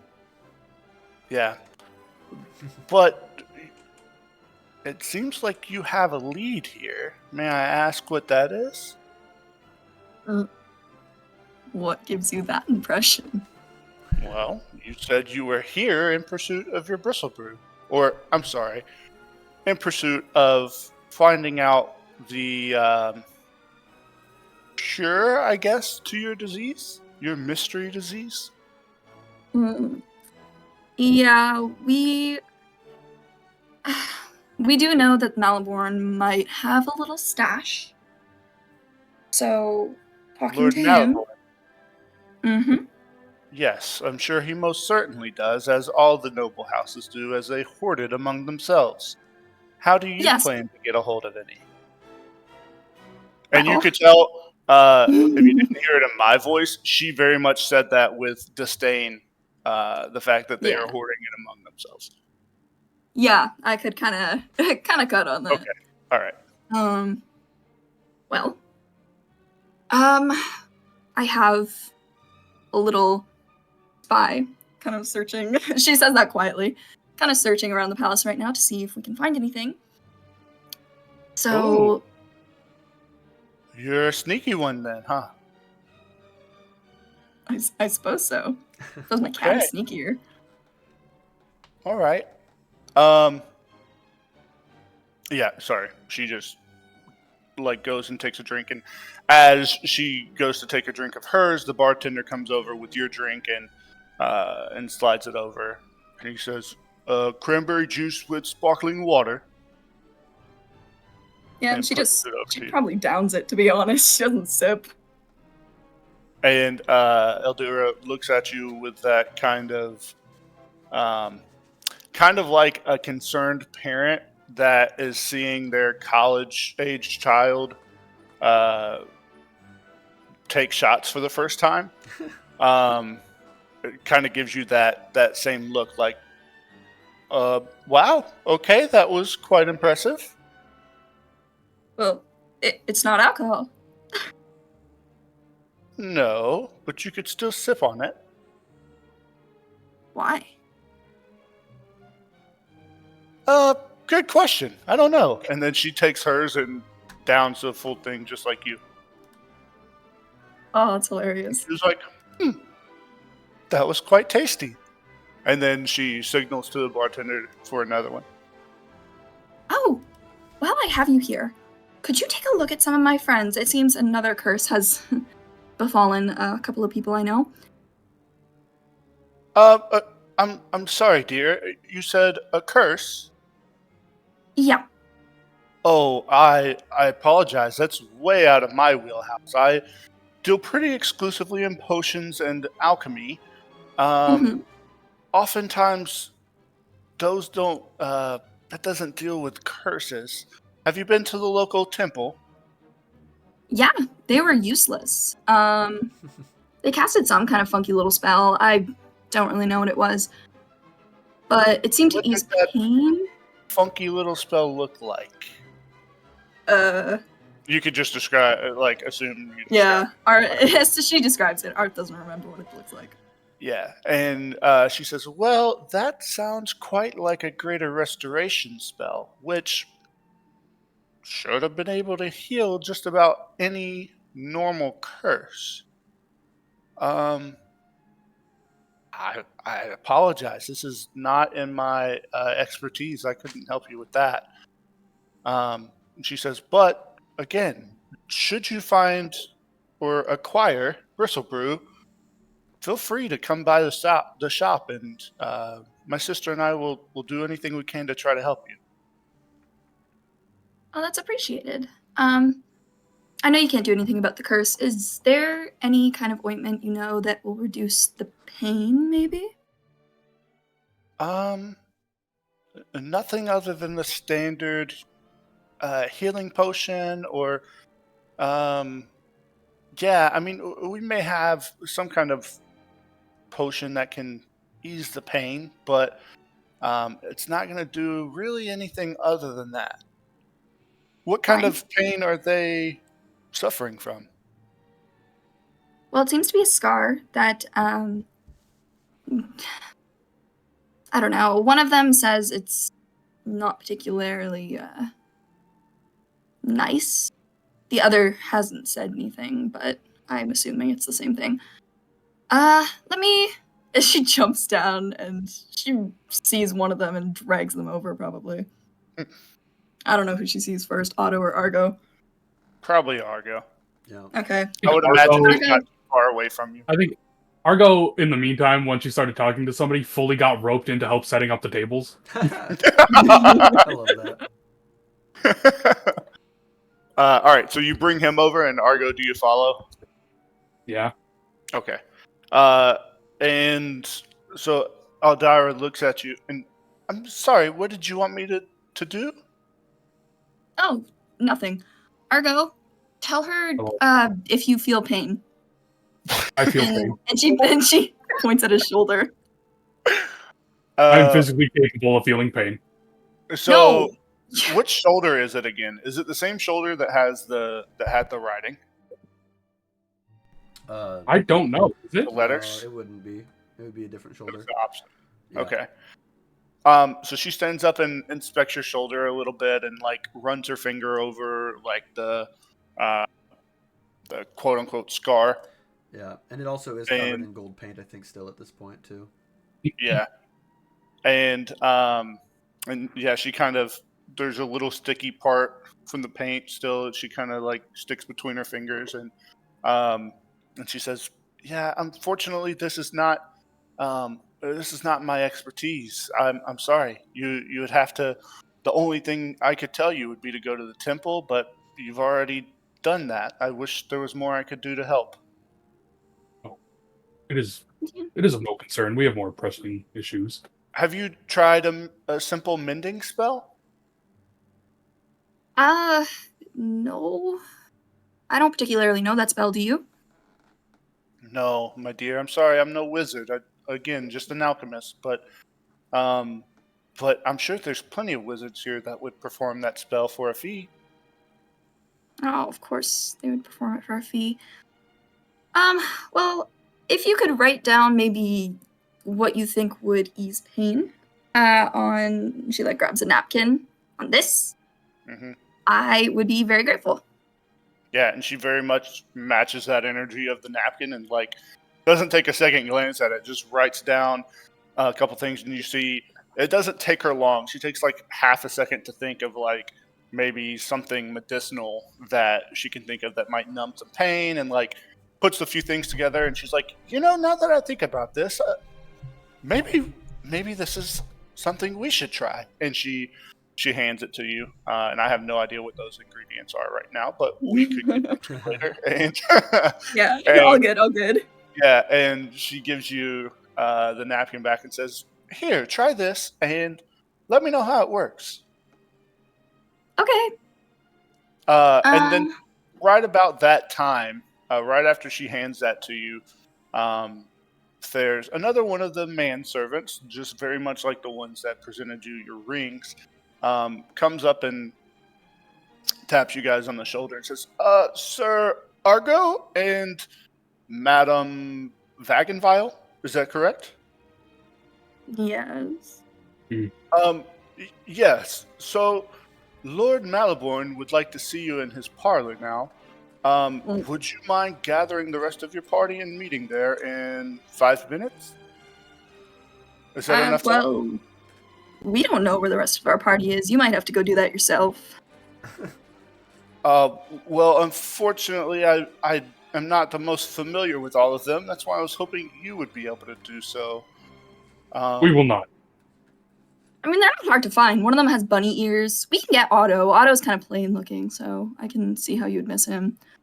One of them is gold.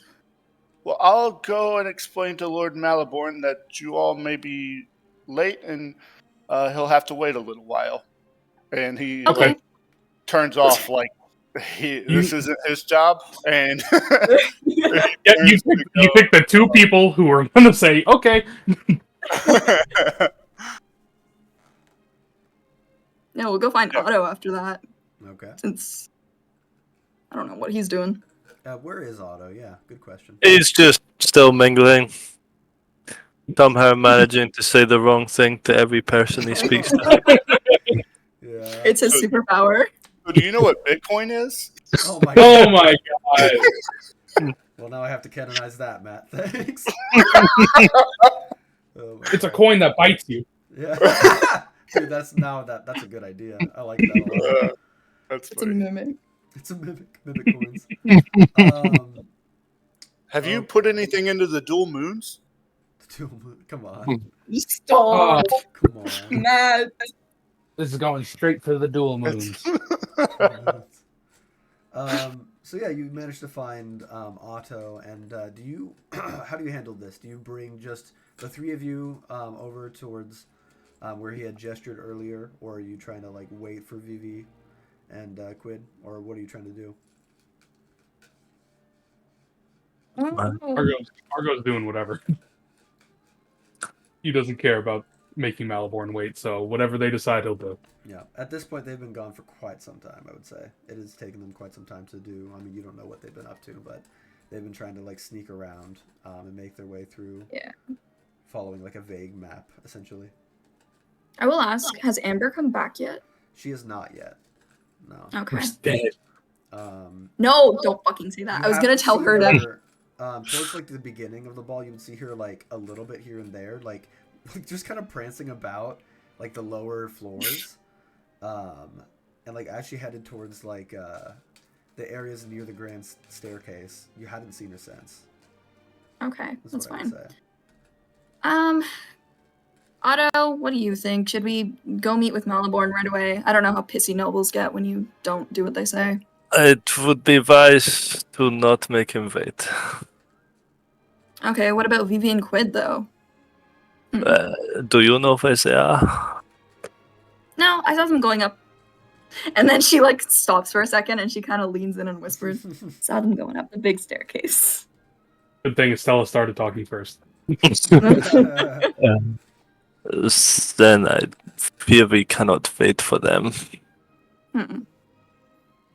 It's Well- just a conversation. Yeah, let's just go. And they're Yep. gonna go. You have the worst people for this, man. You are fucked, Otto. Oh lord. Okay, so you head over towards the parlor. Looks like that same man that had like gathered your attention earlier is just kind of waiting towards that. He has like come back and waited like by that side door. And like it seems like everybody else is like sitting down in like the main area that has been transformed into like a makeshift dining hall essentially. The four big great tables have been carted in essentially. Actually, Argo helped with some of it too. So yeah, you make your way over towards him, and he waves you over. Says, "Right this way." Very. And he leads you through a couple of just kind of like less official walkways down one servant stairway. It's not really a basement, but it's not on the same like level or floor as like the main entranceway. Just kind of a little side alcove into just a large like parlor room.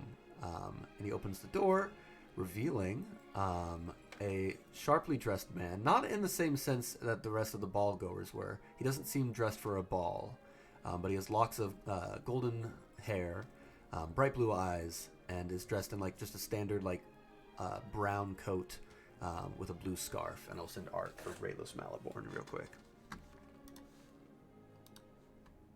Gonna go great. Mm-hmm. God, why are all of the socially aware people not here? What are you talking about? Otto's been doing great so far. Yeah, I've got. Vivi We're has gonna- the worst charisma, but she's the best with people, and I think that's really telling. Yeah. Is she? I feel like she is, even though she's a little racist at times, you know. That's super fair, yeah. So yeah, that's what Aeru fucks. Good lord. So yeah, that is what Raylos looks like. I guess Aryan. Yeah. I guess Aryan. I guess. That's an out of context quote. No, I don't want that. I don't want that. I guess Aryan. Please Put it don't in the attribute quotes, that dude. to me. Please do not. So yeah. He just kind of waves you over, beckons, and says, "Oh, Ogre?" What? He waves you ogre and says, "What took you so long?" My apologies, sir. You have such a large mansion, and we were just struggling to find our way. Oh, no worries, no worries. It's a big place. I tend to get lost sometimes myself. Will this be the rest of your group? I remember there being more. Did anybody else come? I am afraid, as I say, we have misplaced two of our compatriots. I Oh. think they went to the water closet, but Water closet. The closet for water. Well, hopefully they return, but in the meantime, to business. And he gestures for you to sit down. thank you. You guys all take a seat, I assume? Argo doesn't. No.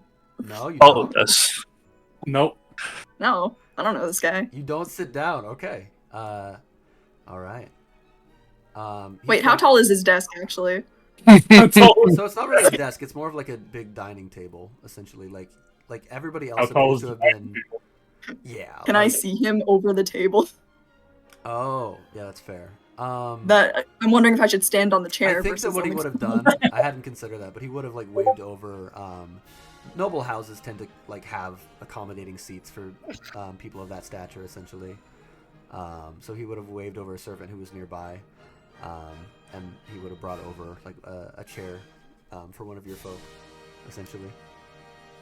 One of really Okay. long way. What of you folk? One of you folk, You you know how you folk. are. What have you do? I'll see how it is, Dane. Yeah, Uh, you know, like an art-sized chair, essentially, is what I'm saying. shut the fuck up. That's enough. I got it up to here. Oh my I've had it god. to you. I got enough of that from that. Anyways, So given Yeah, that we're gonna knowledge, you'll stand. Take a seat. You still stand, okay? on the chair, yeah. Okay. On the chair. On the Yep. chair, you're like standing pretty high above them. Seems a little put off by that. He says, well, very well. To business then. And I will say, given how late it is, guys, I think that is where we are going to leave it off for Okay. tonight.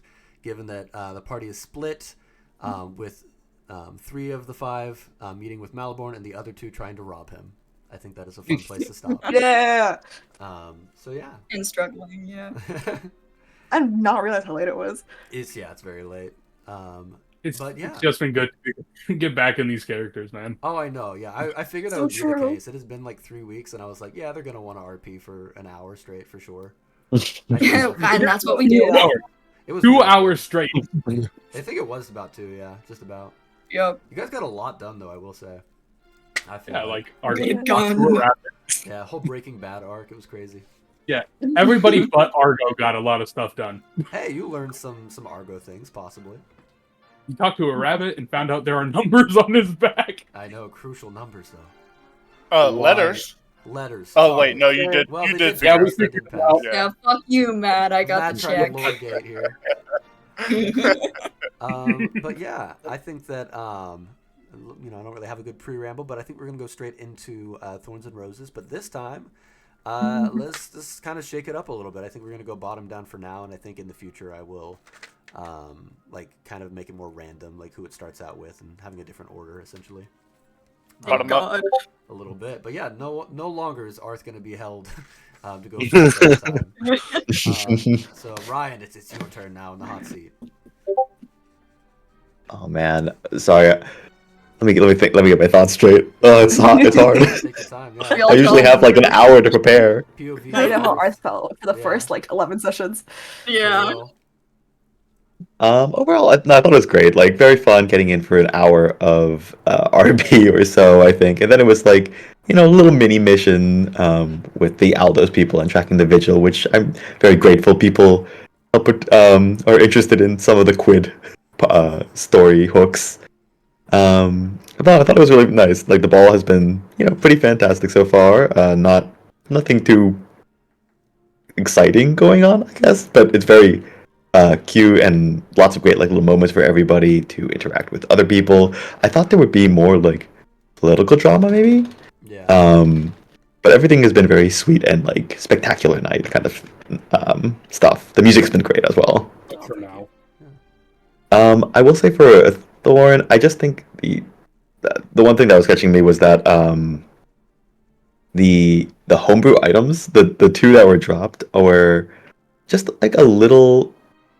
I don't mean any offense by this, but they're like a little kind of not mechanically written, I guess. Like there's a lot of questions that immediately pop into my head Yeah. on how they work, especially the second one, the Ring of Champions. But also, I mean, I'm okay. I'm sure we're okay with it and happy with it. But that Sun Spear is essentially a +1 flame tongue with the returning property on it. That's a rare weapon with 2 other effects on it.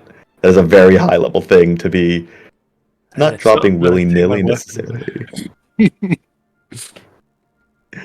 But that's like we're just dropping kind of like a very, very maybe a very rare edging towards legendary weapon. I'm like, okay, Yeah. things are gonna, yeah.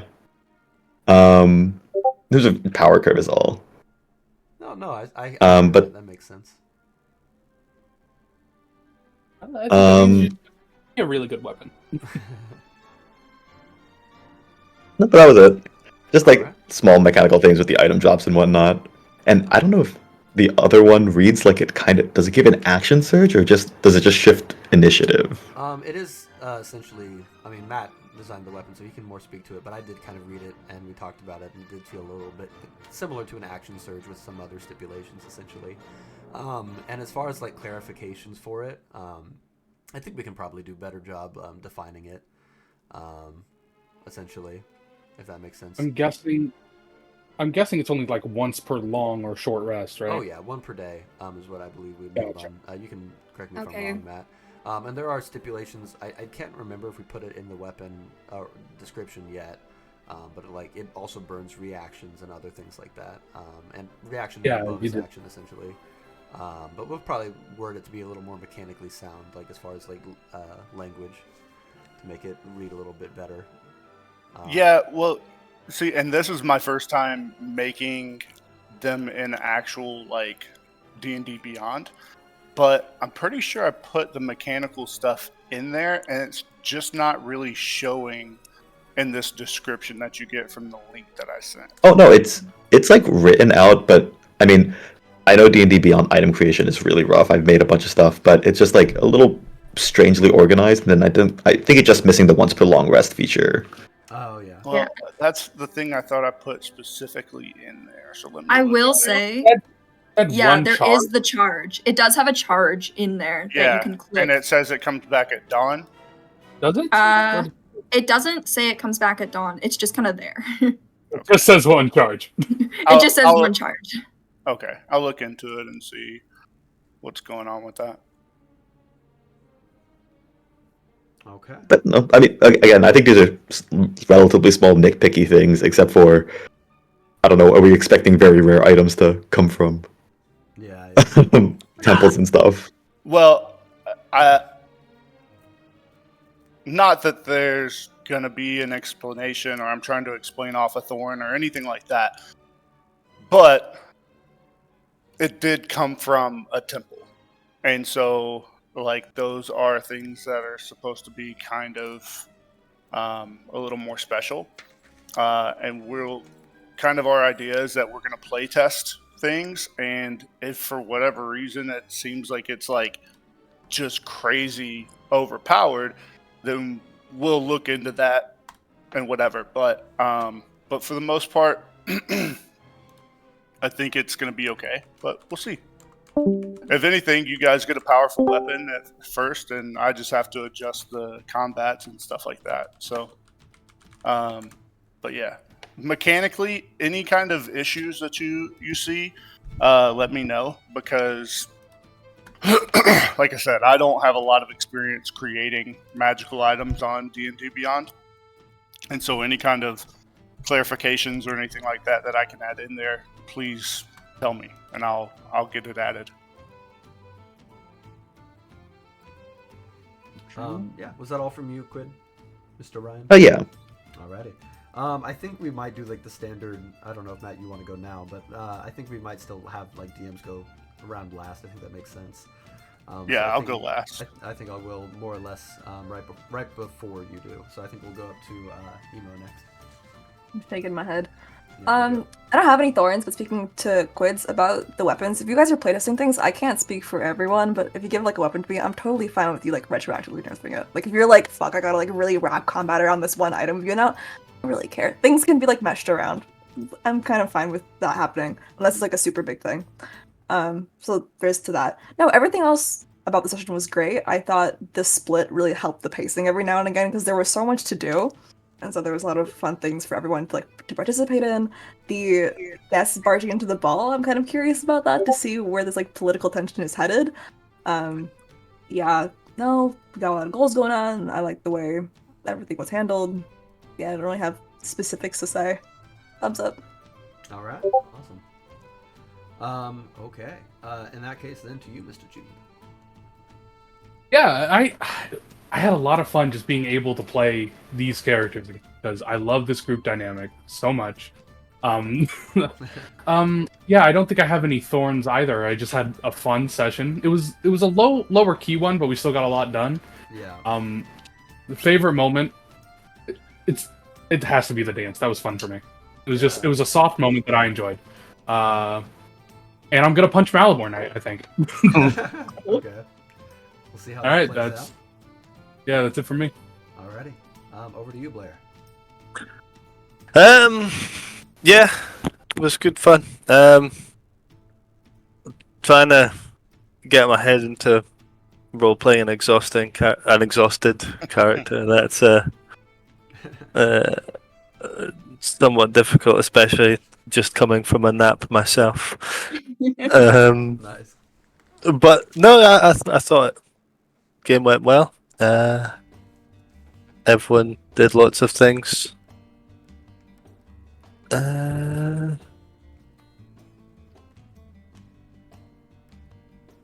there anything thorn-wise? Can't think of anything at the moment, but I might have something later. So All right, man. Yeah, don't be Yeah, scared to that's- hit me with the retroactive thorn. I appreciate it. Okay. In that case, over to you, Arth. I feel so blessed to not be going first this time. Honestly, it's You're fantastic. welcome. Yeah. Sorry, Ryan, you have to suffer like I did. I really love this session. I was really missing playing our characters, I'm not gonna lie. Yep. I was trying to think of some thorns, but I can't really think of anything other than the mechanical thing, just like Ryan said. Just to be written in there, just because, like, I saw the charge, so I was like, oh, okay, it's probably once per day kind of thing. But I don't do well without instruction, so it would be great if it could be written in. But yeah, other than that, it was really fun. And I really think you guys do party splits very well. I hope that no one, like, thinks they got left out or anything. That's always a big fear, like one person role-playing more than the other. But yeah, I thought it was really great. Awesome. Is that all from you, Arth? Mm-hmm. Okay. I'll probably go next. I don't know. I had a really good time. I really enjoyed it. It was very low key, I feel. I think it was probably one of the more chill sessions, probably. I don't know. I enjoyed, especially like the earlier parts where you guys were like exploring and doing all of those things and involving a lot of like improv for me. I'm like, okay, they're going here and here. All right. It was fun for me. I enjoyed it. I don't know, just doing all of there was like constant splits the entire time. It was very much a full split episode, I felt like. And I really liked and enjoyed the direction everybody went and their splits. I feel like everybody more or less did something during those splits at all times. And it was very fun. Stella got her gun. So excited about that. yeah. Finally. That was cool. I don't know, and it was very exciting for me to be like, yeah, on that natural one, you definitely see that dragon's vein there. I don't know, it was fun. I enjoyed it. I feel like that all went very well. There were a lot of perception nat 20s, so I got to give out a lot of juicy lore tidbits, I felt like, here and there. I'm glad I asked about that. Yeah. Yeah. For sure. Yeah, it was super cool. I enjoyed all of it. And I don't know. I think just from like a DM standpoint, I'm trying to figure out the right way to word it. Like, I very much enjoyed it, but we couldn't finish the ball. Initially, we were trying to like finish the ball in this session, a little bit. Just kind of had to adapt. Never happens. Yeah. As someone who's Never. done balls and campaigns twice, it never gets finished in one session. It's anywhere from like 2 to like 3.5. Like, Yeah. it's a long ordeal. Well, we're probably going to be running from this one after we kill Malaborn, but whatever. After you punch him. in the Why face, are he you so drops the inclined to guys. violence, please? She does choose. After what happens away, ammo they options just at every know. Turn, yeah. Look. He's such a menace. I know. Look. I rolled a hit. Look, violence is Argo's first choice if talking doesn't work, okay? Violence is your love language, basically. Yeah. No, don't say that. Look, it's not his fault that acts of service is his love language and all he knows how to do is kill people. That's true. It's I really know as that simple as reference. that. Yeah. Yeah, that's a reference, thank you. Yeah. Oh, okay. But yeah, I guess just my finishing little tidbits before I turn it over to Matt is, I don't know, I really enjoyed it. It was very low key, and I had a bunch of fun stuff planned for the ball that may or may not pop up next session. So I'm excited for that to happen, for it to be a little less, I don't want to say less chill, but have more things going on at once. I would Oh say. god. Less chill is not the Interesting. right word, but there will be more things happening that I'm excited for. When the violence starts. We'll see. Well, it depends on if Okay. you're The punching assassins Malborn. break out. Depends on when you're punching Malborn. Depends how and how hard. And how hard. That's like how many points of damage, essentially. 10. Yeah. Yeah, I don't know. I hope I did decent with some of these voices, but like, I've been like, I didn't want to like announce it or like apologize at the start, basically, but I've been very sick for like 2 days. So far. Dane. Yeah. I was on call with you, Arth, and that was like talking to Stella shit, and that's when the first big cough came on, and I didn't mute in time. But yeah, it's been like Oh. that for a minute. I've been muting constantly this entire session. I thought I you think just for choked more- on your spit or something. No, that was the start of that. I Oh, think no. I think we need more context and you should tell us all the Estella stuff. yeah. Okay. Well, it all starts with the No. dragon that's gonna attack the ball next. Well, Yeah. it all started when she was born. It all started, yeah. But yeah, that's just my big things I wanted to say about it. I thought it was very fun. Yeah, over to you, Matt. Yeah, I think it was a lot of fun. This is something that we've been trying to build up to for a while. So we got to have the fun part. The fun, easygoing, whatever part this time, and we'll see what happens next time. Matt, don't say that. Yeah, I think that's all I've got to say. I did update the description on the rings, so it does say once per day. I had that in like the additional details section. I had just checked, but for some reason that doesn't like show anywhere. So I don't even know why it's there. But yeah, I put it in the actual description now. So any other questions about how mechanically any of those things work, let me know. Essentially, it is that you can activate it on your turn to give like an immediate action to the other person that's wearing it. It's kind of like a action surge with the, like the Battle Master has like a thing where it And- allows somebody to do an extra action thing, something like that. So it's doesn't kind of a actually- mix. Is it a full action or is it just a single attack? So you get an action. Yeah, so For you don't now. get bonus action or anything like that. Yeah. Yeah, No, yeah, no, yeah. no, you get to take one action. So Yeah. So for now, and if it ends up, if it feels like that's too crazy, we might have to say it's just like one attack, but I didn't want to limit it to an attack because like Yeah, because some Estella of us don't do. uses like I didn't want to. Now she has a gun. Now she had So gun. Yeah, I have a gun. Yeah. so I feel like it could be like the hasted action, just because a full action, like I know it's reserved for Estella and Argo, but a full action lets you like cast 2 fireballs or something when Art's like up to a higher level to cast better spells. It's pretty OP. Yeah. Well, it's only once a day, so I don't see that being too. We only have 1 combat a day. Well, for now, At least, for now, don't So, don't give them ideas. Ooh, writing that Yeah. down, writing that down. for now, I think it's fine. We'll test it, and if it feels like it's too crazy, we'll change some stuff up. But yeah. Yeah, we can be your hamsters. I'm chill with Yeah. that. The guinea pigs, yeah. Yeah, that's what it is. Guinea pigs. Oh, yeah. Alrighty. I think that's just about everybody, right? Is that all from you, Matt? I think so. Yeah.